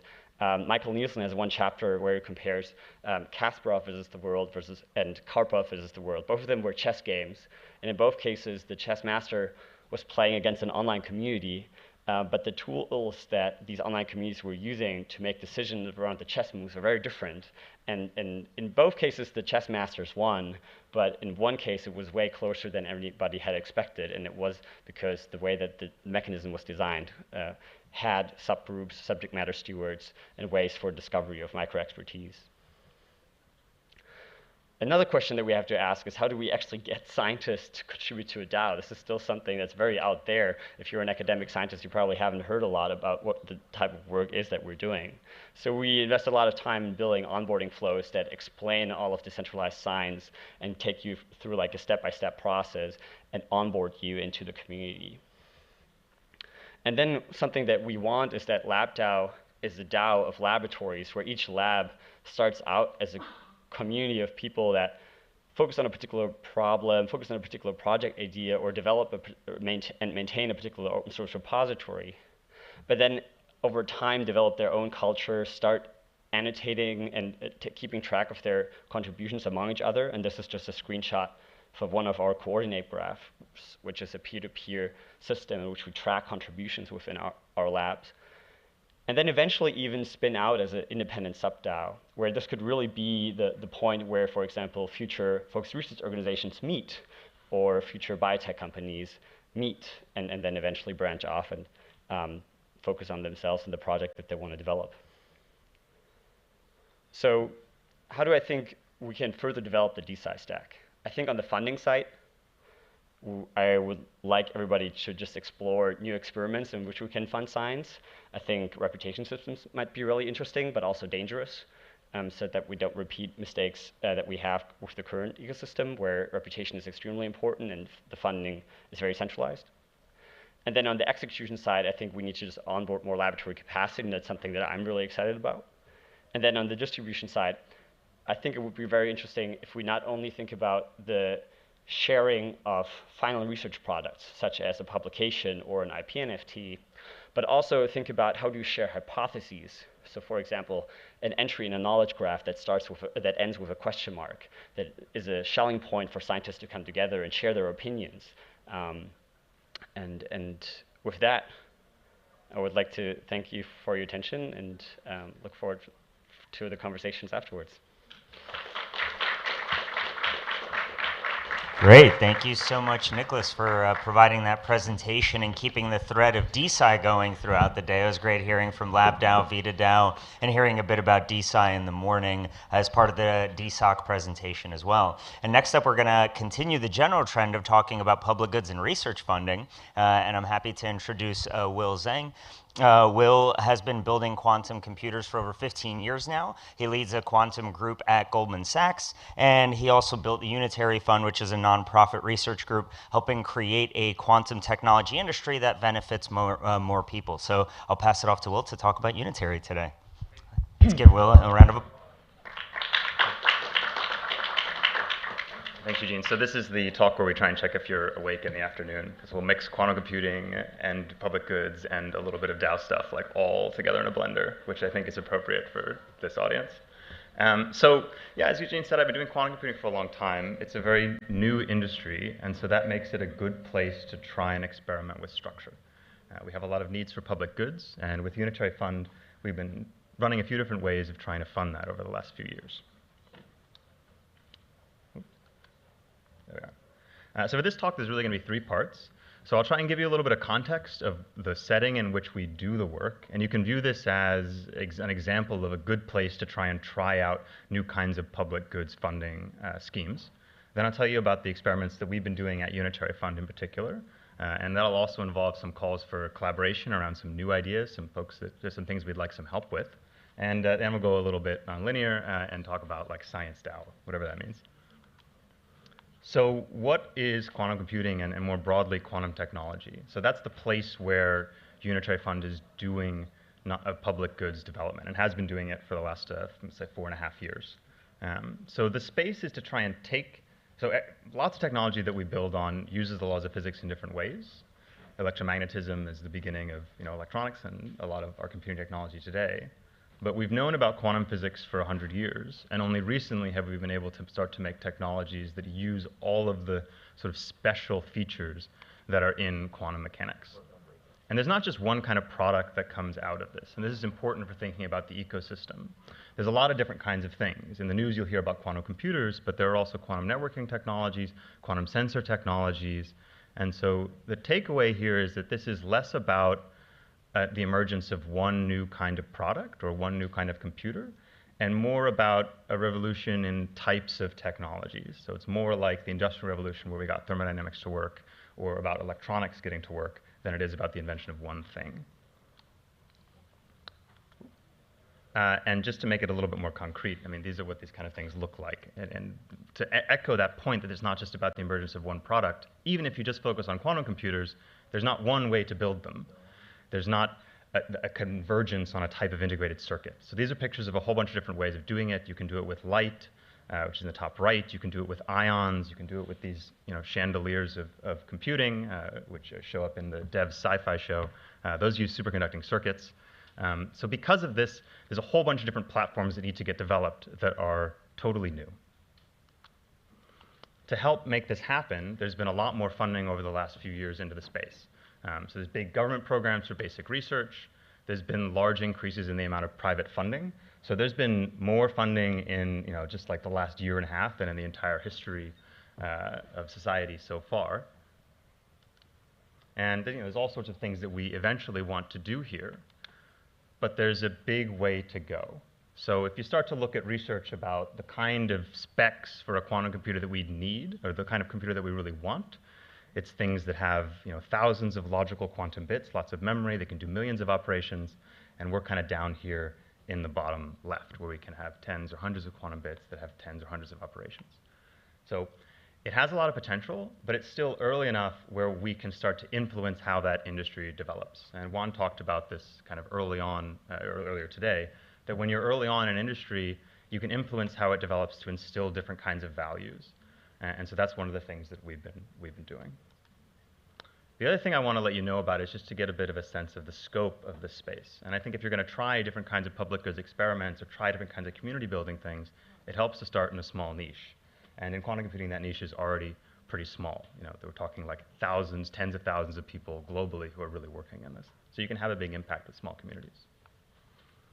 So I've told you about this rapid growth of public funding, a rapid growth of VC funding. What's been missing, and really what's missing, is all of this common stuff. So we're talking about open source programming languages, developer tools, education and training, mentorship networks, benchmarks, standards, all the stuff that makes it really cheap to make regular software today on regular computers doesn't exist in quantum. And who's going to build this? It doesn't fit very well into private VC funding models, and it's not academic papers, it's systems. In fact, I talk about this as commons goods, but I even more than that like this idea of network goods that Evan Miyazono talked about this morning. Because a lot of them are things where the more people that use them, the better they are. So they're not just, they sort of, what do you call them, anti-rivalrous. So that's what we do. And so Unitary Fund's a nonprofit. We're 501c3. We work globally, and we've been around for about 4 years. And so it's a new organization to try and build these robust open source goods. And right now, we're funded mostly by key corporates and players in the space. They recognize that if you want to put out open source software and get the benefits of that, there has to be some kind of open source software engineering community that's going to contribute back. And so how do you get that started? And so over the last few years, we've been galvanizing different folks. This list includes big companies that do quantum computing, startups that have just started, VC funds that focus in it, these kind of areas. So what do we do with the funding and support that we have? I'd say there's like 2.5 sort of major programs that we run. The first is a microgrant program, which is actually what we started with. We started with a blog post that I put out where I said I'd give away $6,000 in 3 microgrants to people to build something in quantum technologies. And we've grown from there. And then secondly, we have an in-house research lab that builds bigger types of things that we can't fund on open source grants specifically. And then of course there's a community component. Discord, we just finished a hackathon where instead of having people build things from scratch over a weekend, we got a bunch of maintainers from open source projects in the community to tag open issues on their repos with bounties that then folks would close over the course of the hackathon. So a little bit about the microgrant program.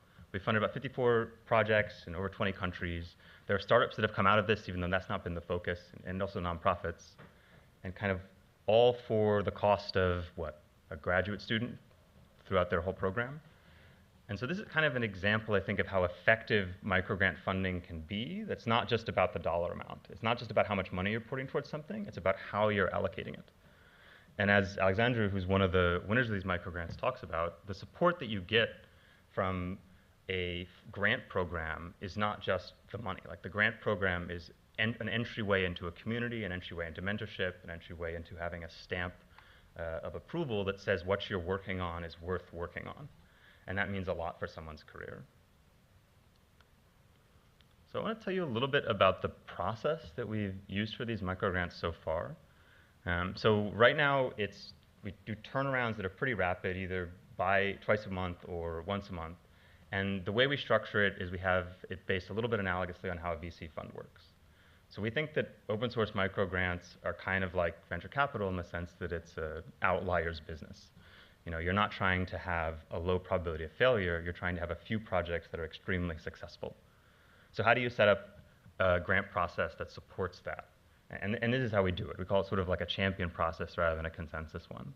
So we meet, and we need at least one person or two people to act as sort of what you think of as like the VC who's joining the board. But in this case, it's someone who's going to take on the mentorship role one-on-one with that project to help ensure its success. And so we're biased towards funding things. We'd rather not fund things where there's like a mild consensus that this is a good idea. Like, that's okay. Better is something where there's dissent, but some small minority that's extremely vocal that thinks that we should fund this, right? And the kind of criteria, you know, lining up with our mission, projects where our support can make a difference, and you know, where there's good people involved. And so the reason that I want to talk about, oh shoot, we'll come back to this, but the reason I want to talk about what our process is when we look at scaling things out to other kinds of grant programs, they don't tend to have this quality. Like, if you do token voting, for example, that explicitly prefers like average preference versus a vocal minority sometimes. So we'll come back to that. Okay, so the other thing we do is we do open source development in-house. And so here you can think about what we're doing is pooling funds from different stakeholders in the ecosystem and then funding independent open source work. So we've built like a pretty well-used open source compiler. Qtip is a project that actually predates our founding. It's about 10 years old. It's the quantum toolbox in Python. Think of it as like NumPy for people doing quantum information stuff. That's really well used. And not just software, but also recently we launched a platform for hosting community-driven benchmarks. So think of it as like MLPer for papers with code for our field. And I want to call out benchmarks. Actually, tomorrow, David Lang is giving a nice talk just about standards. When we think about things in the commons, standards and benchmarks are extremely, extremely important, not just other kinds of, not just open source technology or communities and stuff.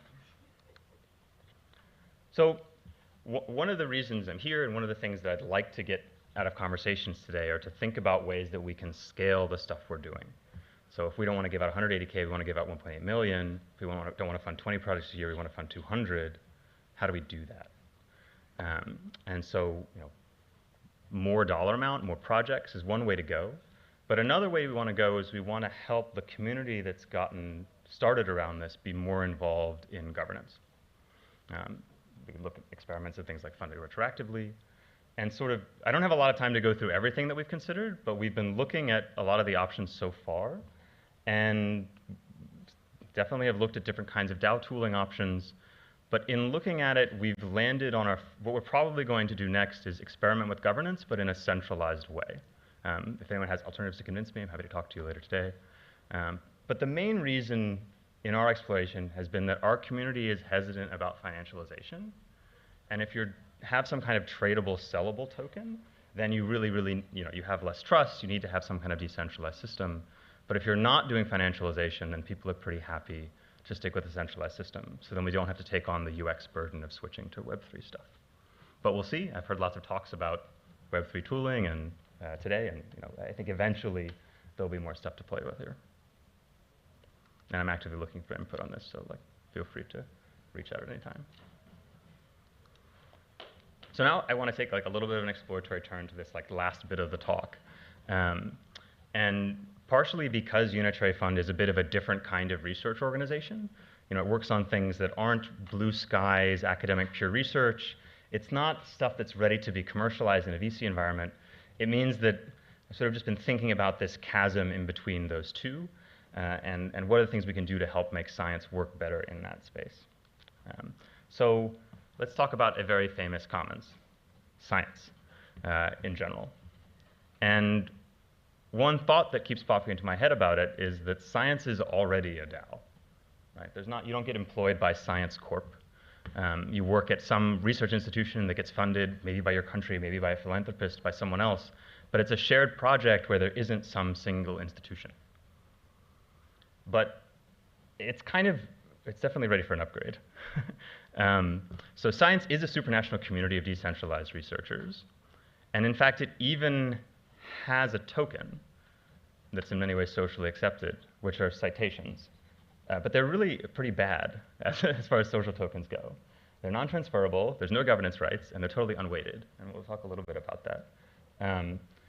But I think one way, if we're trying to get more people who do science interested in the kinds of things you can do with new kinds of governance technologies, then acknowledging that they're already pretty decentralized is a good place to start. And so the next few slides, I'll talk about sort of this, what's the difference between where we are now and where we could be. So today's Science DAO, I'd argue, is a legacy organization. So there's only one way to mint these citation tokens, and that's by writing a new science publication, which sometimes, in order to mint, you have to come up with new human knowledge that anyone has ever discovered before. That's like a pretty high barrier to mint a new token. And it results in a paper glut, I think. Like a lot of what people are trying to do is just say, I'm interested in this area, and I think this work that is in this area already is also interesting. And so they kind of write a paper about it. It would be a lot more effective for me to just take my science social token and transfer it to the person who wrote that paper than writing yet another minor contribution. The second is that the allocation of science funding is slow with bureaucratic overhead. And I think we all know about that. And a lot of the problem is that funding is almost exclusively grant-based and not retroactive. So you get competitive and exclusionary dynamics. People spend a lot of time writing proposals that don't get funded, and that ends up being wasted. It would be better to look backwards and fund what has already been determined by the community as useful. So what could this maybe look like? And so I'm going to say something that I don't think we should actually do, but it's worth thinking about as like a Gedanken experiment for why we shouldn't do it. So you could imagine a science funder who just took a subfield, like let's say quantum technologies, and they looked at the citation graph that already exists. And then they pick some graph metric that they like, pick high-degree nodes, and they have some pool of money, and they just give it to people who already have lots of citations there. You'd probably say this is scary. It would probably just entrench people who are already doing good things. But one of the reasons it's scary is that citations are a bad token for determining who is socially able to do good things. So if we improved how citations worked, then this would potentially become a more, looking just at this distribution of citation tokens, if they're improved or upgraded, could be a better way of looking at how to allocate funds. So one thing that you should definitely do, or you should be able to weight citations across references. So when I write a new scientific paper, I can only give one citation token to each paper that I cite. One of my references is probably the key one that all of my work depends on, and the other 10 are there, because if I don't put them there, someone will yell at me. And those should be given a different weighting in transference. You should be able to trickle these down through the citation graph. So sometimes what happens is you get a really good paper that founds a field, but it's kind of obscure, and then another paper figures out that that was important and explains it. And the second paper is the one that gets all the citations, not the first. And so there should be some way for me to say, if you cite my paper, half those citations should really go to this other one that I secretly depend on. That's programmable. You should be able to transfer tokens without needing to write a new paper. And if you do this, then you might establish an ability for people, like a role for people who are regranters, kind of like a scientific equivalent of VCs. So instead of giving money explicitly to people who, let's say, have a lot of these citation tokens, you could give them money to regrant. And then they could get some carry based on how many You could sort of just do a simple, I'm running out of time, so I can't walk it through, but you can run carry off of how they then distribute that funding relative to how citations then come on from those. And finally, you could reduce overhead if funding organizations can just look at this graph and send checks. There's no proposals. I mean, you don't want to fund everything like this, but think of this as just kind of like a thought experiment of something that we could add on to how science happens already. All right. So we covered some ground. I'll be here for a couple of days. I'm looking, you all are interested in different kinds of public goods funding. Quantum technologies, the structure we have set up, we can do experiments. People, like the people who fund us want us to run experiments. We have a lot of flexibility. Come pitch me on something we should try. I'd love to hear about those ideas. Or if you just want to talk about science stuff, come find me too. Thanks. Thank you so much, Will. Thank you for that presentation, Will. We really appreciate it. And next up, we're going to be having S.J. Klein presenting. And so SJ is a physicist and an experimental ontologist who previously served as trustee to the Wikimedia Foundation and content director for One Laptop Per Child. He co-founded the Knowledge Futures Group and is currently working on the Underlay project for federating global knowledge, public knowledge, excuse me. So I will talk for another moment while they get SJ set up. But I think it's been really exciting to hear, especially in the last two talks between Will talking about Unitary and Nicholas talking about LabDAO, thinking in general about how certain things that require hardware, right, that require physical labs, that require physical large-scale computing can actually be opened up and really providing more access to many more people on the planet to be able to contribute. And I thought the one slide that Will had up that showed kind of the open job postings versus the actual number of grad students graduating every year. I know in blockchain, in quantum computing, and a lot of different very cutting-edge technologies, there's very frequently this problem of sort of by the time folks start realizing that, hey, there might actually be potential here, a lot of organizations want to jump into it and start gaining some momentum there, but the actual available talent is a much, much smaller cohort. And so thinking how can we actually open up those pathways and not just rely on the universities as part of that, I think is a really interesting one. I'm going to keep talking until I get a thumbs up from someone over there. So yeah, I just do think it's really exciting as we have these kind of discussions on public goods and technology, not just thinking, right, a place where I work, SCRF, we're just focused on much more digitally based research, right? There's no physical hardware that needs to be put out into the world. That sort of is easier for one to wrap their head around in terms of how to decentralize and open access to it. But when multi-million-dollar infrastructure needs to be in place, there's a lot of additional complication. So I'm really excited to hear about all the work that Unitary Fund and Will and crew are working on there, as well as LabDAO and some of these other projects that are really trying to create different approaches towards actually getting access for individuals to large hardware infrastructure as needed. And overall, how are folks enjoying the conversations overall today? Can we get a round of applause for the quality of great public goods talks we've been hearing? It's been awesome. So I know I've been really excited, again, from DSOC. That's one that I've just personally been really into and have been thinking about non-transferable NFTs for credentialing and how does that actually help in a public goods context for a while. So super excited that we actually had one of the co-authors of the Decentralized Society paper here today, as well as Divya and Leon from MetaGov and from Gitcoin, respectively, contributing to that conversation.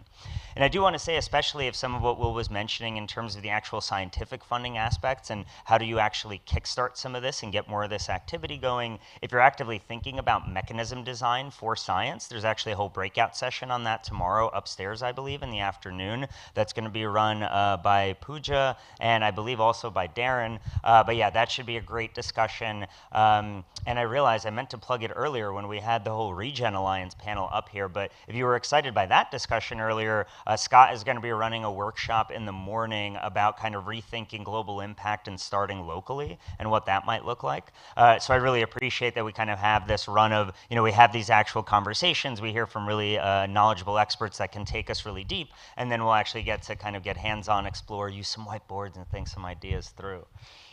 Still going. So yeah, let's see. Do you want to rip? I can actually hand it all. I don't know if you're comfortable ripping without slides yet, but happy to let you riff as well. No, I don't mind. I mean, I want to know more about the large compute models that we can be sharing. I was hoping it's late in the day we could all take a moment to brainstorm together, actually. So the start of my talk was just encouraging everyone to bring to the table a commons that you would like to see, a public good you'd like to bring into the world, and bear in mind that basically anything can be a public good if we make enough of it. And at the same time, anything that we rely on as a commons or as something that has always been publicly shared can be enclosed and can disappear. So just run through the thought experiment in your mind and think of things that you aren't necessarily trying to build yourself, but that you would love to see. And then if there are some prominent ideas that come up, we can workshop some of them later. We can take time in one of the other rooms. We've been talking a lot today about how to fund the commons and how, like, incentive design, right? Ways to encourage collaboration or to support collaborative work. I mainly want to talk about how you scale a commons and what the right scale is. Most things that we think about, like public space and fresh water and fresh air, we don't actually have the infinite, the ultimate version of that commons in the world. We have a version that sort of has fit into our infrastructure that we've maybe spent some centuries building civilizational structure around, so that there's a particular stream of that commons that's inexpensive and that we can maintain as a society. Can I bring the computer up then? Oh yeah. Up into my computer's going on an adventure.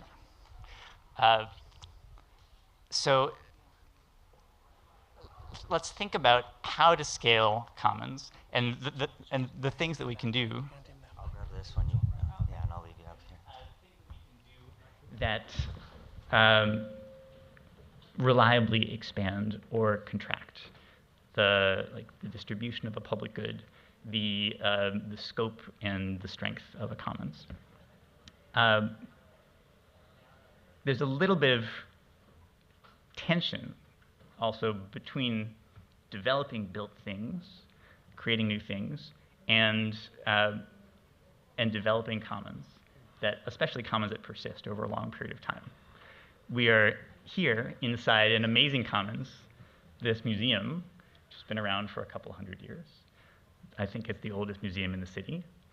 And it was here when Central Park was built, right? Central Park wasn't just there. There were other things in Manhattan. Oh, thank you. Hi. So there were things in Manhattan, and then there was this comprehensive change where people said, what if we had a massive Central Park, right? 20,000 people worked on this project. So now we're inside one commons, this building. We're on the border of another commons, inside one of the most built places in the world. And that tension is what I want everyone to think about.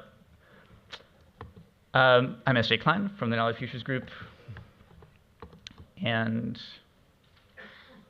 I have broken a mirror at some point in the recent past. No worries. And I want to start by talking about society, right? We live in society. We live in a commons. There's a planetary commons within which there are commons of different sizes. And the process of maintaining a commons, right? Commoning itself is an equilibrium. It's affected by social norms. It's affected by what we think is reasonable for a society to do. So much of the uncommons is something that we invented, right? To enclose, to financialize. So we're here talking about funding a commons, but a lot of the funds come from enclosure. So here's a little survey. Just take the commons that you want. Whatever you were just thinking about, go to this URL, enter that code, describe in a couple sentences what you would love to see come into being, be expanded, be preserved. You can be creative. It doesn't have to be things that we traditionally think of as public goods.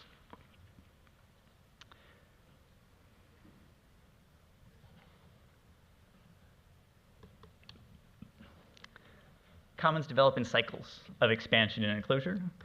As new inventions or discoveries come about, the things that we can do at scale, the cost of maintaining public and private goods changes. And the enclosure itself is part of a dynamic system. If we ever stop living in Manhattan, the city will rewild. In the meantime, we're here building commons inside this built structure in a global commons. So how do we design for the right equilibrium?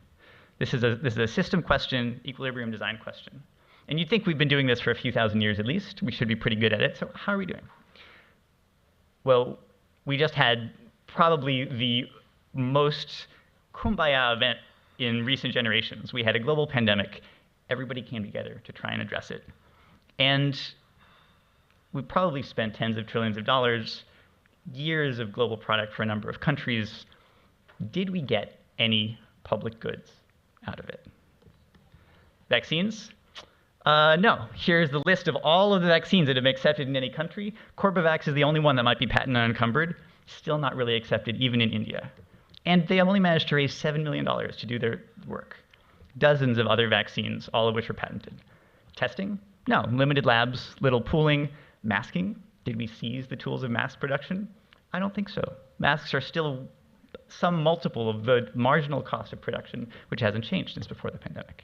So social norms have an outsized influence. We accepted that the way to all come together and solve this was to do things other than building public health goods. Here, IP is really the thing that held up the idea of building a commons. We'll come back to that in a minute. So let's talk about scaling. The nature of a public good changes with scale. If you've been brainstorming in this survey, think about the scale you have in mind when you say you want a good to come into existence as a public good.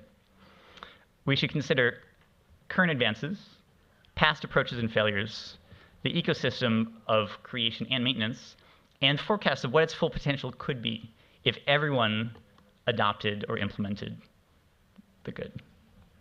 Do we have fully automated luxury communism? Not yet. But let's think about some examples. Epidemiology. We were talking about COVID. We totally failed to produce public goods for COVID, but there are some amazing commons. There are some amazing public resources, public compute equivalents that people have been using to sequence the genome of every instance of the virus through NextStrain. Has anyone used NextStrain?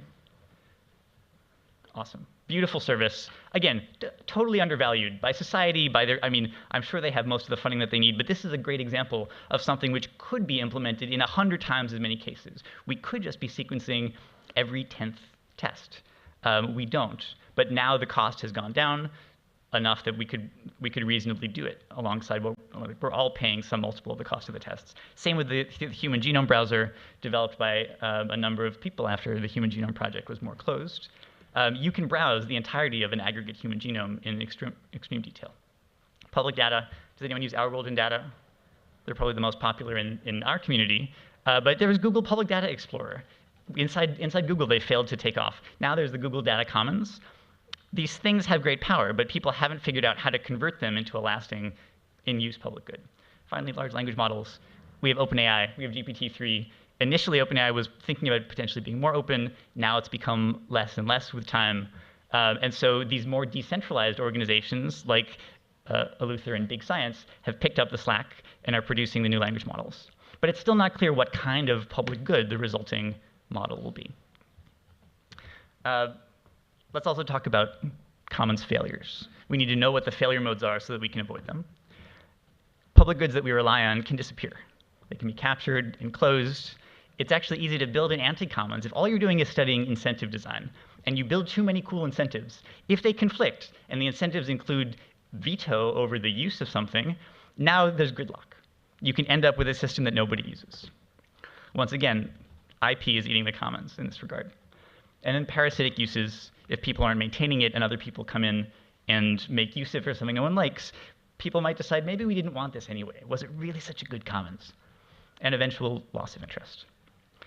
In general, exploits are common if people don't treat a commons as a maintainable public resource, like a park. Because it's easy to see it as a game and say, oh, there's a commons there.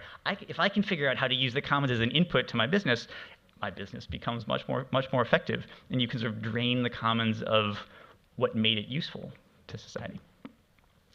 A great idea, if you are thinking about building a commons yourself, is to start by cataloging all the failures.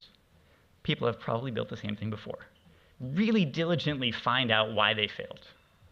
Dan Whaley, who founded Hypothesis, did a lot of work in open annotation, when he began Hypothesis, before he decided to dive in, he made this amazing spreadsheet, still online, of the 120 failed annotation startups. Everyone should do this. So a few examples. Mail. Has anyone lost a phone number or a snail mail address because you were forced to move and you weren't able to get phone or mail forwarding? Has anyone lost an email address and not been able to get forwarding? Happens to me. That's ridiculous. The cost of mail distribution went down by a factor of 1 million, maybe more. And what we got was we lost the post office. There's nothing like the post office today. In fact, I mean, the rise of domaining as something that sat on top of DNS really ruined many aspects of addressing, and now we're forced to start thinking about self-sovereign identity. Not the only reason. Homelessness. You might not think of homelessness as, you might not think of housing as a commons. It's a very rival good.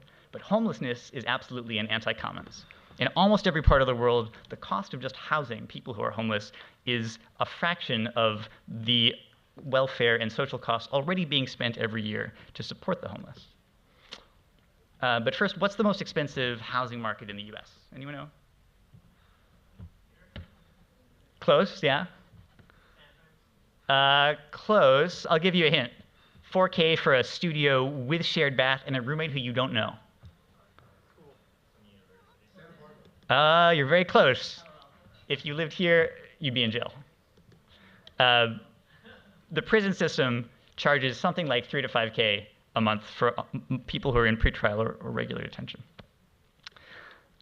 However, prisons are often turned into luxury hotels because they're like big, settled buildings. So I guess the hotel industry is actually the highest rent market. Scholarly publishing, I'm preaching to the choir. It's completely broken. It's basically a canonical example of centralization that seemed like a good idea and went wrong. And it felt like a commons creation at the time because every scholarly network was doing their own publishing, and they wanted a shared public source of this work. So they outsourced it, and they didn't have a model for how to make sure that that remained a commons and didn't then become a rentier who, when everything became almost free thanks to the web, claimed 95% of the benefits of being on the web. Okay, so quick case study. We have learned some things. We do know how to make commons that are joyful. Encyclopedias for millennia, well, at least half a millennium, have been a beloved commons with the understanding that there's sort of a group of people who need to come together and spend long time building the encyclopedia. Like the first version of CERN wasn't particle physics. It was people summarizing knowledge. And the thing is, the distribution of the results and access to the results were a little bit dicey. The Youngla Encyclopedia was the largest ever produced until Wikipedia was 7 or 8 years old.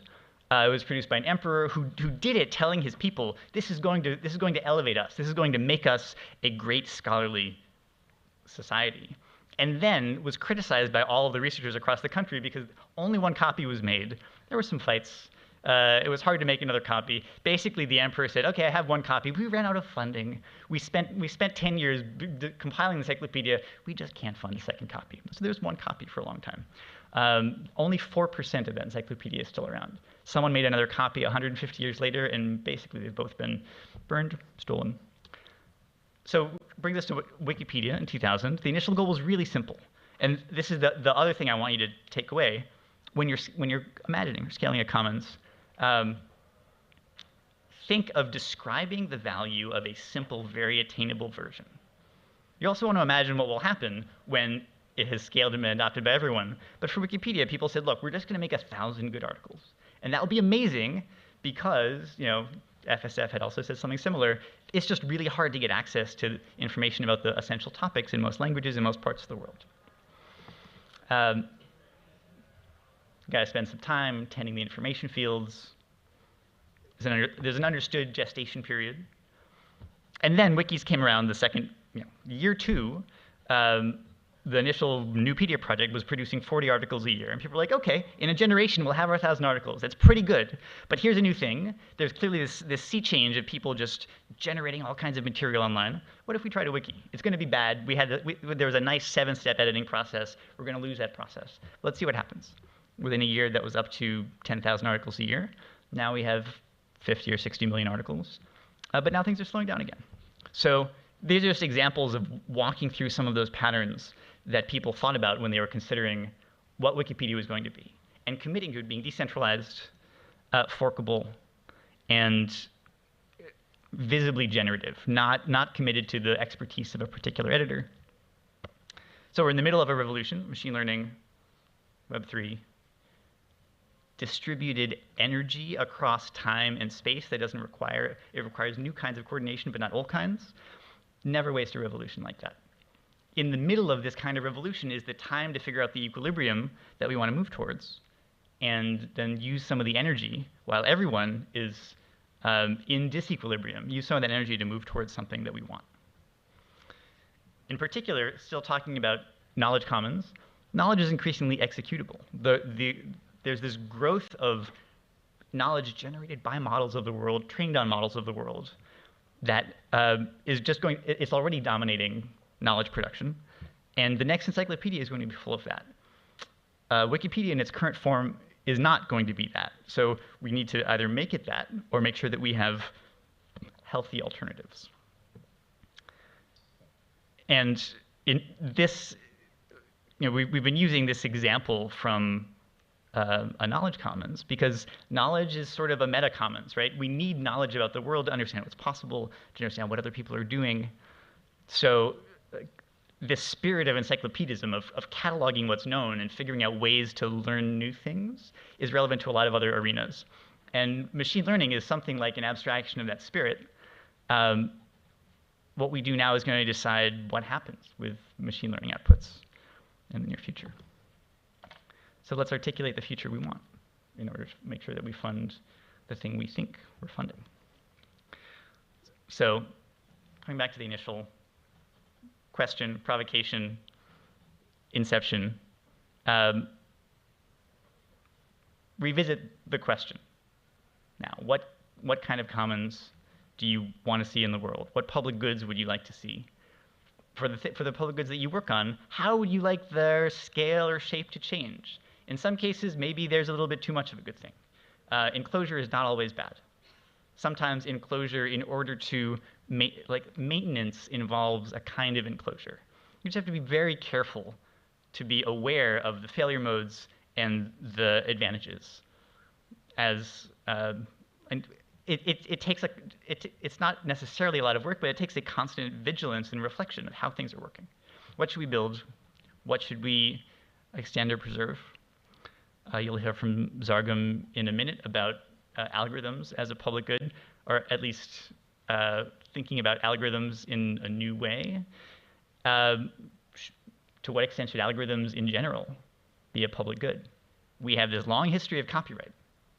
Going back to the secondary theme that IP is eating the commons, which it is. Copyright was initially just for books, and then it got extended to all kinds of other things. It got extended to databases. It got extended to code. Easy to imagine extending it to algorithms, even though right now they're, the definition of an algorithm is generally not protected. This is the moment when we need to take in hand the value that we see in a potential future and use that to make sure that we don't diverge. I would love to workshop some specific ideas into implementable or expandable proposals for building commonses. So if you're interested, find me after the break, find me tomorrow, and we'll make space here. Thank you. Thank you very much. I know you wrapped a little early, and we're also going to need a 2-minute transition period after this one before Zheng comes up. So I'm either happy to ask you some questions because we have time, or if I would much prefer to let the audience participate and get a chance to ask any questions. So if anyone does have questions, please feel free to raise your hand, and I'll run over to you with the microphone. Yes, and there already is one in the back, so I will go ahead and pass it off to someone else to ask a question. This is a bit of a softball, but what do you think is the most effective commons that exist today? The most effective? I'm in love with the National Park Service in a number of countries. I think the idea that there should be massive tracts of land that we intentionally preserve in a slightly different way than we preserve Central Park is getting us back towards something we should be doing more generally as a society. Like, we have weird ideas about land rights. You might have been expecting something about knowledge commons, but that one takes pride of place. Anyone else have? Yeah, so Alstrom talks about the need to be able to restrict access to a commons in order to be able to self-regulate. How do you think that relates to the digital commons and these things online that sort of talk about a public good that has unrestricted access? And just I'm curious what your thoughts are, because I noticed that you talked about like enclosing the commons with the idea of a bad thing. But if you looked at what a well-governed commons is, it has restricted access. Definitely, and it varies, right? It varies with context. The commons exists for a purpose, and it's important not to say, okay, we built this thing, and the thing is defined by there no longer being any regulations around it, right? The thing should be defined by whether it's achieving the purpose, and you're constantly revisiting. And the things, like, what are your levers? You can change the scale of the commons. You can change the texture or the experience of the commons. You can change access or how people use it.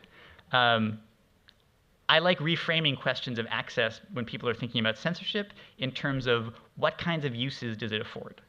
And I think it's fine to say, here's a commons, like the parks, and it affords lots of uses, but not setting a fire.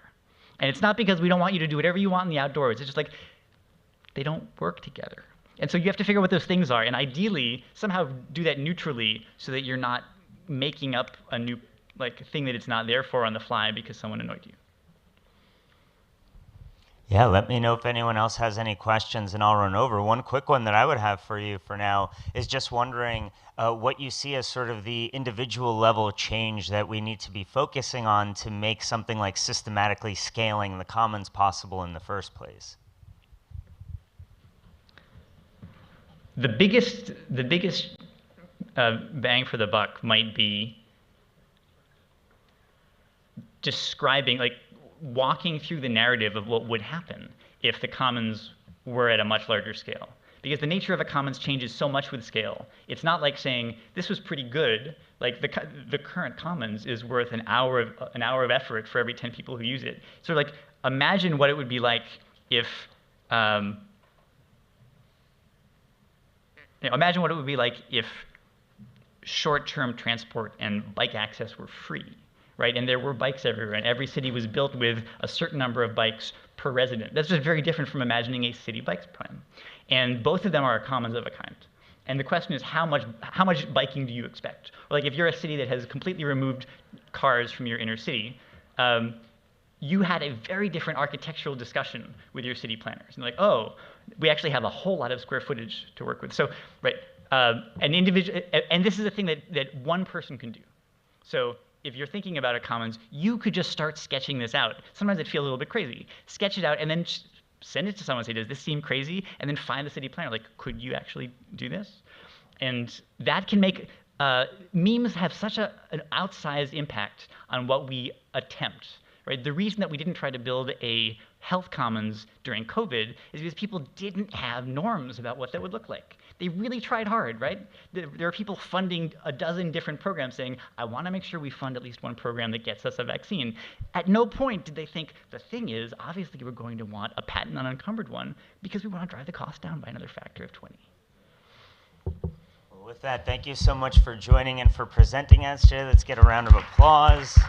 Especially both for a great presentation and for being willing to go off the cuff in the beginning while we were dealing with some AV issues. So thank you so much there. And I'm excited to get to present the next speaker. First, I'll just mention the impact certificate that Michael Zargam wanted to highlight, which is specifically for the GovBase project, which is sort of one of the areas of activity under the MetaGov crew. If anyone's interested, check it out. It's a great repository of sort of different governance projects and some different kind of taxonomical view of different approaches towards governance. And Michael specifically wanted to highlight the work of MetaGov, Josh Tan, and others in that context. But without further ado, I will introduce Michael Zargum, who is the founder and chief engineer over at Block Science.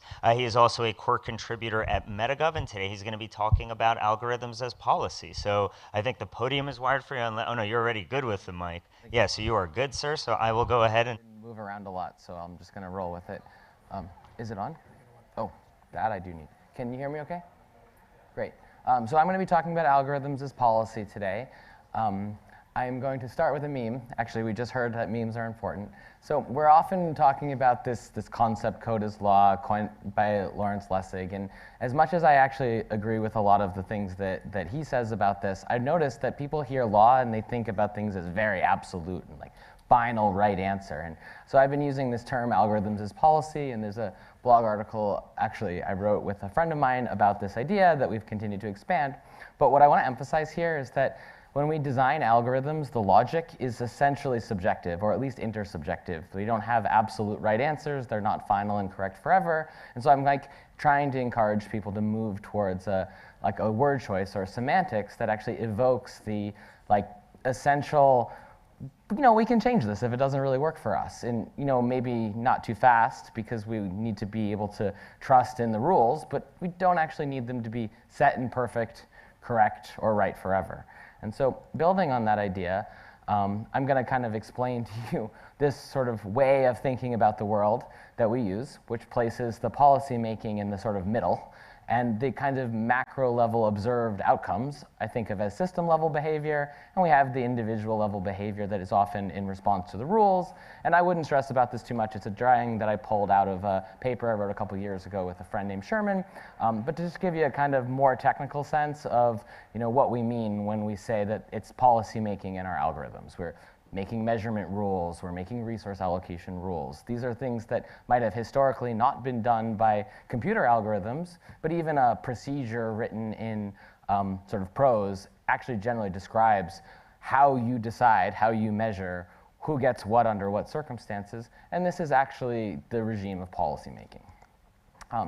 We've done some other work recently where we try to figure out how to apply concepts from other fields to the way that we design software systems, especially software systems that sort of underwrite organizations. And so we call this a constitutional archetype. We say, well, can't change too much. If it's too immutable or too easy to change, it's easy to capture. It may have the ability to respond to a stimulus if something goes wrong and maybe you need to freeze something or completely make a change in response to an issue. But bluntly speaking, once a group grows beyond a certain size, if it's too easy to change the thing, it's going to probably just get captured. On the other hand, if you make something completely immutable, then it might work great for a while, but if the circumstances change, if the context change, or the needs of the community changes, it has no way of keeping up with that. You just have to basically throw it away and replace it, or just let it die. And so just thinking in basic constitutional terms, we say, well, you can change it, but the way that you change it is limited. So it sort of regulates the rate at which the rules can change. And so we call this the constitutional archetype. There's another paper with also my friend Kelsey on this subject. And with that, I'm going to go back to reality check. So that was all very theoretical, gives you a little bit of flavor of the things that I've been researching with some of my colleagues, friends, team members. But this is the happy dumpster fire. Every DAO I've ever been in, and even nonprofits I've been involved in, I've never been in one where from the inside it didn't feel like a mess. Like some of them are incredibly productive. They fulfill their animating purposes. They organize events, or they put on youth outreach programs, or ... Whatever this thing does, it does it. But when you're in it, when you're a contributor and a member, the forums are full of arguments. The board meetings, there's debates and sometimes real issues, and sometimes all manner of things happen. And I think especially now where we're trying to build computational systems into our social systems, we have to kind of remember that that dumpster fire doesn't go away. And I'm going to argue that it shouldn't, because it means that there's actually some information processing happening within that organization. If everybody agreed all the time, there'd almost be no point in having the organization. So, I like to think of this as a happy dumpster fire, and I like to imagine that in the process of all that energy, something's getting done.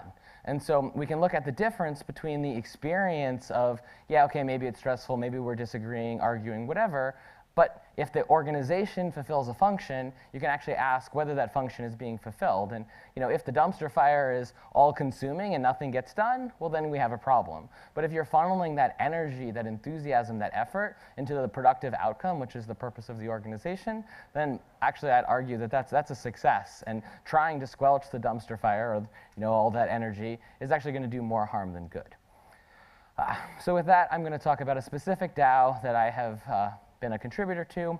This particular DAO is the Gitcoin DAO. We've heard a lot about it, actually, but it happens to have some particular elements that are good for discussing algorithmic policymaking. And in particular, we're going to talk about Sybil detection in Gitcoin DAO.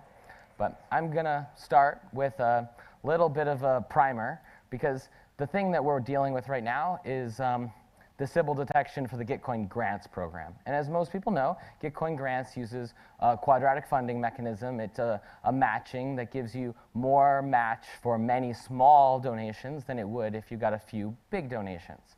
This, however, incentivizes people to potentially pretend to be lots of individuals in order to magnify your match funding for the same amount of money. Well, the overall sort of financial flows within this is that the match partners provide funding, and they go into the match pool, and they want to fund public goods. That's what they're there for, and they've committed to provide money, but they also want that money to be allocated by the small donors. So the small donors come in and they go through the thing, and they share things on Twitter and talk to each other and shield to their friends, and then they show up on the platform and they click through and they pick their donations, and those people steer the funds. Except this is an open platform, and pretty much anyone can log in and make an account and do it, and it's actually not that hard to make a fake account. If you're pretty naive about making a fake account, it's pretty easy to detect. But on the other hand, you could try to emulate the real accounts and maybe make a convincing fake. So in the early days of this, there was a sort of review process kind of at the end, and as time went on, it moved towards sort of a continuous review where data scientists working within the community were actively building machine learning algorithms and trying to detect and reject the fake bots, the fake accounts.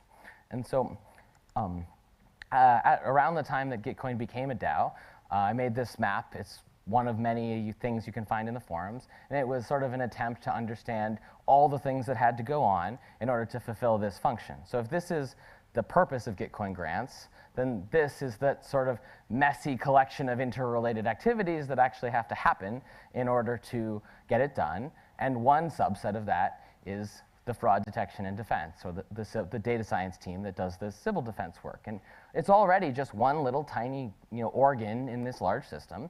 And it's one that fulfills what I would think of as a critical infrastructure. It makes and enforces algorithmic policies.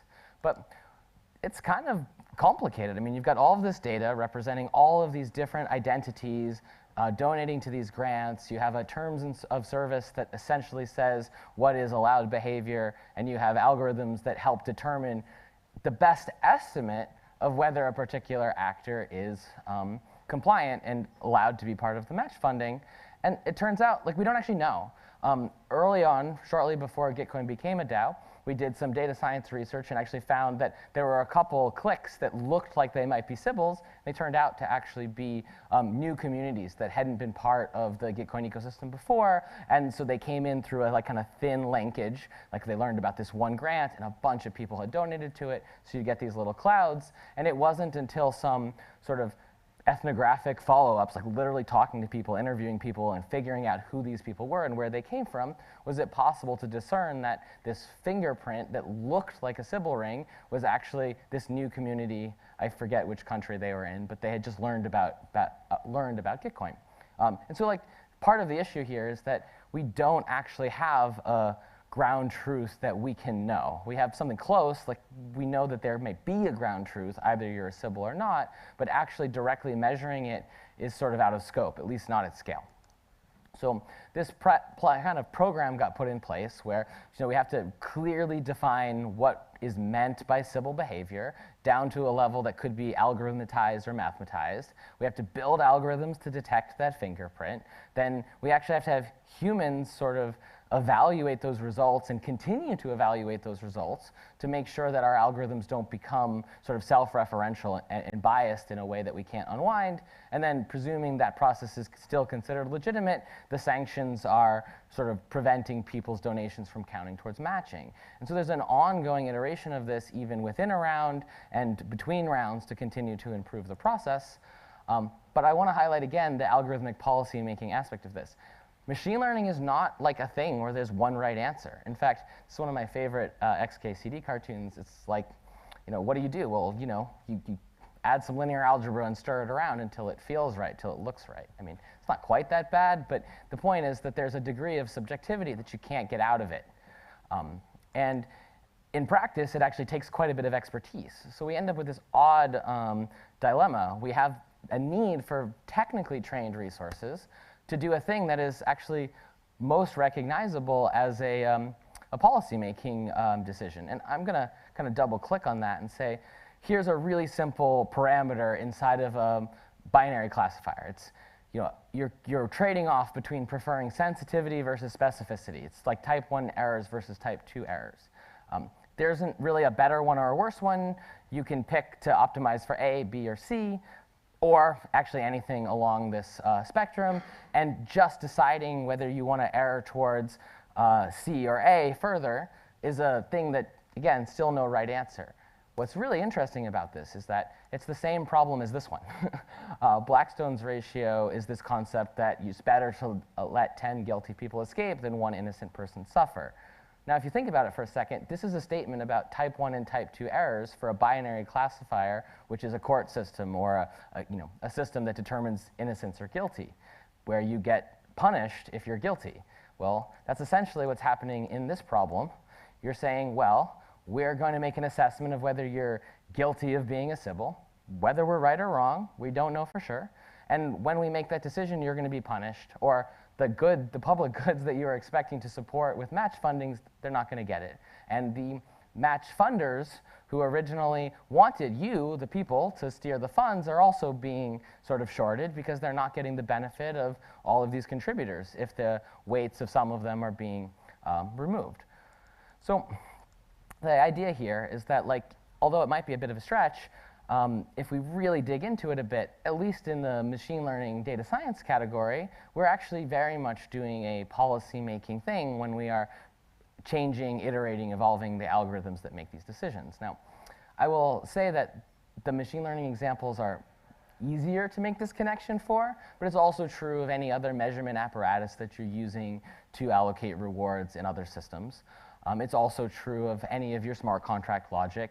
Ultimately, you're constructing a model of the world, you're optimizing against that model of the world, and coming up with an algorithm that will work, and probably work for a while because you designed it in context. But the context can drift relatively easily. The organization could scale up, the members might churn. There's a lot of ways in which the entity might evolve or grow or change that change the context and thus would change the appropriate policies. So assuming then that we have to do ongoing operations in some way in order to continue to manage these algorithms that are, in a sense, fulfilling a policy-making function, it's like, how do we fund this? And I want to pause for a second and point out that we almost always talk about funding the creative act, the initial build. There's a thing, and there wasn't a thing, and now there's a thing. But like most things that you really rely on, they're not done. You need to continue to care for them, maintain them, some cases operate them, in some cases governance is an active process that requires some measurement and oversight and refinement. So whenever we have a system that is not simply deployed and done, we have to ask questions about how we're going to fund the ongoing operations and maintenance of that thing. So continuing with our Gitcoin example, we have a rough overview of the sort of financial power flows in the kind of political economy. We've got paid contributors and volunteer contributors, and largely they get funding from votes from the stewards. The stewards have voting power that's determined by the delegation of GTC to them. And there's some mixed incentives here. Like the fact that tokens are a proxy for all of the other stakeholder groups is not ideal. I'm not the first person to point out that token voting is definitely not the end-all be-all. But at least due to the way that Gitcoin did its airdrop, at least early on, it was a decent approximation of the community stakeholders writ large. But I will point out that over time, that may become less and less true. Or it may become more and more true. We'll know that maybe from doing data analysis and sort of understanding. If it got bad enough, we might want to imagine a world where Gitcoin changed its voting policy to one person, one vote. Actually, they're putting a lot of effort into Sybil resistance, and who knows, maybe there's a point in the future where their Sybil resistance capabilities are strong enough that they decide that a policy change to one person, one vote delegated voting is better than token-weighted voting. Not recommending that per se, just observing that the capacity to change is there. But continuing along this lines, recently the Fraud Detection and Defense group put out their proposal for funding. And to be honest with you, it's a lot of money. In fact, I would argue that the size of this is possibly a little bit inherited from people's experiences with FANG companies. And there's a lot of extra money in those systems. And the general going rates, market rates for data scientists are quite high. And bluntly speaking, the community was like, hey, this is too expensive. But it unlocked a lot of debates about how much money is appropriate. And so Joe, who actually put this slide together, and you can see his post if you click through that link, was basically arguing for breaking it out and looking at sort of the different levels of funding based on what would be done with that funding. And I thought actually this was a really productive way to go about discussing what should be done and how much it would cost. But in the end, the community was stuck with this. Basically, stay lean or continuous improvement. Obviously, it's a continuum, but especially going into a bear market, there was a real strong emphasis towards staying lean, which also left a lot of the people who had put a lot of effort into building this particular community data science team a little bit in the lurch, because they were kind of expecting to continue to do this operations and maintenance work, and the funding to continue to do that operations and maintenance work didn't materialize. And so amongst that community, there were some discussions, and this is a friend of mine, Danilo. He wrote this great post explaining basically that this was a totally foreseeable outcome, that there would be a stress point between people who wanted to stay lean and people who wanted to continue to improve at Sybil detection. And there was even some discussion about whether the Fraud Detection and Defense sub-DAO would itself potentially want to become a DAO. Is that a good idea? Actually, I'm not sure. I think there are some circumstances under which it might be a really good way for this evolution to occur, assuming it could become self-sufficient, continue to supply Gitcoin with some of this Sybil detection services, maybe work with other DAOs that need something similar. But at the end of the day, it's not exactly clear. There's a desire by the members of the sub-DAO to continue to do what they were doing before, but since they didn't get their funding, there's a bunch of open governance questions about what do we do now? Do we keep doing it even though we're not getting paid? What are the consequences of that? And so I'm actually very curious to see what becomes of this. I don't think it's determined at all, but I like to highlight the fact that I don't think there's a right answer either. The community could do anything from scrape together a minimalist team to keep it running effectively as volunteers to breaking out into their own DAO and trying to maybe raise money or maybe find other payers that will literally just pay them to do the work that they developed. So the main thing that I wanted to highlight here is that we have this challenge for funding the commons or funding these, let's say, human-provided public goods that goes beyond the event of their creation. Even though we like to focus on that one because it's kind of sexy, it's a bit like in traditional infrastructure when the governor wants to build an awesome new bridge, but maybe the engineering bureau is like, actually, we should spend that money to maintain the bridges we have. Not a new problem at all. And so I'm inviting you guys to actually think about funding the commons beyond the moment of funding create the commons, and to think about it as funding the ongoing operations, maintenance, and governance of our sort of man-made public infrastructures. And I think we're creating a lot of man-made public infrastructures with our decentralized networks and the platforms that we build on top of them.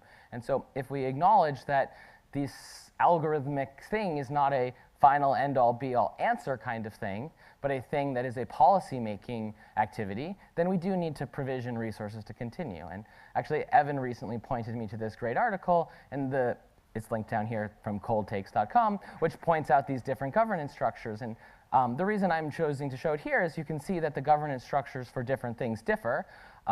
Federal government here is complex and messy, and my feeling is that we're actually moving towards more complex and messy things, and I actually don't think that's bad. I think as long as those systems are capable of evolving, rather than being treated as something like, oh, no, here's the right governance design forever, then instead we might see things like a sub-DAO breaking off to become its own DAO because that's the right evolutionary step. We also might see things die off because they're not really needed. We could see things change in complex and interesting ways, and that if we are thinking about governance a little bit more like policy making, then we can just acknowledge that that's actually not just okay, it's probably desirable.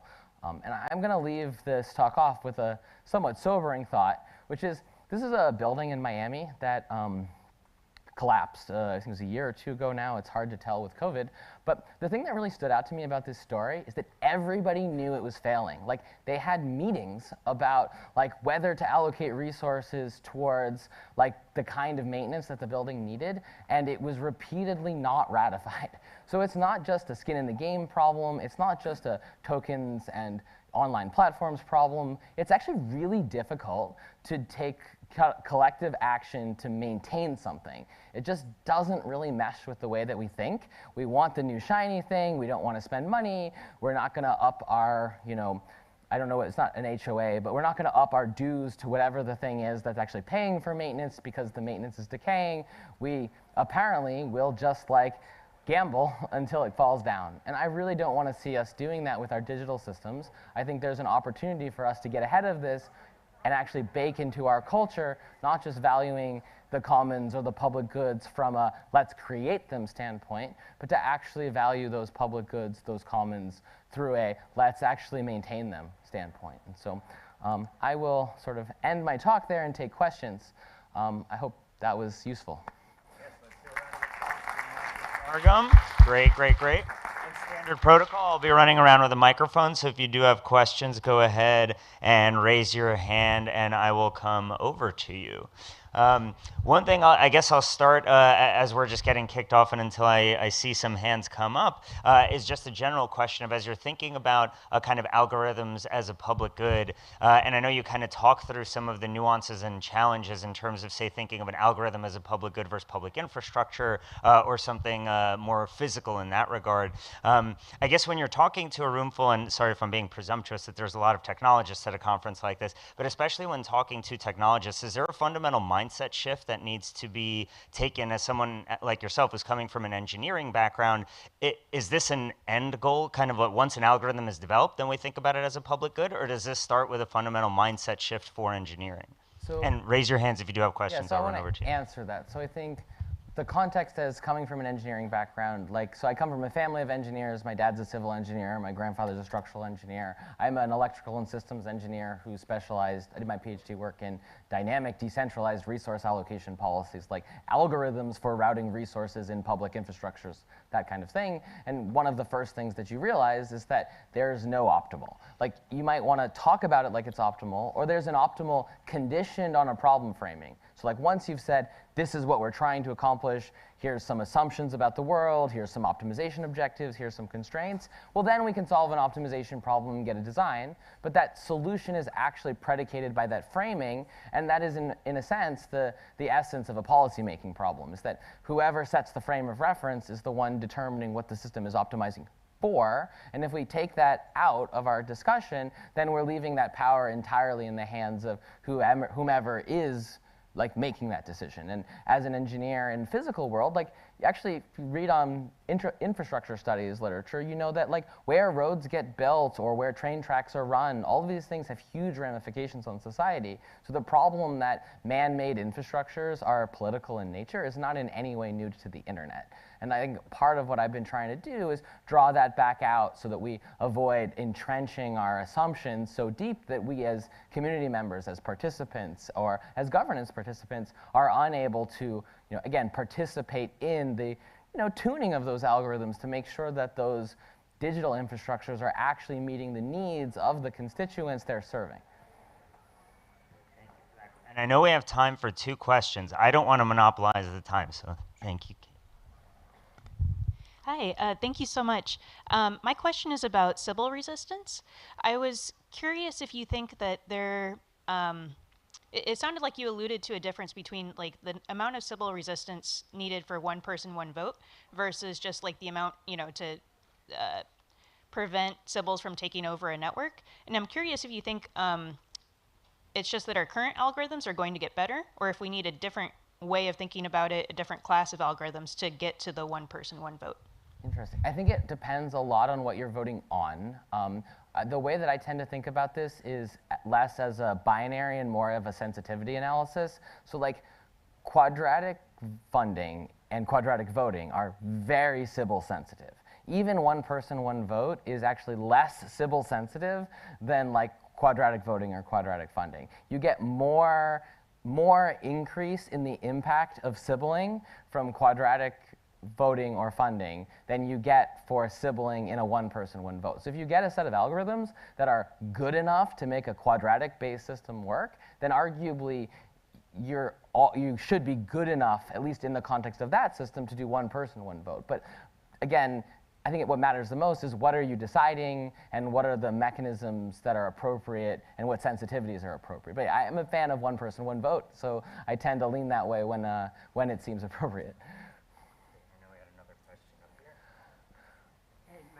Thanks for your talk. And I loved how you said that we should bake into the culture of Web3 sustainable funding for the infrastructure that supports these protocols. So one question I have for you is if you have any ideas for how to code in or measure the cost-benefit analysis of certain proposals. So for example, like with this Sybil issue, it's similar to what happened with the Miami building, where you've identified the problem, but the team doesn't know whether the cost of solving it to hire these teams of Sybil developers or detecting developers to do work for you is worth you actually solving that problem. So the short answer is that this problem sort of nests on itself. I would say that in a particular context like Gitcoin, with some work, the appropriate modeling effort, you could create a representation of the problem, you know, an abstraction that was a reduction, but it would be sufficiently formally articulated that you can take what is effectively take and estimate partial derivatives. For each unit of like increased sensitivity, how much do I reduce the risk of swinging the outcome? Or again, more than I can do without a whiteboard, but the point here is that we can create mathematical representations which have analytic properties that we can then like make estimations over, do system identification, then use the system identification to render a decision, which is itself effectively the solution to an optimization problem. The reason I say that's recursive is because all the things I just said are subjective. So as an engineer, and I'm like, well, I am going to step in and I'm going to make a mathematical model, and then I am going to write an algorithm that system identifies or tries to come up with a basically machine learn a copy of that model that represents reality, and then I'm going to compute a sensitivity analysis, and then I'm going to try to minimize sensitivity. Ta-da, here's your answer. You can do all of those things, but the person who went through the effort, or the team that went through the effort to do that, is still effectively doing something that is somewhat subjective. And I say somewhat because I actually believe that this is the purview of the engineering discipline writ large. So again, growing up in an engineering family, my understanding was that engineers are sort of like the stewards of technology for society. So we develop expertise, and then we apply that expertise. We make substantive judgment calls. We make design decisions pursuant to the benefit of whoever is going to be subjected to that system. And in that view of an engineer, it's actually kind of okay that I have to make those judgment calls if I make that model. But if I pretend for a moment that my model is the objective truth and that this is the absolute right answer, then what I do is I take away the right for someone else to come up to me and say, hey, you know what, like, can we change that model a little bit? I think you might be off here. And then if we change the model, there might be a really non-linear result in the best practice. So like a minor change in that mathematical representation means that when I go do that system identification and I solve for the sensitivity and I come up with my optimal answer, suddenly the optimal answer went from right here to way over there. It means that, in a sense, my conclusion is sensitive to my assumptions. And so I tend to advocate for using these technical mathematical methods, but ultimately trying to remind people that when you do that, you are entrenching your assumptions, and that actually good sort of computer-aided governance or governance decisions that are aided by mathematical models and data science and whatever else we have at our disposal are still ultimately things we should be challenging each other on. Or if we're building communities of practice for infrastructure engineers or communities of practice for the sort of old civil engineering model, then we have to include in that the ability to open up those open source models, bang them around, and actually see like what happens to that optimal choice if maybe somebody says, hey, actually, I think you should change it in this way. I hope that's helpful. But this is the sort of engineering view. It's a little different from the software view, but I'm a old school engineer. All right, awesome. Well, thank you so much, Michael. Let's give Zargam a round of applause. Thank you very much. All right, great. So everyone, we just wrapped up our final presentation of the day. We are going to have one more fireside chat. It's going to be with Tim Roughgarden in conversation with Juan Benet. So please hang around, stay in your seats. I'm waiting for a sign to give the proper announcement, and we're slowly going to try to file everyone in. All right, great. So hopefully everyone is hearing me in the building now. So we are working on getting everyone into the auditorium. For those folks who are here, and if you're sitting on the edges, please file into the middle so that others aren't blocked from getting in the seats. We want to make sure there is a packed house for the final conversation of the day, because it really has been a great series of conversations throughout. And we're going to have, again, Professor Tim Roughgarden in conversation with Juan Benet. So this really is a great way to cap off the day. So please do make your way down to the auditorium in the next minute or two to be part of it. Great, and just repeating that for anyone who didn't hear, please make your way to the auditorium where the conversation with Professor Tim Roughgarden and Juan Benet will be starting in about a minute or two. So please make your way down into the auditorium to make sure that you catch this last talk of the day. And again, if anyone's sitting in an aisle seat and you see there's room available, please either file in or just make sure you're making room for others and packing in the place.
Good afternoon, friends. Please make your way to the main auditorium for our final fireside chat, which will begin momentarily. Again, please make your way to the main auditorium. Our last fireside chat will begin momentarily. Thank you very much.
Good afternoon, friends. Our final fireside chat will begin in a few minutes. Please make your way down to the main auditorium.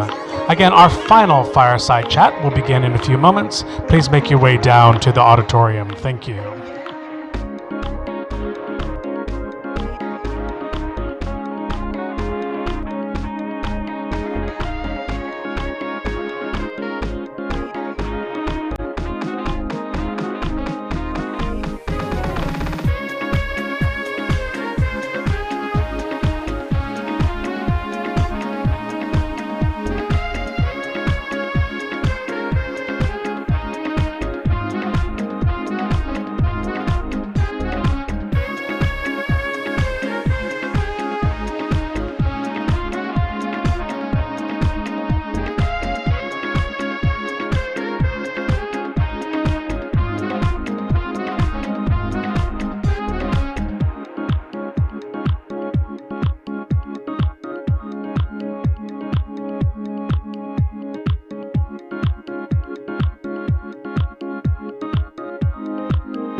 For those of you sitting in the auditorium, if you could do us a really big favor and scoot towards the middle. We have a lot of empty seats and a lot of people coming downstairs. If you wouldn't please just stand up for me real quick and squeeze towards those empty seats so everybody coming downstairs has somewhere to sneak into. We are waiting for everyone to come down before we begin, so please make your way towards the middle, get to know each other, and we will begin in just a few moments. Thank you very much.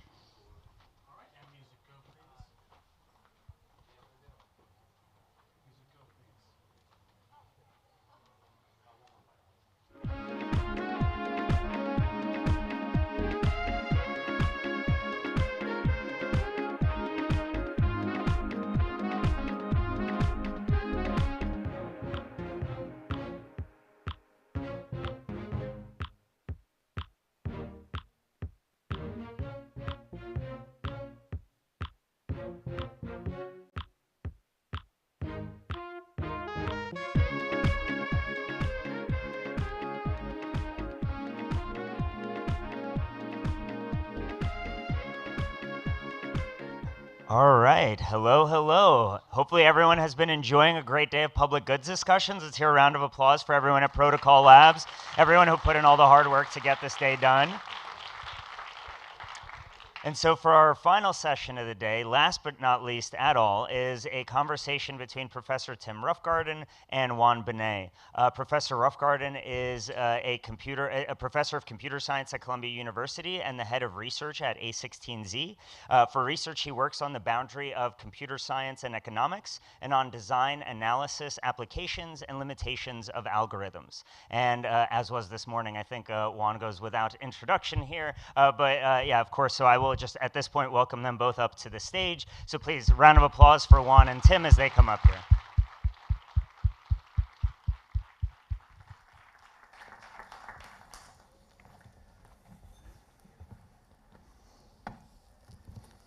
It's great to be here. Thank you so much for joining us, Tim. Oh, thanks for having me. It's a pleasure to be concluding the first day of Funding the Commons, the first time it's happening in person. And I'm super honored to have Tim here with us. I was actually Tim's student way back. So in addition to all the great, amazing things, he also had the misfortune of having to deal with my probably bad problem sets and exams and so on. So thank you for imparting super amazing knowledge on all of us for many years. One of the things that I really appreciate about you and your work is that you really care about making sure that people learn, and you have been producing these amazing lectures online that have been teaching so many of us for many years. So thank you. Let's dive in. So I want to Let me just interrupt. So, yeah. I mean, one of the cool things about, once you have some experience under your belt as a professor is you realize, the payoff of all the hard work you put in on like education and research, sometimes the payoff is very long time scale. That's true both for the research itself, but it's also can be true for the personal connections, right? So I maybe see them when they're 19, and then, when they're, 10 years, fast forward 10 years later, and they're kind of, running Silicon Valley or doing other amazing things. So it's a very cool part of the gig, so. So I kind of wanted to just start with your story. Like, how did you get interested in game theory originally and computer science and so on? Sure, yeah. So I did my PhD at Cornell from 98 to 2002. And so if you think about 98, that's really when the internet was really starting to explode and get commercialized.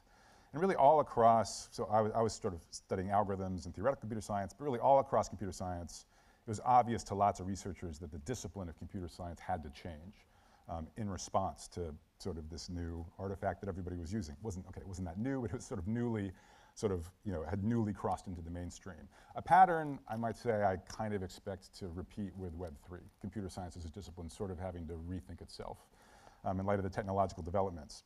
Anyways, one of the things that was new was rather than the 1980s where we were focused on like a single machine on somebody's desktop, right, all of a sudden we had a bunch of machines that were connected together, right? And in particular, we had interaction between multiple parties, possibly with conflicting objectives, right? And so you hear that and you're like, that sounds sort of like if you ever took Game Theory 101, you're kind of like, that sort of sounds like about what game theory is all about. So, almost all the computer scientists that, started what's now called algorithmic game theory, we all had to be sort of autodidacts. Again, there's going to be echoes that you'll hear in Web3 now. We basically, had to teach ourselves the relevant parts of game theory and economics to sort of do the computer science research we wanted to do. So we were motivated by just giving computer scientists and engineers sort of good guidance, good mental models for how to think about the engineering problems that they were facing as builders. And to do that, we really needed to acquire these new tools from economics. So. And in that time period, were there any kind of opportunities that you saw that were just greatly undervalued by either the rest of the field or computer science? I mean, there's a bridge building between fields that you were doing. Were there any kind of amazingly undervalued opportunities, and then you sort of that you could recognize because you had expertise in some other area? Or? Yeah, I mean, probably I was in. Yeah, I guess I don't want to take too much credit for any decisions. I was just I was lucky enough to get in on the ground floor of this movement. Probably the ones where so I was like at the beginning of my second year of grad school, something like that, and so I knew nothing, to be honest. But my advisor, who's a brilliant computer scientist named Eva Tardosh, there was a problem involving sort of game theoretic analysis of routing, sort of motivated by computer networking, and she was as excited as I'd ever seen her about a problem. And I was like, I know Eva has great taste, so I'm just going to start working on this, and then kind of rode the wave from there. So a lot of it was just kind of right place, right time. But you know, there was also, I mean, it was a non-traditional topic to be working on. So there, I guess, you know, there was a willingness on both of our parts to sort of be early adopters, to kind of take a bet, in effect, that this thing was going to go somewhere. And again, I'm trying to phrase all of this so that maybe it sounds familiar to those of you that have been getting into Web3 in the last couple of years. You know, a lot of patterns recurring, right? You need to teach yourself lots of things because the resources to learn them, you know, aren't yet. First of all, just a lot of us, I mean, it's just hard to, you know, nobody has like a 100% perfect mental model of Web3, that's for sure.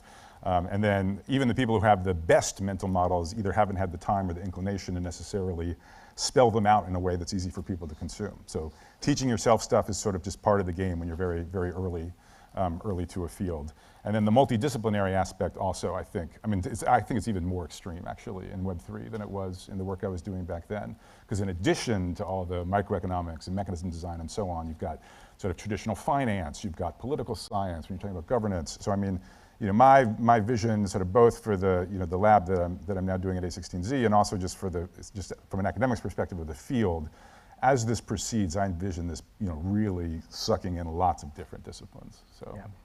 I'm personally super excited that you're bringing academic rigor from game theory into the field, because the industry right now is just severely lacking the level of, you know, quality of analysis that we're used to in academia. And so I think it's really great. You may not recall this, but there's a fun anecdote where kind of like in 2011 or 12, I tried to get you into Bitcoin and blockchains, and I was like, Tim, this is like amazing mechanisms like in the sky. This is like super cool. And they were like, I don't know, this sounds kind of weird. Like the rest of the world, to be fair, like this is like very, very early. Like there were a ton of other cryptocurrencies at the time, and you know, I had also dismissed Bitcoin even years before. What changed your mind? Like I think a lot of us have to go through that jump of, hey, actually, this is not that crazy, and this, oh wait, this is actually super interesting. Was there kind of like an aha moment for you, or was it more like just gradual? Yeah, it's a good question, and many people will like tell you about the weekend they got crypto pilled or went down the rabbit hole, everybody loves to say. And for me, it was actually a much more gradual journey, which, I don't know, for me at least has been kind of healthy. So I don't remember I was certainly aware of Bitcoin by probably 2011, maybe it's because you told me. Totally possible. The first research paper I remember reading about Bitcoin was 2012. That was sort of an early paper in economics and computation, not by myself, by other researchers. And then I guess as with so many things, I first started incorporating it into my teaching. Right? So because my calling card has always been, you know, sort of the connections between computer science and economics, right? And I'm in a computer science department, I teach primarily computer science students. So my mindset is, you know, let me teach computer scientists just enough, you know, economics and game theory to sort of make good decisions sort of going forward. And, you know, over time, I evolved toward a more and more almost like case study based approach to that, you know, where I talk about, you know, it could be anything. It could be like, you know, ad auctions and sort of, you know, search engines or any number of other things, just examples of where game theory and economics really informed the platforms that, you know, the students are using every day anyways. So, so the Bitcoin white paper, so first of all, whenever I did get around to reading it, I think like many people, it just struck me as like kind of a work of art that just kind of dropped from the sky out of nowhere. So that's just kind of it's just a beautiful protocol, frankly. And I still read that white paper probably once a year or something like that. And it was obvious there was like, game theoretic guarantees are kind of what were being offered, right? Nakamoto's very explicit about that. But it wasn't clear to me, it was kind of like, okay, well, what's the teachable moment here? Like this all seems, I don't know, it's just like. But then another big moment was when selfish mining was invented. So this was, it's probably like the most well-cited academic research paper, actually in Web3 by Sarir and al. And they showed that actually there's really interesting game theory behind Bitcoin. So they kind of blew up the convention that the game theory was straightforward in Bitcoin. They showed it was actually much more subtle, much more nuanced. So that came out, I really liked it. And I was like, okay, this I can teach. This can be a cool case study, like for my courses, right? But I still wasn't like sure, you know, it wasn't clear to me like what would be a PhD thesis I would advise on this topic. So I was sort of starting to watch it from a distance out of curiosity. And then I think the next step was I just started getting, like a lot of people, I just started getting these cold calls in 2017 by people saying, we really, really need a computer scientist who deeply understands mechanism design. And the first call I got, I was like, what did you say? I was kind of like, are you pulling my leg? It's just like, yeah, I mean, it's not, you know, the usual dynamic as a professor doing research, even if you're working on like really, sort of important problems, is you kind of are in push mode. Like you're trying to you come up with what you think are great ideas, and you try to convince people they're going to be better off if they adopt your ideas, right? And all of a sudden, like in Web3 this whole time, the whole last 5 years, it's just been much more like pull mode. It's just like people already believe that they really need expertise by people like me, and they just kind of, want help. Like they just have hard problems and they want help. And so it's exactly like when a student walks into my office and kind of wants advice about something. It felt exactly the same. So 2017, I was like, okay, this doesn't happen that much in a career, especially if you're on the sort of theoretical side like I am. So I was like, I guess I gotta, so I started just doing some like startup advising, and like some of the startups were, not good ideas, other ones were somewhat better ideas. But I started getting a feel for the ecosystem then. It's also probably when I started grokking the kind of world computer vision of Ethereum, which frankly is right there in their white paper, but it took me a couple years to actually really get it. So I like to talk about this sort of virtual computer that sort of lives in the sky and sort of runs as a public good. And so, as I got more embedded in the ecosystem, I started to understand that better. And then I started really teaching semester-long classes just about Web3 in 2019. And so then I started really having to learn a lot of it. And the deeper I got, right? So like, so it's just, it's a good sign when like the more you understand, the more excited you get. Like there's a lot of topics which maybe sound really cool, like superficially, and then you spend like an hour or a day like thinking hard about it, and you're like, it's actually just kind of like X. And the more time I spent on this, the more obvious it became it was unlike anything else I'd ever seen. And at that point, it's like, okay, this could be really fun. Were there some specific insights in there that either some particular mechanisms or some ideas that just kind of captivated you, or that helped it?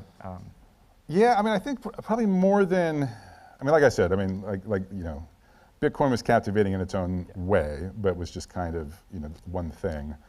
I guess what just was startling was, it was just, it felt like all the computer science classes I took, as a grad student and stuff, all of a sudden were newly relevant. Yeah. Also the classes I'd studiously avoided because I didn't want to learn it, I found myself now having to teach myself. Right, so I never studied any distributed computing when I was in school. I never studied any cryptography, frankly, when I was in school either.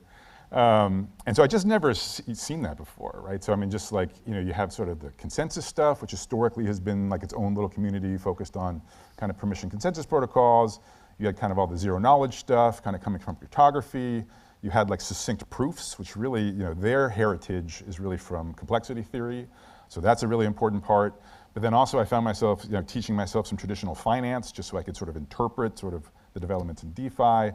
And then there were a couple of things I already knew that were relevant, happily, like algorithms and economics. But so I think that, it just was assembling itself in this mosaic I'd just never seen before. And so I was just kind of like, okay, there's not, one's career is only so long, and there's no way I'm going to miss this boat, basically. So as you were sort of exploring all of this and teaching some of it, is that sort of when the EIP 1559 call to action came about, or how? So let's see. So I was aware of the proposal already probably in 2019, just through the, just like I said, being part of a bigger part of the ecosystem, doing some startup consulting. The Ethereum community reached out to me in probably spring 2020, I would say. And I think maybe some of them knew me through my algorithmic game theory lectures, for example, the YouTube playlist. And yeah, so they were really, so as you may know, right, so this was so Ethereum basically made a massive change to their transaction fee mechanism, which was deployed on mainnet about 10 months ago or so. But it was proposed, so that was 2021, it was proposed all the way back in 2018 by Vitalik Buterin. He started sort of circulating the proposal several years earlier.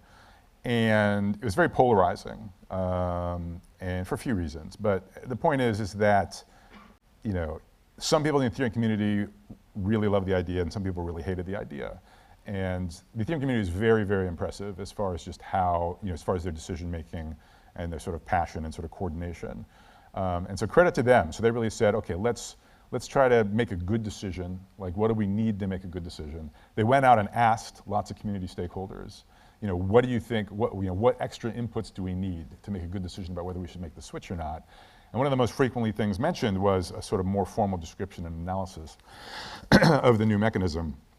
And so, just sort of in response to that, so that's why they reached out to me. So they're like, okay, who should we contact to do a formal analysis? And I'm very, very, very grateful that they contacted me. I already knew about the mechanism. I knew a little bit about it. Obviously I've done mechanism design my whole career.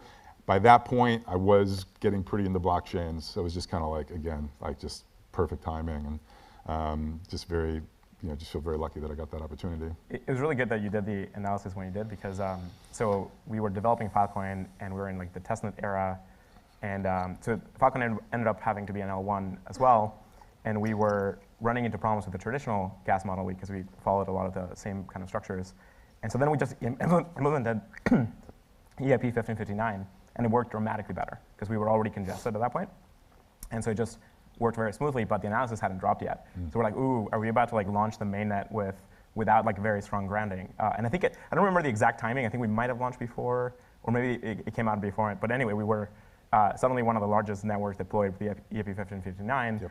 The analysis dropped. We got a massive confidence boost, and we're like, oh, this is great! Like amazing ecosystem bridging. We're like, Ethereum reached out to you, got it all figured out. Then we got to benefit from the drop. So it was really good. And yeah, it's like now there's a bunch of super interesting gas theory changes when you start thinking about like sharding and all of the different layers. And we're just getting started with the research, that's for sure. Yeah, actually, so on that, like, you also share the view that we're super early still in the space. Yeah, I mean, so right. So people talk about it's still early, and usually they mean either from an investment perspective or just an adoption perspective. And it's not that I don't agree with that. I do agree with that on both those dimensions. But like from a science perspective, my God, are we early, right? Which is normal, right? If you think about it, like, I mean, people were trying to build compilers for early programming languages, like by the early 1950s. And we didn't have like the Dragon book. We didn't have like a good theory of compilers till a good, I don't know, 10, 15 years later.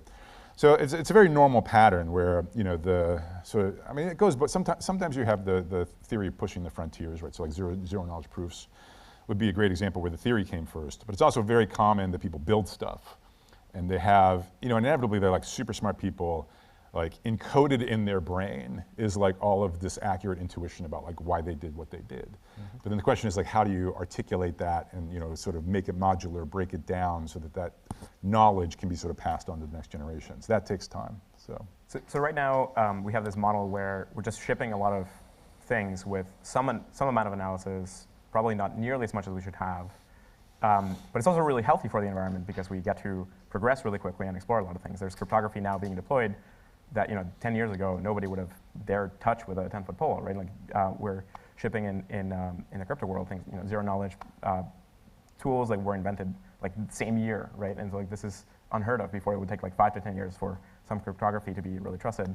So now there's of course like a danger onto the other side of this, which is like we're now deploying and relying on like potentially mushy foundations that may turn out to be broken. How do you sort of like thread the needle? Would you kind of like orient more towards, hey, slowing down, applying more rigor, or still ship but maybe bound the value flows and then apply the rigor, or how? Yeah, I mean, it sort of depends on the risk profile of the project, I'd say. So I don't have any universal advice around that. I feel like my job is more to kind of say, here are the risks if you do this. Yeah. Here would be the reduced risk you would enjoy if you spend an extra 6 months doing like detailed simulations, or an extra year sort of, getting sort of more mathematically inclined people to do a formal analysis. That's kind of their call. And it's often going to be like a business call, right? So like it's going to depend on like how urgent is the need to go to market. It's going to depend on like what's the worst case sort of, loss from an attack. So I feel like all I can do is give people guidance about the various options, and ultimately it's kind of on the project to decide. Yeah. So let's talk about A6C crypto research, like super exciting lab. We were super stoked to hear the announcement. What is your vision for it? Yeah, so I really, it's probably already become clear from what I've been saying so far. I mean, I really believe that we're kind of witnessing a new area of computer science, like just kind of materialize, like before our eyes, kind of in real time. And so, I'm fundamentally an academic. My passions are sort of research and education. And so I really, my focus is always on sort of shaping, kind of new fields, right? Both in the sense of trying to do fundamental work, but also just in the sense of, on the education side, just giving people what I think are the right mental models for sort of to think about it. And historically, I've done that in the ivory tower, like with algorithmic game theory. All the work that I did there was as a professor. But my approach sort of is, my vision for the lab is sort of similar here. Like, so I would love 20 years from now, people to go back and say, like, a turning point in the development of sort of, Web3, whatever it's going to be called 20 years from now. A turning point in its intellectual development, was the A16Z crypto research lab, right? So, to give so because you can, there's other parts of computer science where you can point to, like when von Neumann first, did the ENIAC in the late 40s, no one thought there needed to be like a field of computer science, right? It was just like a machine, right? We don't have a field of toaster science, right? So like, what's so special about a computer as a machine that we need a whole scientific field around it? Now we understand that there's like a universality to computers, right? And so Turing completeness, if you like, right? So in some sense, computers capture just, in the same spirit of like physics or something, they capture something just very fundamental about the universe we live in. So plus, obviously, just the sort of impact it has on all of our day-to-day lives is obviously just, tremendous. So no one doubts that it should be an intellectual field now. But honestly, like when I was an undergrad in the mid-90s, it was a fairly recent development. Like I think Stanford had an undergrad CS program for at most 10 years at that point, right? It was not necessarily regarded as, a topic sufficiently, I don't know, whatever, for sort of undergrads to study at that point. So that would be the best case scenario, right? That's people can point to that. Now, obviously, just on the short term, right? The big mission statement of the research lab is just to help kind of A16Z's portfolio sort of succeed. Now, what's cool about it is their portfolio is so big and has such kind of thorough coverage of the whole Web3 space. I mean, basically, as far as, I think A16Z's objective function in Web3 is basically to have the space succeed. Like, they're going to do well if the space succeeds. They're not going to do well if the space doesn't succeed, just because of their kind of sort of thorough coverage of it. So that's kind of the, often we will talk specifically to our portfolio companies about their specific problems. But one thing that's fun about having kind of a team of academically minded people is, you see these, on the one hand, in the short term, you help companies, the startups with their specific problems. On the other hand, you start seeing the patterns and you start sort of zooming out a little bit and you start asking, like, what are the fundamental challenges, the fundamental barriers that seem to be holding up all of these different projects? Okay, can we have a model for what that is? Can we talk about impossibility results, possibility results, trade-offs between the solutions? So it kind of, things evolve simultaneously, I think, top down and bottom up. So bottom up meaning you just take concrete problems faced by concrete people building things. And then top down looking for kind of what hopefully will be the, the dragon book for Web3, so. Do you plan to, so beyond, I mean, definitely the A16Z portfolio is super expensive. It's extensive, so probably expensive too. But probably less expensive now. Too soon. Good, yeah. Now we're used to it. Like, we've been through like what? I've been through 4 roller coaster up and downs. It's like you get used to the volatility. And actually, you get good at planning. So good advice for anyone out there building a company: get good at planning your runway. In these moments, you don't want to be scrambling to figure out what to do. So as you think about maybe collaborations with groups in the ecosystem, A16Z portfolio and beyond, do you sort of envision maybe like larger scale projects, like either whether it's things like EIP 1559, but maybe like designing some system like that, or designing next generation systems, and then suddenly you're like, hey, by the way, world, here's a whole new structure. So beyond kind of like analyzing and tweaking algorithms, and suddenly realizing something fundamental, and then like, or maybe working with some groups to develop something like that, and maybe spinning it out of the lab, or. Absolutely, yeah. So, and indeed, another big part of the mission statement of the research team is just to, so obviously the academic papers that we produce, textbooks that we write, those are a form of public good, but also just more on the engineering side. In fact, we're going to be collaborating closely with Eddie Lazarin's team, who runs the engineering and protocol design team. Actually, we were just talking this morning about some super cool projects around sort of privacy in auction, zero knowledge in auction, different auction design formats, which we're going to be working on. So absolutely, the plan is to, just in resources for the space to succeed, in every imaginable dimension, right? So it's not just the academic research papers, it's not just the textbooks, it's also, open source, GitHub repos, stuff that people can use as starter code for their own projects of various forms.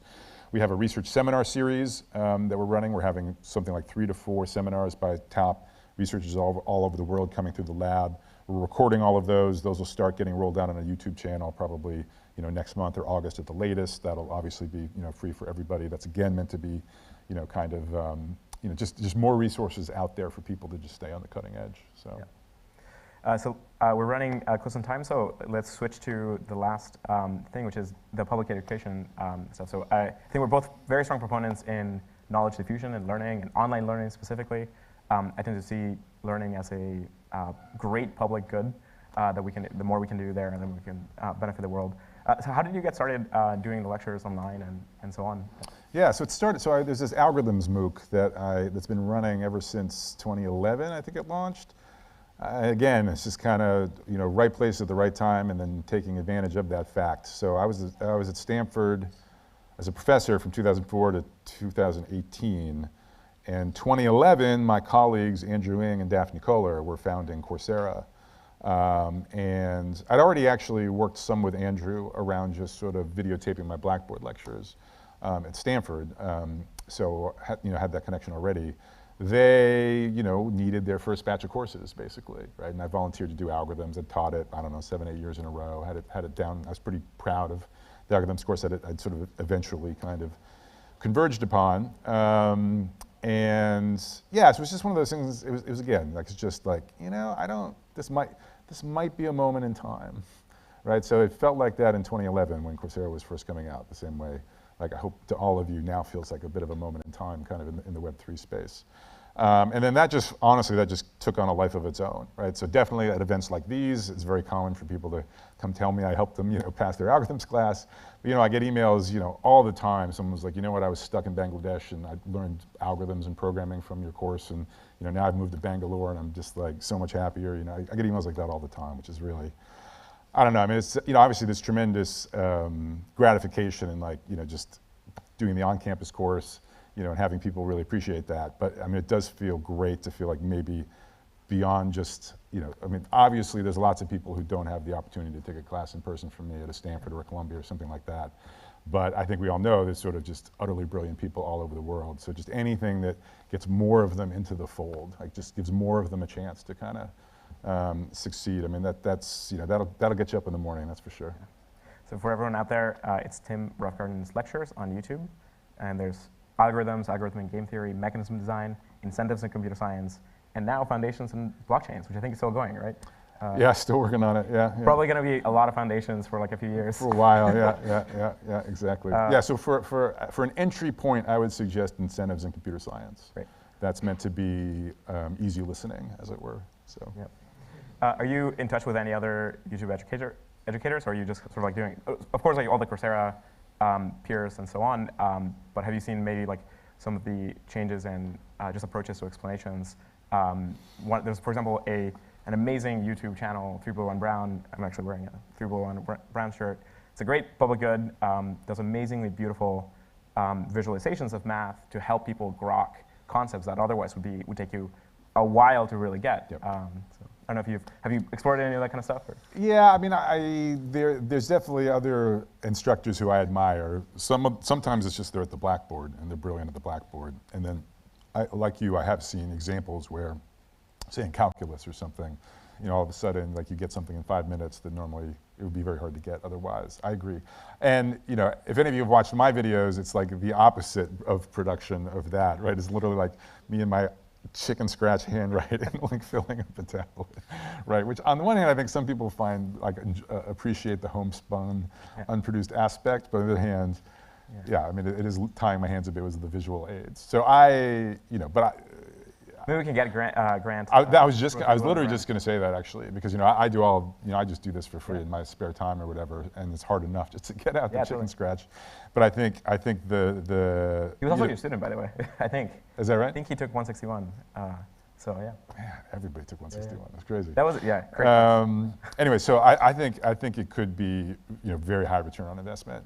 As from the public good perspective of having If you get the right instructor, you get the right animator, I think it can be very powerful. Yeah. Well, any thoughts and advice to aspiring blockchain engineers and mechanism designers out there, whether from the academic field trying to get into practice or from the Web3 crypto space with lower or grounding in terms of the foundations, but how that wants to get more theoretical? Sure. Maybe, the first thing that comes to mind is maybe more comment for people coming from the academia side. And probably for people who are, in this audience, this is just preaching to the converted. But, to tie a couple of those threads together, when I did those MOOCs, for this first several years, I was like super engaged. It's like on the discussion forums, and like when the first version came out, like there was almost no competition for online courses. So there were like hundreds of posts to the discussion forums every day, to the point I couldn't really keep up with them. So I interacted with all kinds of different people all over the world at all different kind of life stages. Taking that class, and I just think I got a much better understanding for what was valuable to them. And I also, and something that I have, something I learned over time is just, so I teach kind of mathematical stuff, and increasingly I just realized that, the proofs that we fill up a lot of these classes with, there's some tiny percentage of the population we're training to be able to produce those proofs themselves. But the primary objective for 99.9% of the audience is to basically rewire their brain a little bit, like just sharpen their understanding and intuition for how to solve various problems. And so I think that's, the right kind of attitude if you're coming from the ivory tower trying to engage. It's like, look, so what that they can't do a proof by induction off the top of their head? Like, so what? Like, they're building something cool, like meet in the middle, like understand what they're trying to do, and then just think about what the stuff you find obvious, right, but is maybe very valuable to them, just start getting that transfer of communication.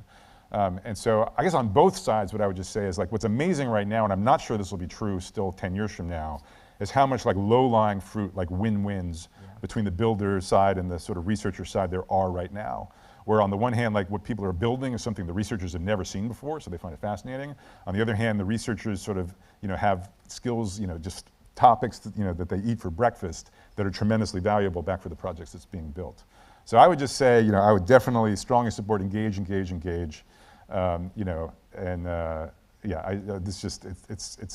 final comment I should say, I really do, I said it before, but I'll say it again. I do think I think it's a moment in time. I think, all of us in this room will inspire jealousy in people 10 years younger than us when we say that we were here at this moment.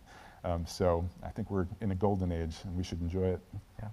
Well, thank you so much for being with us, and thank you so much for all of the knowledge that you've given us over the decades now. So thanks for having me. Thank you so much. Yep. Round of applause. Thanks.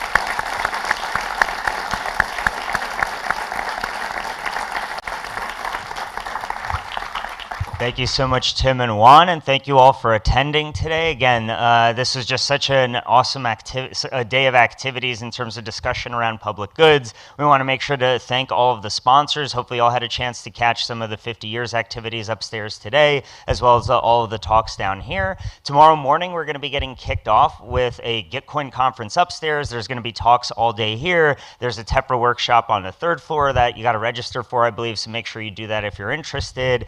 And yeah, if you enjoyed today, it's only the beginning. There's going to be much more content discussion tomorrow, and between this and Shelling Point and the Regen Alliance that we heard of today, there's only going to be more and more of these kinds of activities going forward. So if you're really inspired and excited, make sure to talk to folks from Protocol, from Gitcoin, from 50 Years, myself, anyone who you see around is impassioned and excited. And yeah, thank you all for being part of it. Thank you to all the staff and crew at the venue today. And yeah, we'll see you all tomorrow.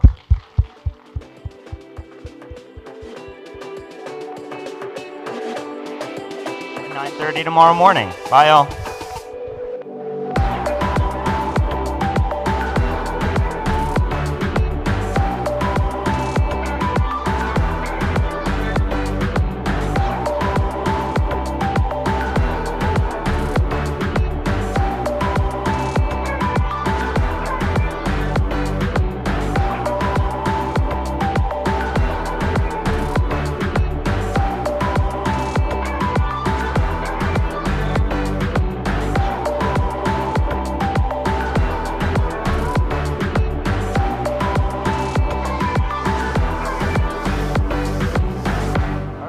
just wanted to quickly say, I forgot to mention, though the formal activities are over, there is happy hour right outside. So please enjoy drinks in the hallway. I believe the patio is also open. So yeah, just go look around, hang out, meet some other public good folks, and enjoy the rest of your day, everyone.